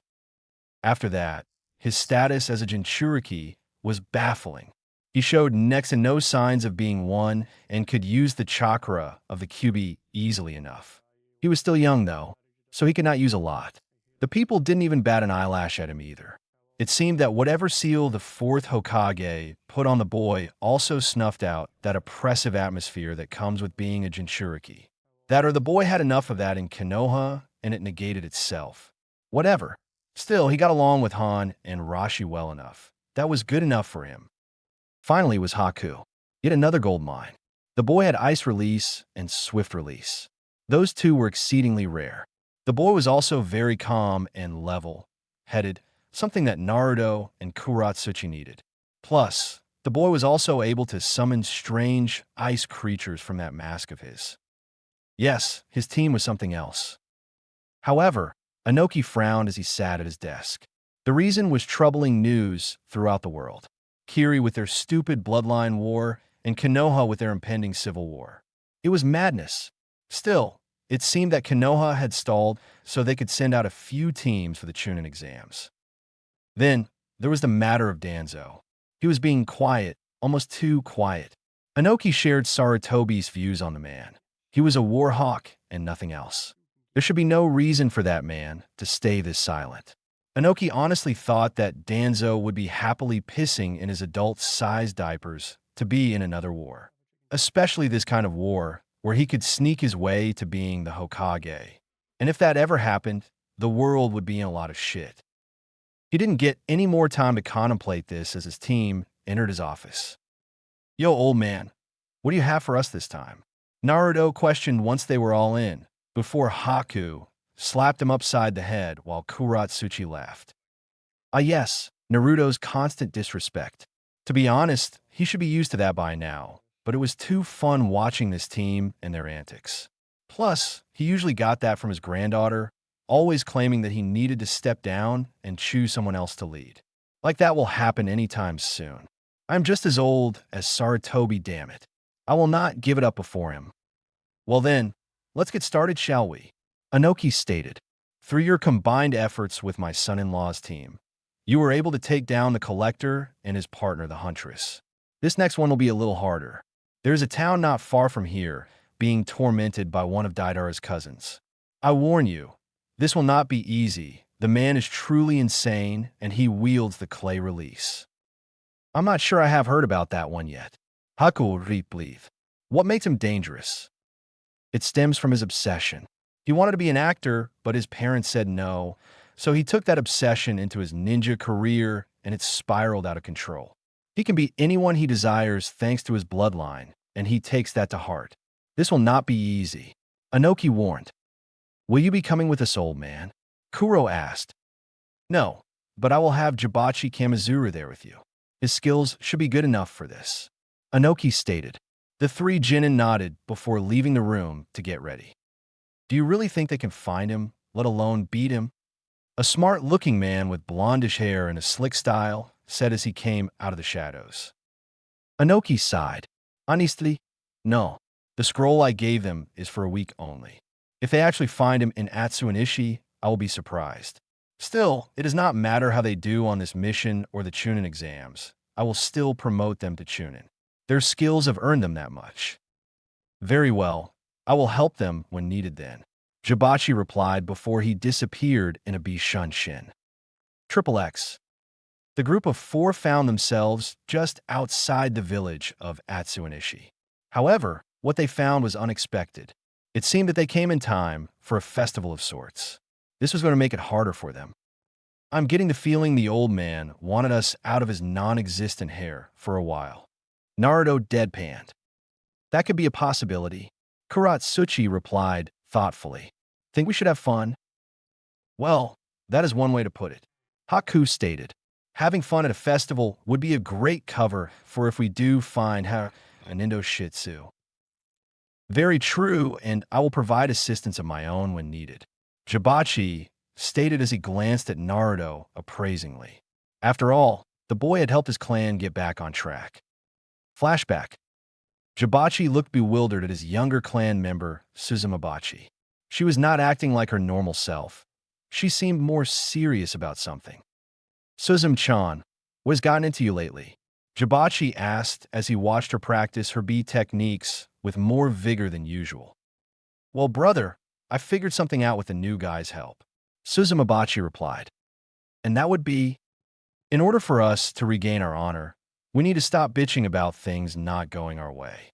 We just have to keep working our way back to the top. If grandfather could do it, so can we. And what brought this about? Jibachi asked. He was the calmest of his family, and he knew it, but his younger siblings just didn't seem to get it, until now. Naruto Uzumaki, that idiot gave me some great advice on our last mission. He's a good guy, though, and I think I could put my faith in him. Suzumabachi replied with a small blush. His words really did get through to her. Jibachi quirked an eyebrow at this before smiling softly. You have made a good friend, then. It is exactly what we need to do. Flashback end. So, what are we waiting for? Let's get on this festival bandwagon. Naruto cheered. Yeah, let's go Naruto-kun.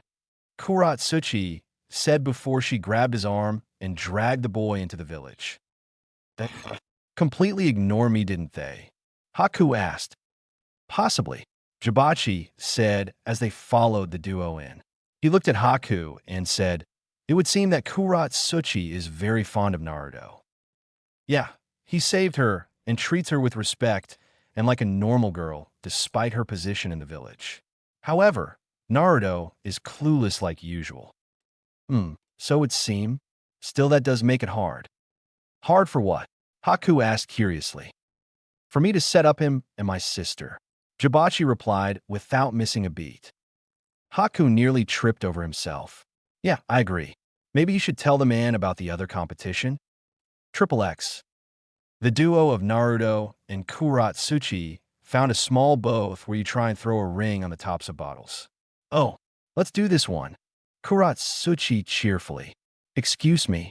We would like to play this game, she called to the keeper. Said keeper looked to be a middle-aged man that wore referee costume. He looked at them in surprise for a moment before he came over to them with a kind smile on his face. My, I have not seen you two here. This is a small town, so everyone knows each other. You here for the festival? Yes, Kuratsuchi replied calmly. However, she did take note of the way he was looking at them. He seemed to be sizing them up. Why? Then let's get this game on the way, my girl. Is your boyfriend playing for you, or are you? Naruto looked at her, and he saw that she actually wanted to play despite the blush on both of their faces. So he gestured for her to play. They didn't bother correcting the man since this happened a lot, and they didn't mind it. The man gave her the rings needed to play, and she began the game.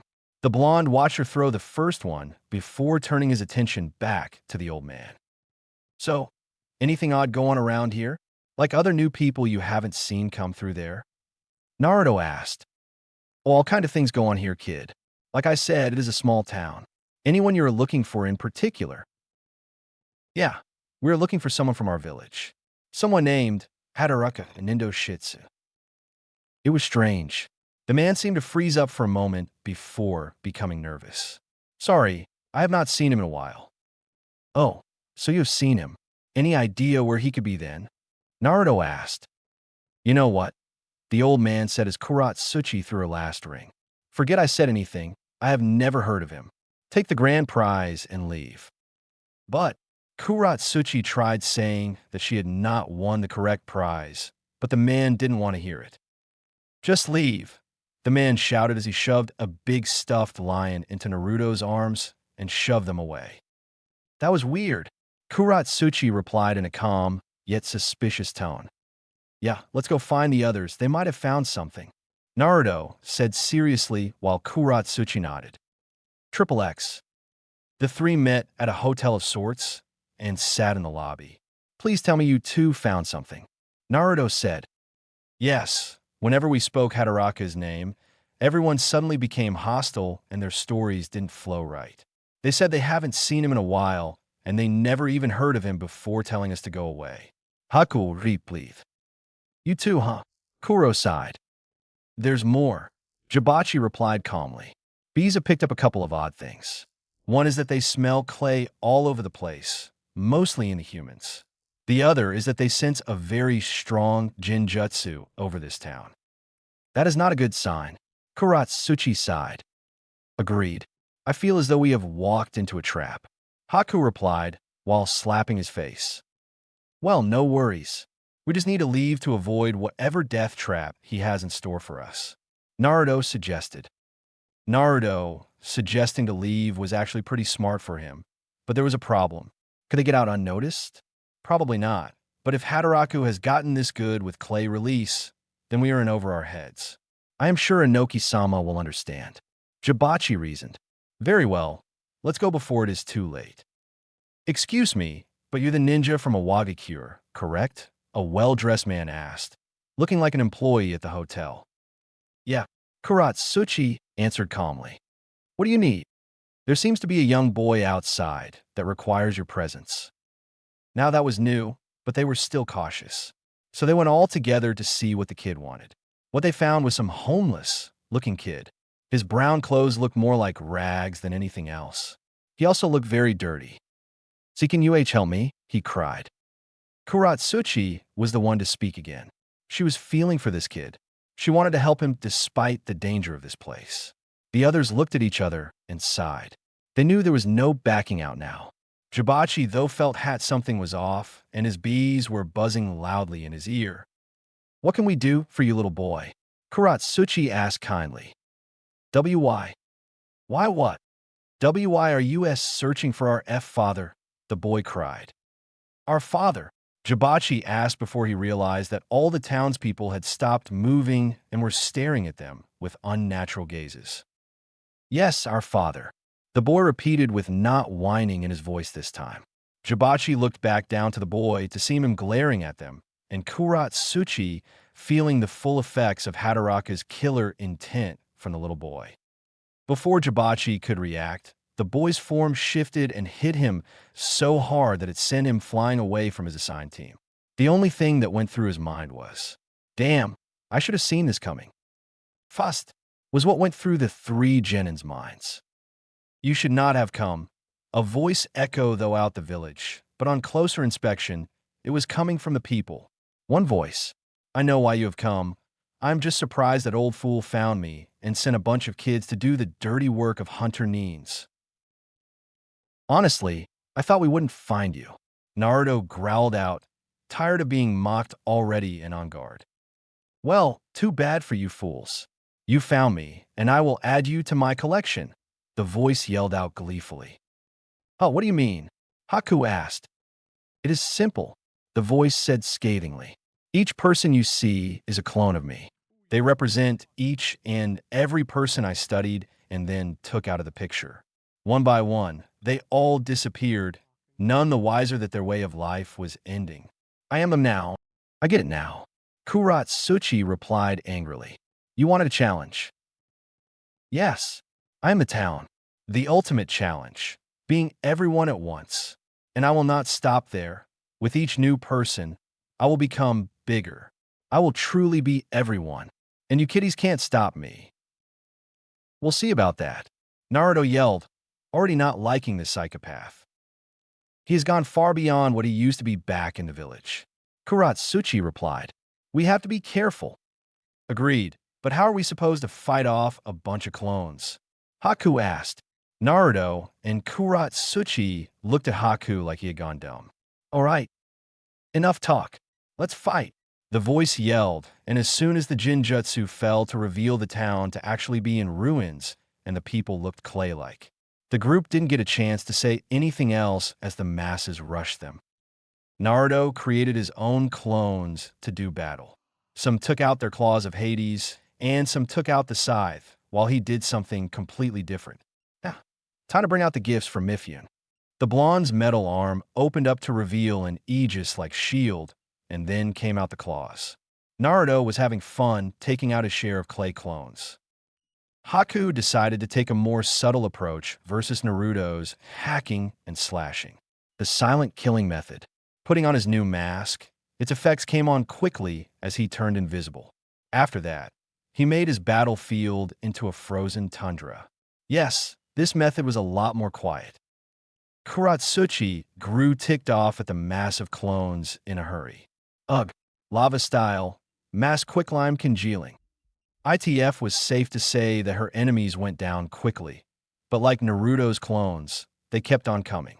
So it was at this point that she used her version of the exploding release. Explosion style, exploding shockwave. She clapped her hands and a yellow energy exploded outward before connecting with every clone in her range, making them easily explode. While that gave her an idea, she didn't get to act on it because everything went silent. That was when the voice spoke again. Ah yes, so you're Kuratsuchi, Daidara-senpai's little friend. Oh, this will be fun. Fine, I will show you why I left.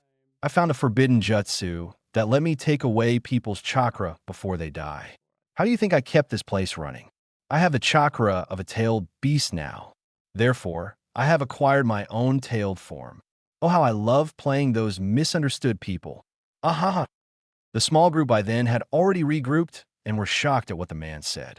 Before they could react any further, the ground shook before all the broken pieces of clay started moving and then converged onto one spot.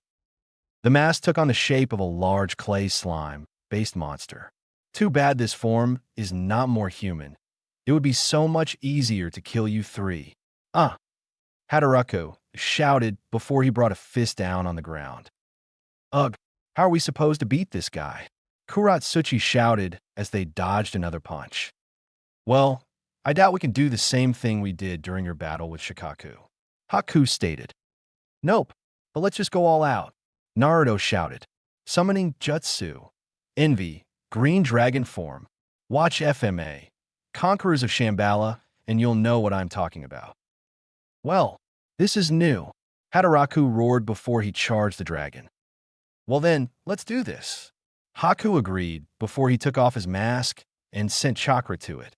Special summoning jutsu, Yukiana. 5 beautiful snow ladies appeared and sent a caring smile towards Haku's direction. Oh, so that's the summoning jutsu you were talking about. Kuratsuchi stated as she watched the dragon send fire at the clay man, while the 5 Yukiana sent streams of high-powered ice. You can't beat me like this. I'll just reform every time. Hataraku shouted in annoyance. And you kiddies will run out of chakra before I do. He's right. Kuratsuchi replied, sadly before she remembered what she did before. Vuku, tell your friends to freeze him in place. I have a plan. Right. What I asked your plan? Naruto asked. I'm going to use a special jutsu Dunai taught me. I will make him explode, incinerating all of him. Kuratsuchi explained. Oh wait, how will you survive the explosion? As a matter of fact, how will we survive? Naruto panicked. Simple, I create a clone with more than half my chakra to pull this off, and then we all run for it. Kuratsuchi stated. That is a good plan. Haku said, coming up to them.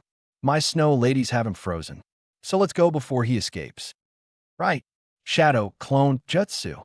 Kuratsuchi called out before she fell over some, but Naruto caught her. Got ya, just ride on my back so you can get her chakra back. Naruto offered. She blushed, but did so anyway. As soon as that happened, they dispelled their summons before high-tailing it out of there. Near the edge of the town, they saw Jibachi waiting for them. Hey, where are you? Not time to explain, just run. Naruto shouted as they ran past. Jibachi grimly looked at the frozen clay form before running after his team. Whatever was going to happen, it was not good, he reasoned. He was right. As soon as Hataraku broke free, the only person he saw was the girl. Well, facing me alone? How unwise. This is something only I can do. The Kuratsuchi clone called out as she ran up the clayman's body and stopped at his face. Hataraku was feeling generous since her team left her, so he let her have the first strike. And what will you do, little girl? He said mockingly. Just a jutsu a friend taught me. Kuratsuchi replied with a smirk as his fist started to glow. And please remember, art is a bang. What? Hataraku screamed, instantly knowing that something was wrong. Explosion style, exploding clé jutsu. Once her fist hit, it was like a nuke going off. The creature's body glowed for a moment before all hell broke loose. XXXX. Holy shit, Jibachi screamed as the resulting shockwave bowled them over. Normally, he was more reserved than this, but this mission had been a huge crapshoot that he had lost most of his composure during it. This was just the last straw for him. Weakly trying to get back up, Naruto found that he was now under Kuratsuchi, so naturally that made him blush. She looked so vulnerable on top of him that he found her quite cute. She looked down at him after a moment of silence. With a blush of her own, she smiled and said, "We did it." "Yeah, you did," Naruto replied as he hugged her close. Kuratsuchi didn't know what to say to that, so she just hugged him back before they both fell unconscious. Haku took one look at the resulting mushroom cloud, then at Naruto and Kuratsuchi's position, then back at the cloud before he just slumped against the tree he landed near. "Give me a break. We are so boned. We will have some explaining to do." Jibachi muttered exhausted as he plopped down next to the ice user before they too fell asleep. Inoki stared at his new student from behind his desk with a blank face. These kids were something else. There weren't many, but they managed to take down all of their pathetic missing ninja that wanted to cause problems for his village. Now, they were ready for anything that came their way. Hopefully, the Chunin exams in Iron Country will provide them more experience that they needed. Hopefully for him, they didn't end up destroying the place like with that one village. He didn't remember name anymore because these idiots blew it off the map. Flashback.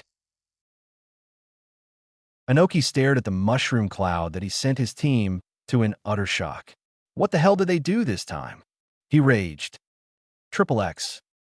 So, what you were saying is that Hataraku basically transformed that town into his sick image of clay and posed as all the townspeople, and with that forbidden jutsu to do it. Inoki asked the beaten-up-looking kids and their temporary team leader. With everyone nodding, the old man sighed before tears started falling from his face. "I'm going to have so much paperwork for this." The group just stared at him in pity. In flashback. In a few days, you and another team will be taking the Chunin exam in Iron Country. I hope you're ready for this, especially since it is in Iron Country. The exams are almost never there, and when it is usually pretty difficult. Anything we should know? Naruto asked curiously. Yes, there are only two parts to this. They don't do the paper exam that Konoha has, and from what I have seen, you don't need it. Inoki stated. Well, that's good. We don't need Naruto to blow a fuse. Haku replied with smirk. Oh, hot girly boy. Naruto deadpanned. Enough you two. Kuratsuchi stated in a sickly sweet voice that sent shivers down their spines. So, when do we leave, old man? You leave tomorrow. Inoki replied. You may want to pack now while you have the chance. Dismissed. Well, except Naruto, because I have to speak with him. Haku and Kuratsuchi exchanged a glance, but said nothing as they nodded and left. What did you need me for, old man? Naruto asked seriously. After all, the old Kage didn't speak to you in private for nothing. In the near future, you will be making difficult choices involving your future. Inoki started. You are my prize student, and so, it makes you very desirable to certain groups. What I want you to decide in the future is this. Do you want to join a special group like ANBU or the others in my village? Or are you up to the task of creating your own group? Why are you asking me this now? Naruto asked, genuinely confused. Inoki sighed. To tell you the truth, I gave Deidara the same option once upon a time, and he created the Explosion Corporation. It went well for a while until he went nuts. The reason I'm asking this is because, like Deidara, I see you as a potential candidate for the position of Tsuchikage. Huh? Why me? Why not your granddaughter? Naruto asked bluntly. Inoki smiled sadly. For the same reason I had not given the position to my daughter before she died in the last war. For the simple reason, Know the rules set forth by the first Suchikage. One cannot give the position to their family members, and I am not sure Kuratsuchi's father is up to the task. Plus, he has never been that interested anyway. I see, but why me? I am getting old, Naruto. I may not have much time left, and with you three as my last students, it has given me happiness. But out of the three, you hold the most potential. Kuratsuchi is a family member, so that is out the window. Haku is level-headed, yes, but lacks the potential and power you do. So with them as your future advisors, I feel that with my training and their support, you will make a fine Suchikage. Oh, Naruto said, not sure how to respond to all of this. Naruto, there is no need to respond for this right now, but I will tell you two other things. If you decide to make a group, you will need members, and I have a feeling that not all in the village will join, so you should be on the lookout for people on the road that could fit the bill. The other thing is, how should I say this? I am setting up alliances with other villages, but they won't become official until after the exams. Okay, so why are you telling me that? Naruto asked, not understanding. Lately, there has been a popular method to alliances. Some do plain old treaties while others do political marriages to strengthen those treaties. Inoki stated with an emotionless face, looking at Naruto's confused face that was starting to understand. I'm too old to get remarried. My son, again, has no interest, and I don't feel comfortable making Kuratsuchi do this. So I again look to you since you will probably try and revive your clan here. Same with Haku, but he is Guren, and that girl could be freaking scary when pissed. I see, but that is a bit much, Naruto said with a red face. True, but you and Kuratsuchi already have a thing going on, so this course could be advantageous. It was then Inoki saw that Naruto was not even looking at him. Was the boy really that dense? Oh, come on, you are not together yet. Well, Naruto began, getting a groan from his leader. I'm not sure if she feels the same way, but maybe I'll find out during the exams. By the way, how many villages are we talking if you're going to do this? Inoki gave Naruto an "Are you stupid?" look for the Kuratsuchi comment before sighing. Honestly, I was going to try an alliance with Suna since they seem to be foregoing their treaty with Konoha due to you. I think the girl they will offer is someone named Temari. He smirked to himself when Naruto blushed. Then for Kumo, I am not sure. I see. Well, I'll get back to you later on that then, Naruto said, still not sure what to say about all this. It was, after all, a bit much to take in. Very well, I will see you in the Chunin exam finals then. Good luck, Inoki stated. Triple X in the land of iron. Man, this place has not changed at all. Naruto deadpanned. What did you expect? Said Guren with smirk as the two teams entered the village where the Chunin exams were being held. All 6 genin were there to take the exam. Naruto, Haku, Kuratsuchi, Guren, Akatsuchi, and Suzumabachi were all ready for what lay ahead. So what should we do first? Akatsuki asked. Well, it would advantageous if we get to our hotel now before the other teams get all the good rooms, said Haku. From what you told us, we might be already set up with the good rooms if Naruto is with us. Suzumabachi replied with smirk. You never know. Kuratsuchi replied, a little irked when she heard about Naruto's relationship with Mifyune's daughter from Guren herself. Oh, is someone pissed? Someone needs to make a move soon, Guren thought with a smirk as they made their way through the snowy village of Iron Country. As they walked, Naruto, Guren, and Haku noticed there were a lot more samurai patrolling the streets. With young ninja around here to prove themselves, that means that fights could spring up at any moment, and the samurai were ready for anything. Speaking of ninja, it seemed that they had already made it here as well. Of course, some would already be here, Naruto thought as he was instantly on guard. They probably left earlier than we did. Let's see what we have here. Some Kirinins, which is odd, but I guess even they can afford to bring ninja here during a war. I don't see any Sunanins just yet. Naruto then saw a few Kumo ninja, but they were already too far away to talk to. He would try and talk to them later, be friendly to future allies and all that. Now that only left Naruto. Konoha. Naruto brought up his hood, his long hair covering one of his eyes as he turned to look at the people he turned his back on, once upon a time. His teammates and friends backed him up, knowing what Konoha would try to do. Looking at the person who called his name, he was treated with the sight of his old crush, Sakura Haruno. Next to her was Sasuke Uchiha, the emo looking a little brighter, but not much. Then there was their new teammate. He was deathly pale-looking kid with jet black hair that was cut in a bowl-like fashion. He was wearing a black shirt that stopped at his stomach, which showed he was fully pale. He wore the standard black pants and black shinobi sandals. What was creepy about this kid is that he showed absolutely no emotion at all. However, Naruto saw the calculating gaze the boy was sending him, and he didn't like it. Next was Hinata, Hyuga's team. Hinata, Kiba, and Shino didn't even look like they had changed at all, but the looks they were giving him creeped him out a bit. While Shino's look was still neutral, the boy never showed any emotion as well. That Naruto could deal with. Last was Shikamaru's team. Shikamaru, Ino, and Choji still looked that same well, but while lazy, except for Ino of course, they were giving him the same looks as well. That look, it was the look that they knew what he was, and who his parents were. Like they didn't know how to react with him around now, that they knew that information. But that look was combined with something else. Like they couldn't believe he was wearing something other than Kill Me Orange. It annoyed him to no end. What was his simple response? Of course, they all looked a bit offended by that one-word response. Sakura was the one to speak for all of them, although Ino looked ready to burst as well. Is that all you can say after you ditched us, you baka?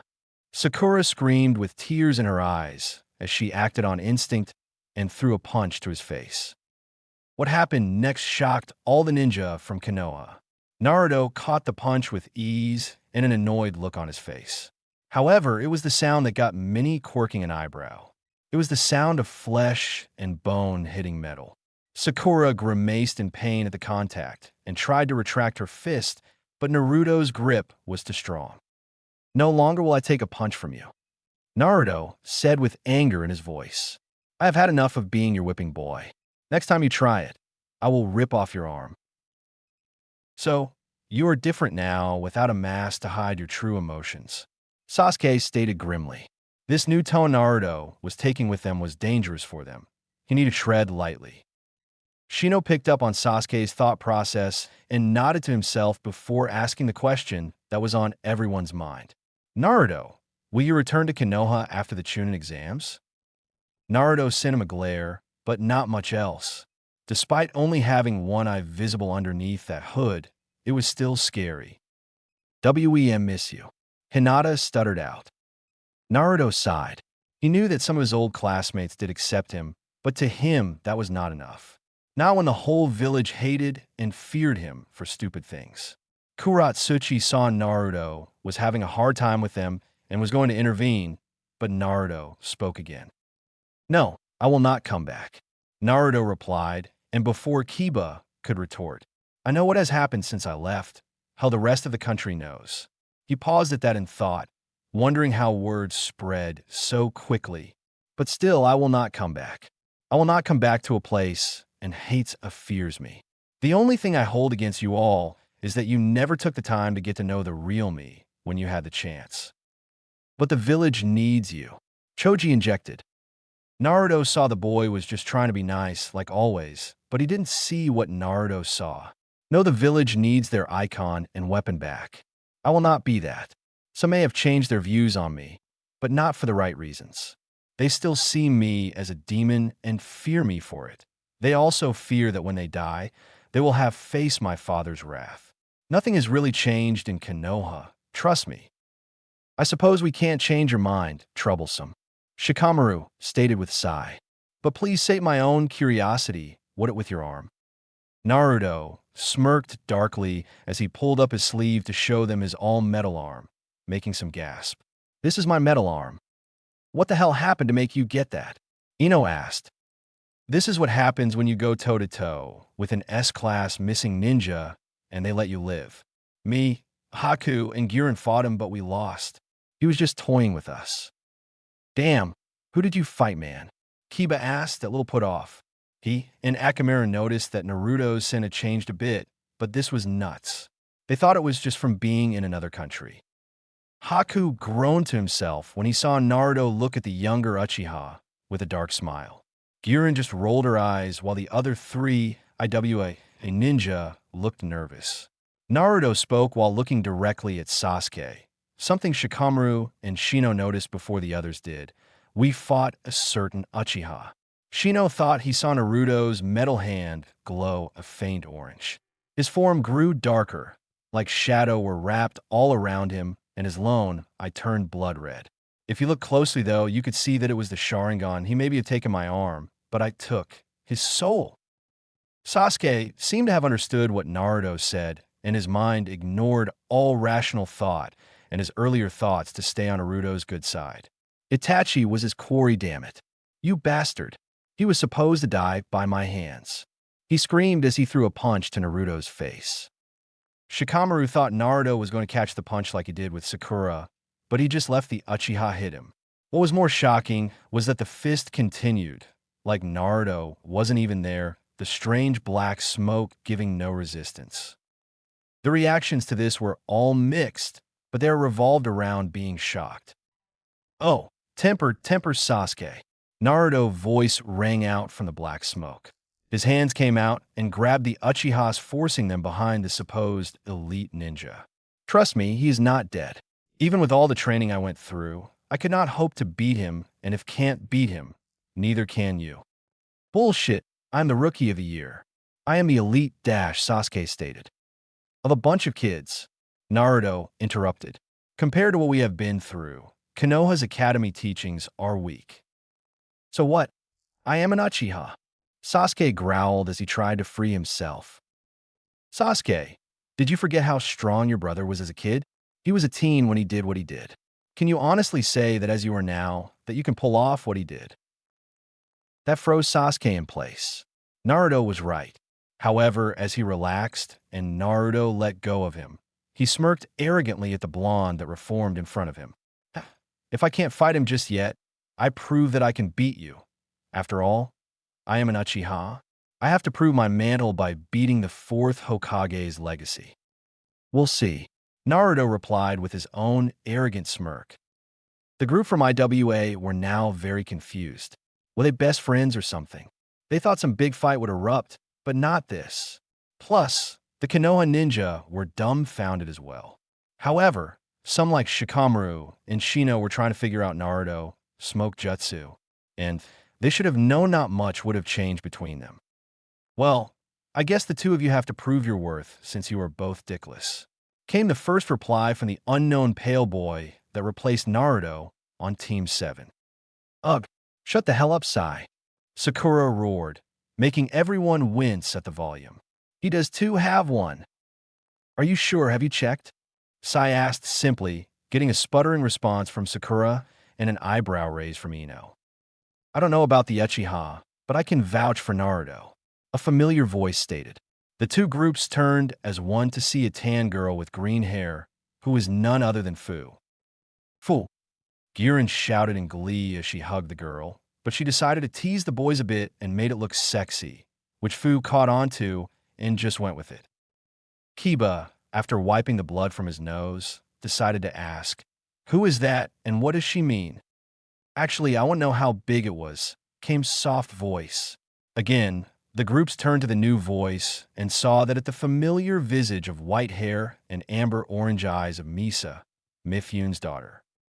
Okay, now Naruto was sweating. These girls obviously had a thing for him, and well, this was going to be difficult talking to Kuratsuchi. Speaking of said girl, Naruto, who are these girls? Her sickly sweet voice piercing him with fear as he dared not to look at her. We are friends of sorts, Misa replied with a smirk, and I came to let the IWA teams know they are bunking in our mansion. Sweet. Akatsuchi and Suzumabachi cheered while Haku smiled politely and Girin thanked the girl in her own pervert way, getting the boys to have nosebleeds again. Naruto, you still have not answered my question, Kuratsuchi stated as she put a hand on his shoulder. Naruto looked to Haku and Girin, and then to the Konoha ninja for help, but they seemed entertained by his dilemma. Figures. However, he was saved by the next voice. My Naruto, I knew you were smooth, but you seem to be quite the ladies' man. I like that. Makes things more sexy. An obviously female voice stated seductively and with some mirth, like they were trying to hold back from laughing. He didn't need to look to know it was Temari, and from the sniggers near her, her brothers were there as well. Nope, not saved. He was utterly doomed. So, he did the only thing that he knew would save him. Well, for a few hours anyway. He ran like hell. Gotogo. Fine. With that, he was gone in a poof of smoke. Kuratsuchi looked a little pissed by that. She wanted answers because she was pursuing the blonde idiot. She genuinely had feelings for him. Glaring at the girls, she ordered, "Back off. I will win." "Is that a challenge?" Misa asked with a kind smirk. "So what if it is?" Kuratsuchi asked heatedly. "Then we won't make it easy on you. After all, I am the furthest ahead." Fu replied with a perverted grin. "This should be fun," Temari stated with a grin of her own. I want him to," Hinata suddenly said. Although it was softly spoken, it was still heard. The four girls stared her down before completely ignoring her in their competitive glares. They felt she was no threat to them. Harsh. "Damn," Kiba stated. "Some guys get all the luck in the world. First Sasuke, and now Naruto. So unfair. Better him than me. Too troublesome," Shikamaru stated before trudging off to the hotel, already having enough of this. Choji shrugged and followed him. However, this incident renewed a certain spark in Sakura and Ino's eyes as they launched themselves at Sasuke as he tried and failed to make his own getaway. Kiba was left alone with his team as he silently cried at the unfairness of the world before they too left with Sai, who was now giving off that creepy fake smile of his and insulting the dog boy. Triple X. I am alive. Naruto asked himself a fair distance away from the group of girls that wanted him and would probably make his life difficult. Maybe he should have mentioned the future treaties? So it would seem, but who are you? A male voice asked. He was a dark-skinned boy with the usual kimono armor and white hair. No, wait. Are you here to interrogate us in your own special way to make us reveal the secrets of our village, causing us to have to kill you, and then causing an international incident before the Chunin exams even start? Ow! The boy was hit by his teammate, a dark-skinned girl with red hair. Shut up, Omoi, she screamed. Another female voice sighed at this and caught Naruto's attention. She was a white girl with short blonde hair, gray outfit with mesh underneath, a skirt, and high-heeled sandals with red handguards. Another thing that caught his attention was her quickly developing breasts, which were on par with Temari's. You have to forgive Omoi and Karui's antics. They are currently being uncool. It is fine, just a bit odd, Naruto said with a sweat drop at this girl's perpetual aloof look. Oh, by the way, I am Naruto Uzumaki. They all seemed to perk up at that. The blonde girl nodded and said, I am Samui. We have heard about you. She seemed to pause a moment before asking. I assume you know about the treaty Kumo and IWA will be made soon? Naruto blinked, finding it odd that they knew about that already and were talking about it to him. Yeah, it will be odd to say the least. I'm not exactly sure how this is all going to work, he said with a sigh. Samui saw this and offered a rare smile. I'm sure you will pull through with whoever you will end up with from our village. She then looked around and then said, would you mind having lunch with us? So we can get to know each other and improve village relations. Naruto perked up at that. He could worry about the treaties later. Right now, he was going to make some new friends. Yeah, that would be great. I know they one place that serves good food since I was here a few months back, he said, leading away. Triple X. Tisich should have known that you would be a Dom type, Karui. Naruto said. Why, thank you. I'll take that as a compliment. Karui replied. You know this is far from over, right? Naruto replied with a smirk. Oh, please, you can't win. Karui stated. Want to say that again when I use my metal arm? No. If you use your metal arm, you could break her arm and kick us both out of the tournament. Omoi freaked. Omoi's right. I don't think a simple game of arm wrestling is worth it. Sammy stated. Damn, well okay then. Naruto said with a sigh before he eyed Karui. This is far from over, right? We'll see, Blondie. Karui laughed. You know, you ain't half bad. I don't usually trust people this quick, but you're a good guy. Thanks, Naruto replied, a little put off. Yeah, when we heard that about the future alliance and the possible political marriage, we started freaking out that you would be like stuck-up Uchiha that wanted everything handed to him on a silver platter. Omoy said, No, that was just you. Sammy countered. However, we were worried for whoever they choose to be your political wife. But now that we have met and gotten to know you, we are not that worried. Naruto smiled sadly. You guys give me too much credit. I'm just a reckless kid while likes to have fun in a fight. Personally, I don't think I am ready for this kind of responsibility or that I am the right choice, especially considering the other thing the old man wants me to do. Oh, what is that? Omoy asked. Naruto froze a little bit, not sure if he should tell them about his future position in IWA. Well, I can't really tell you, sorry. But I'm sure it will be the talk of the town everywhere in the elemental countries if he does decide it. Well, whatever it is, and if you really are the guy for the alliance marriages, I am sure you will do fine. Sammy said kindly. Yeah, just have faith in yourself. Karui cheered. It might be scary at first, but it'll be fine. Just one more thing about being a ninja. Naruto smiled. Thanks. He then looked at the near clock in the bar BK restaurant they were in and paled. Well, I need to get back to my team, or else they could come looking for me, and I am already in deep with one of them. Oh, I hope she doesn't kill me, Naruto said as he ran out the door before popping his head back in. Oh, good luck and see you in the Chunin exams. Karui smirked. Strange kid, but I like him. Yes, he is pretty cool. Sammy replied.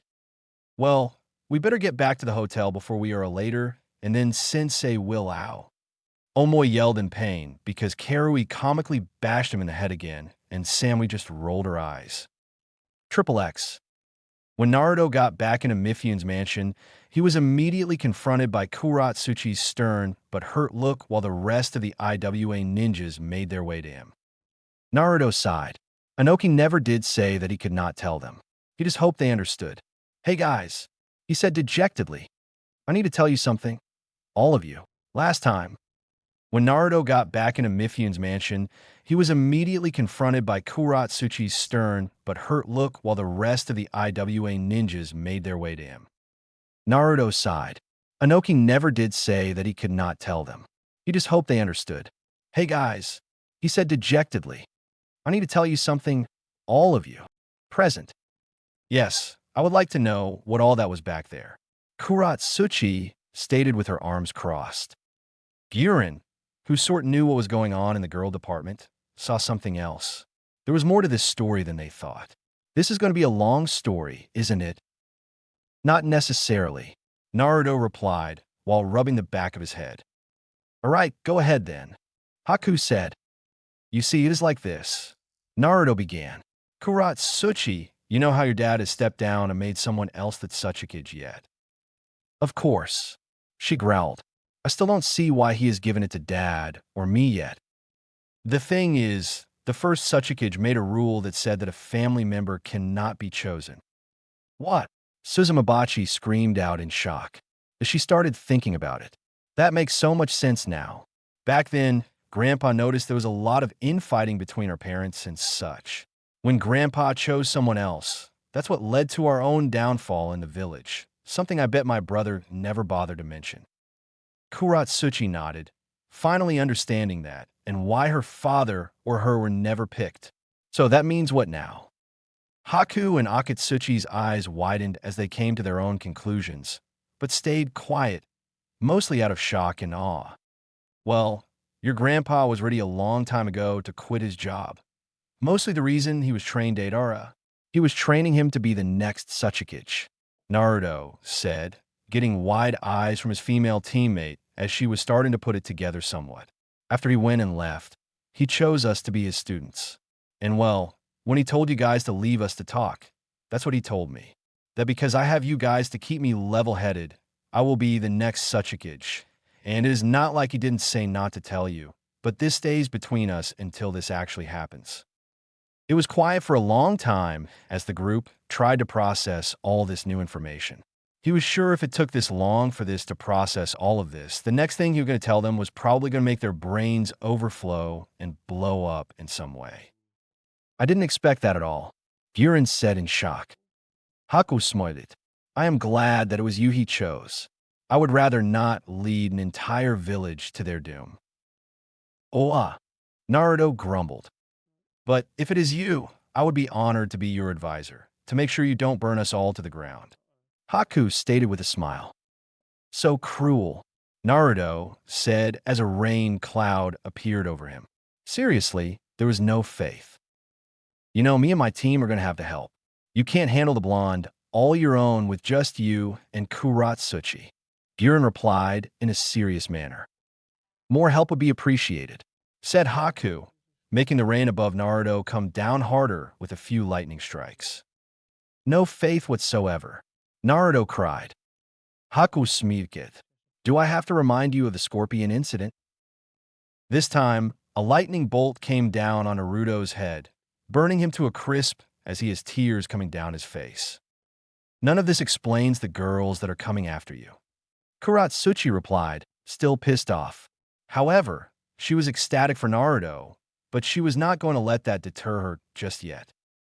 Right that, Naruto said, stepping away from the rain cloud as if it was never there and nothing happened to him. I met them on our training trip under Zabuza. Just ask Haku and Girin.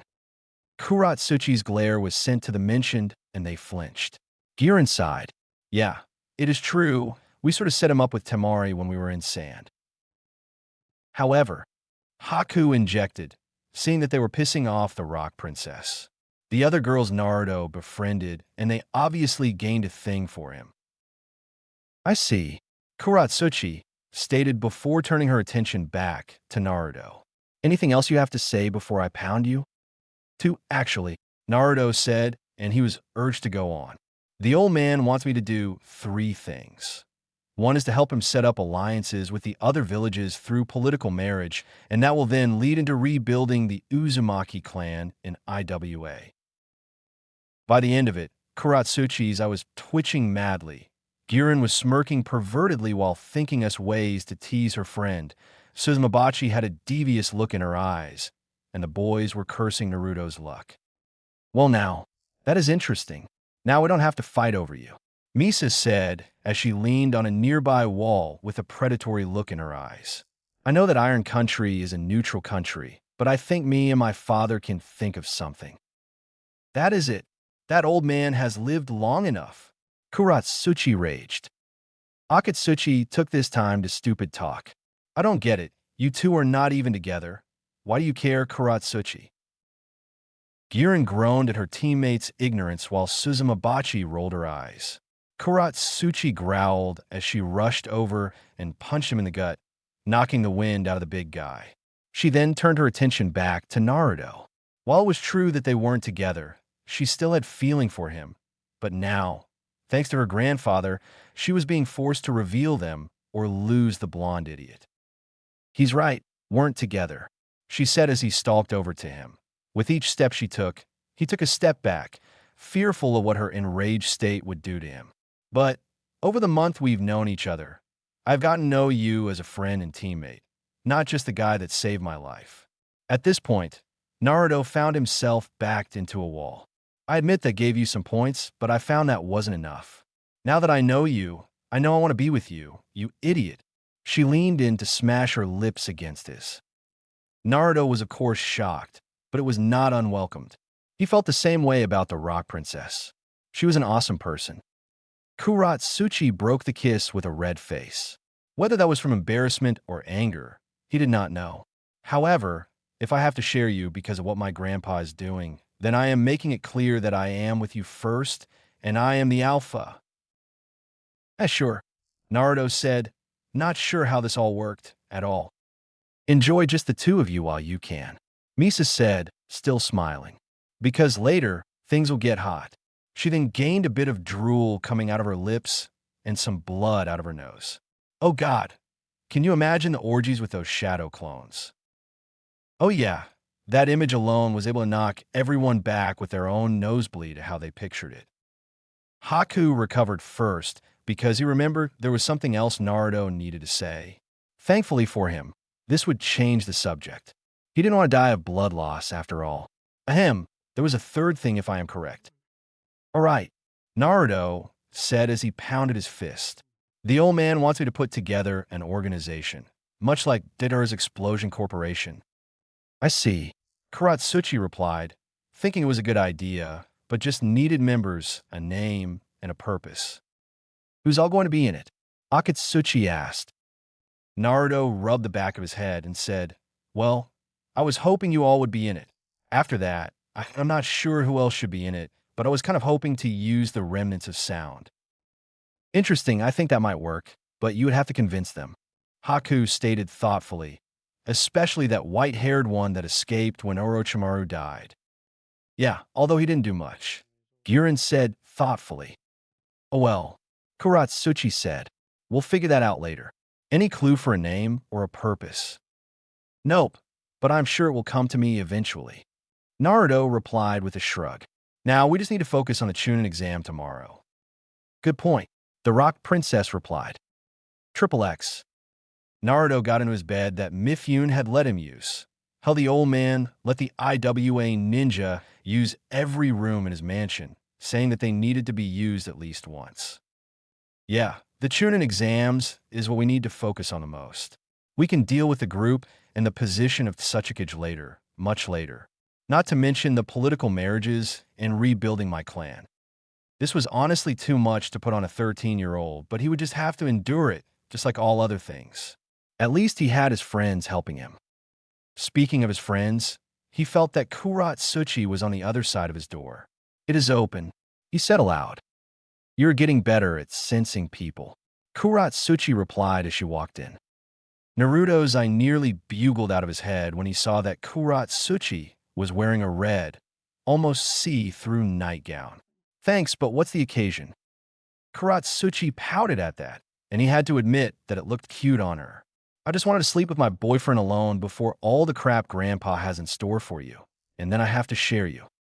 The blonde blinked olishly at that.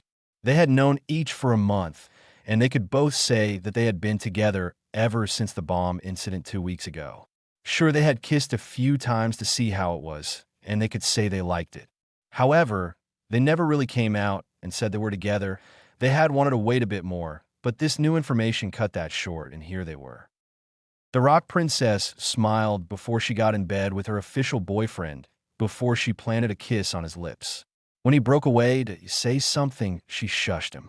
Sure, just enjoy it, but we ain't having sex tonight. We need to keep our strength for tomorrow, she said before diving back into the kiss. Yeah, no sex, but that didn't mean they couldn't do other stuff for the night. Triple X. The next morning, every single ninja were standing afield, where a small house sat alone. In front of them stood Mifune, imposing as ever as he stared down every single ninja that dared enter his homeland for his test. He saw them all, from Kiri to Suna, from Kyomo to IWA, and even Konoha. There were even some smaller villages, which most would write off as nothings, but he was never a man to ignore even a single threat. Finally, his gaze fell on a young blonde that Zabuza had him help and who gained his interest, both because of the boy's personality and situation and the man's fatherly wrath when it came to his daughter. Finally, Mifune spoke. Today is a glorious day. You all have the honor of participating in a test that is not often held in Iron Country. This would be the 4th time we have held the exams here, and all because each leader has gained an interest in one or many ninja. This time, it is because of one ninja that you all get to do this exam in my country. That brought a roar of whispers as to who it could be, but most knew it was because of the famous ninja that made Konoha have its own civil war. The 4th Hokage's son that left of his own accord due to his treatment as a Jinchuriki. It was common knowledge after all. However, most did not understand why it was common knowledge. Today, you face one of 2 tests you will take while in my country. Mifune started up again. But first, let me explain something. The Chunin exams were created for one purpose only. to replace the need for war. And while it is usually an exam to keep up neutrality, it is even more so while in our country due to the fact that we ourselves play a neutral role in the world. That is unless a global threat is about, and that is when we step in. Just remember that. Seeing that his word have sunk in, Mifune gestured to the small house behind him. This house is where the first exam will be held. I know it looks like a normal building, but you're a ninja. You should know that looks can be deceiving. The true building is underground.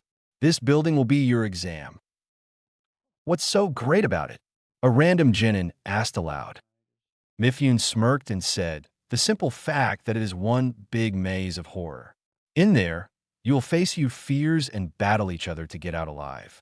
You have 24 hours to do so, but it won't be that easy. You will need 4 keys to escape its horrors. The keys of mind, body, soul, and heart. You need all of these to truly be recognized as a true warrior in my country, whether it be ninja or samurai. We all take this test in some shape or form.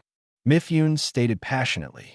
Each team was given 2 keys when they entered our village, but we did not explain as to what they were for, only to keep them with their teammates when in the village. Now you all know. There were mixed amounts of reactions to this new piece of information. However, there were shouts of outrage that a few teams have theirs. Mifune kept his impassive look on his face, hearing it all. And that was the first true test, to see if they followed simple orders and held the necessary items when need. To all those that did not follow orders, I want you out of my sight and out of my village before the sun sets. You have failed the true first test as soldiers. And as soldiers, you need to know how to follow orders to the letter or you will die. There, of course, were shouts of more outrage, but there was not much the idiots could do before they left in a hurry, not wanting to stick around any longer. Once they left, there were still quite a few teams left, but the bulk had left, which ironically came from Konoha, Kyumo, and Kiri. Now, enter the labyrinth and face the challenges to become true warriors. Mifune demanded as he stepped aside to left the shinobi masses into the House of Horror. Triple X.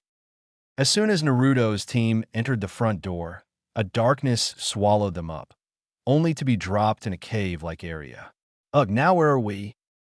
It looks like a cave, Haku said as he looked around.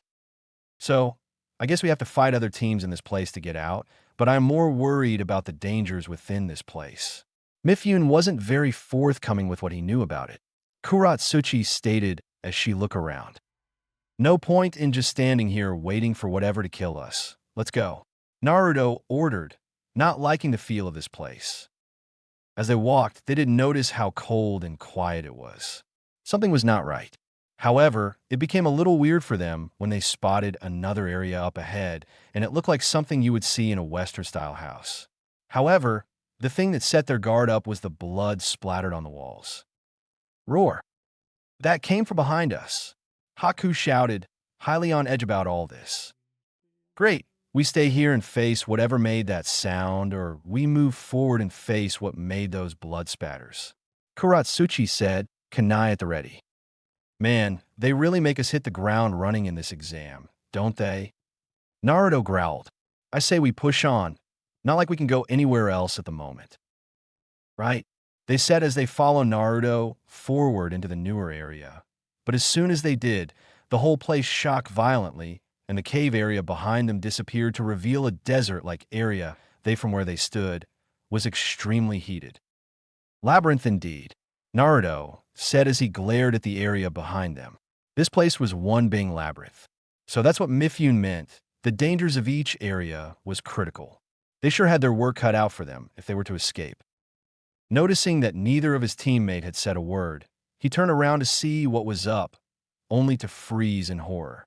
It was no wonder they had been so quiet. They were frozen in horror as well. Why? Well, in front of them were the 3 mangled and bloody corpses of a Konoha team. However, Naruto did not recognize any of them. So that was a bit of relief, but whatever it was that did this to them was still around. What could have done this? Naruto asked himself aloud. I don't know, but their faces are burned off, almost like they melted right off. Haku replied a little shakily. This is just horrible. Where is that bastard who did this? Kurostuchi raged. She didn't care that they were Konoha ninja. They didn't deserve this. Yeah, ha ha ha ha.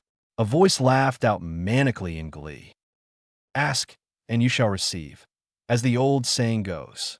Haku did bannet. So right. A man shouted in glee as he walked into the room. I'm so lucky today. First that one team, and now you three. Naruto looked over the new person with wariness. The person was a lanky man that was completely bald. There were also black tribal tattoos on his scalp. He didn't really have clothes, just brown rags. His tongue was out like a dog's, and if Naruto saw things right, the salvia was dripping off it and burning holes in the wood flooring. Ah, so they're going to Chunin exams again, if I am correct in the assumption that you all are ninja. Too bad you found me. What's so great about you? Naruto asked.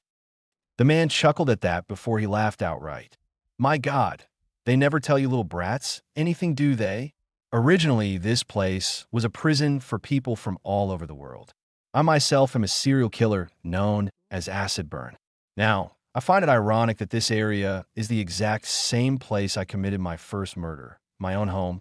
However, what is odd is that the people of this country knew that I was from another continent. Oh, this not good. I guess this is owned the horrors Mifune spoke about. Haku said a little nervously. Who the hell cares? Let's kick this guy's ass. I'm already tired of him. Kuratsuchi roared. She had to deal with this type of crap once before, and it was already old. All right, but let's be careful, Naruto said as he brought up his hood. I noticed that his spit is acidic. Who knows what else is the same? Oh, very keen eyes you have there, boy. Acid Burn laughed. Let's see if you little ninja can deal with me or die like the rest. Haku nodded and readied his Sanbon. There was no need for his sword in this battle. Throwing them, he called out, Ice Style, Nitro Rain. The mini Sanbon all froze and became far more deadly. Acid noticed this bit and fear for his life. He quickly twisted his body in irregular ways to avoid them, but one managed to hit his foot, completely freezing it. Ugh, you are no low-level ninjas, that is for sure. Normally my victims don't react fast enough. Acid commented in an oddly serious tone. We are far above the level of low genin, that is for sure, Kuratsuchi stated. So it would seem, oh well, Acid replied nonchalantly before he grabbed his frozen foot and ripped it off, shocking his opponents. I guess I'll have to step it up for once, a step. Acid fracture. Acid spit on his removed foot before throwing it right in front of the group of genin. It shattered on impact, sending pieces of his foot everywhere. Naruto ran forward and deflected all the shrapnel with his claws, intent on protecting his teammate from harm. However, he noticed that some stayed on his claws, and they were starting to melt, making the claws steam, so flicked them to remove the acid. He looked back at the insanely grinning man and thought, so that's your plan. Your whole body is made of acid. Scary. He would even scraphice his own body to kill us for his pleasure. But how does he get the body parts back? Naruto eyes the deformed bodies of the Konoha ninja and saw large bite marks on them, making Naruto's eyes widen. He eats them. Damn. Ah, so the blonde and finally noticed it. Yes, as long as there is something left of my victims, I can eat them to regrow my own limbs, so it does not matter if I lose a body part of my own. Lovely power I have, right? Acid Burn shouted in glee, making them sweat. However, Naruto was done with this battle. There is one thing you can't grow back. He roared as he brought out the claws of Hades and brought down the hooks on the man. This battle is futile for you. Just some bit so I can kill you. Acid Burn shouted, making no move to get out of the way. To him, pain meant nothing. He was too stupid to know what the true purpose of those claws until it was too late. As soon as the claw hit him, he felt a different kind of pain. The pain of getting his soul getting ripped out. The man looked in horror as the floating specter in front of him looked just like him. However, Naruto did not absorb the soul like he did with Itachi. He just let it go. Acid Burn tried reaching for his soul, but the claws came again and ripped it apart. He didn't know how to process this as his body felt cold, and then he fell on the floor dead. That was harsh, but I understand why you did it. Haku stated, a little shaken by the whole experience. People like him don't deserve to live. The world was better off without him. Naruto growled. I guess so, but now we have to search these bodies for a key. By the way, what keys do we even have? Kuratsuchi asked, trying to ignore what just transpired. Naruto blinked. Ugh, I never checked. Idiot. Kuratsuchi groaned as the blonde took out the keys. Okay, we have body and heart, so that means we need soul and mind. Naruto stated as he checked. Well, it seems that they have soul and body.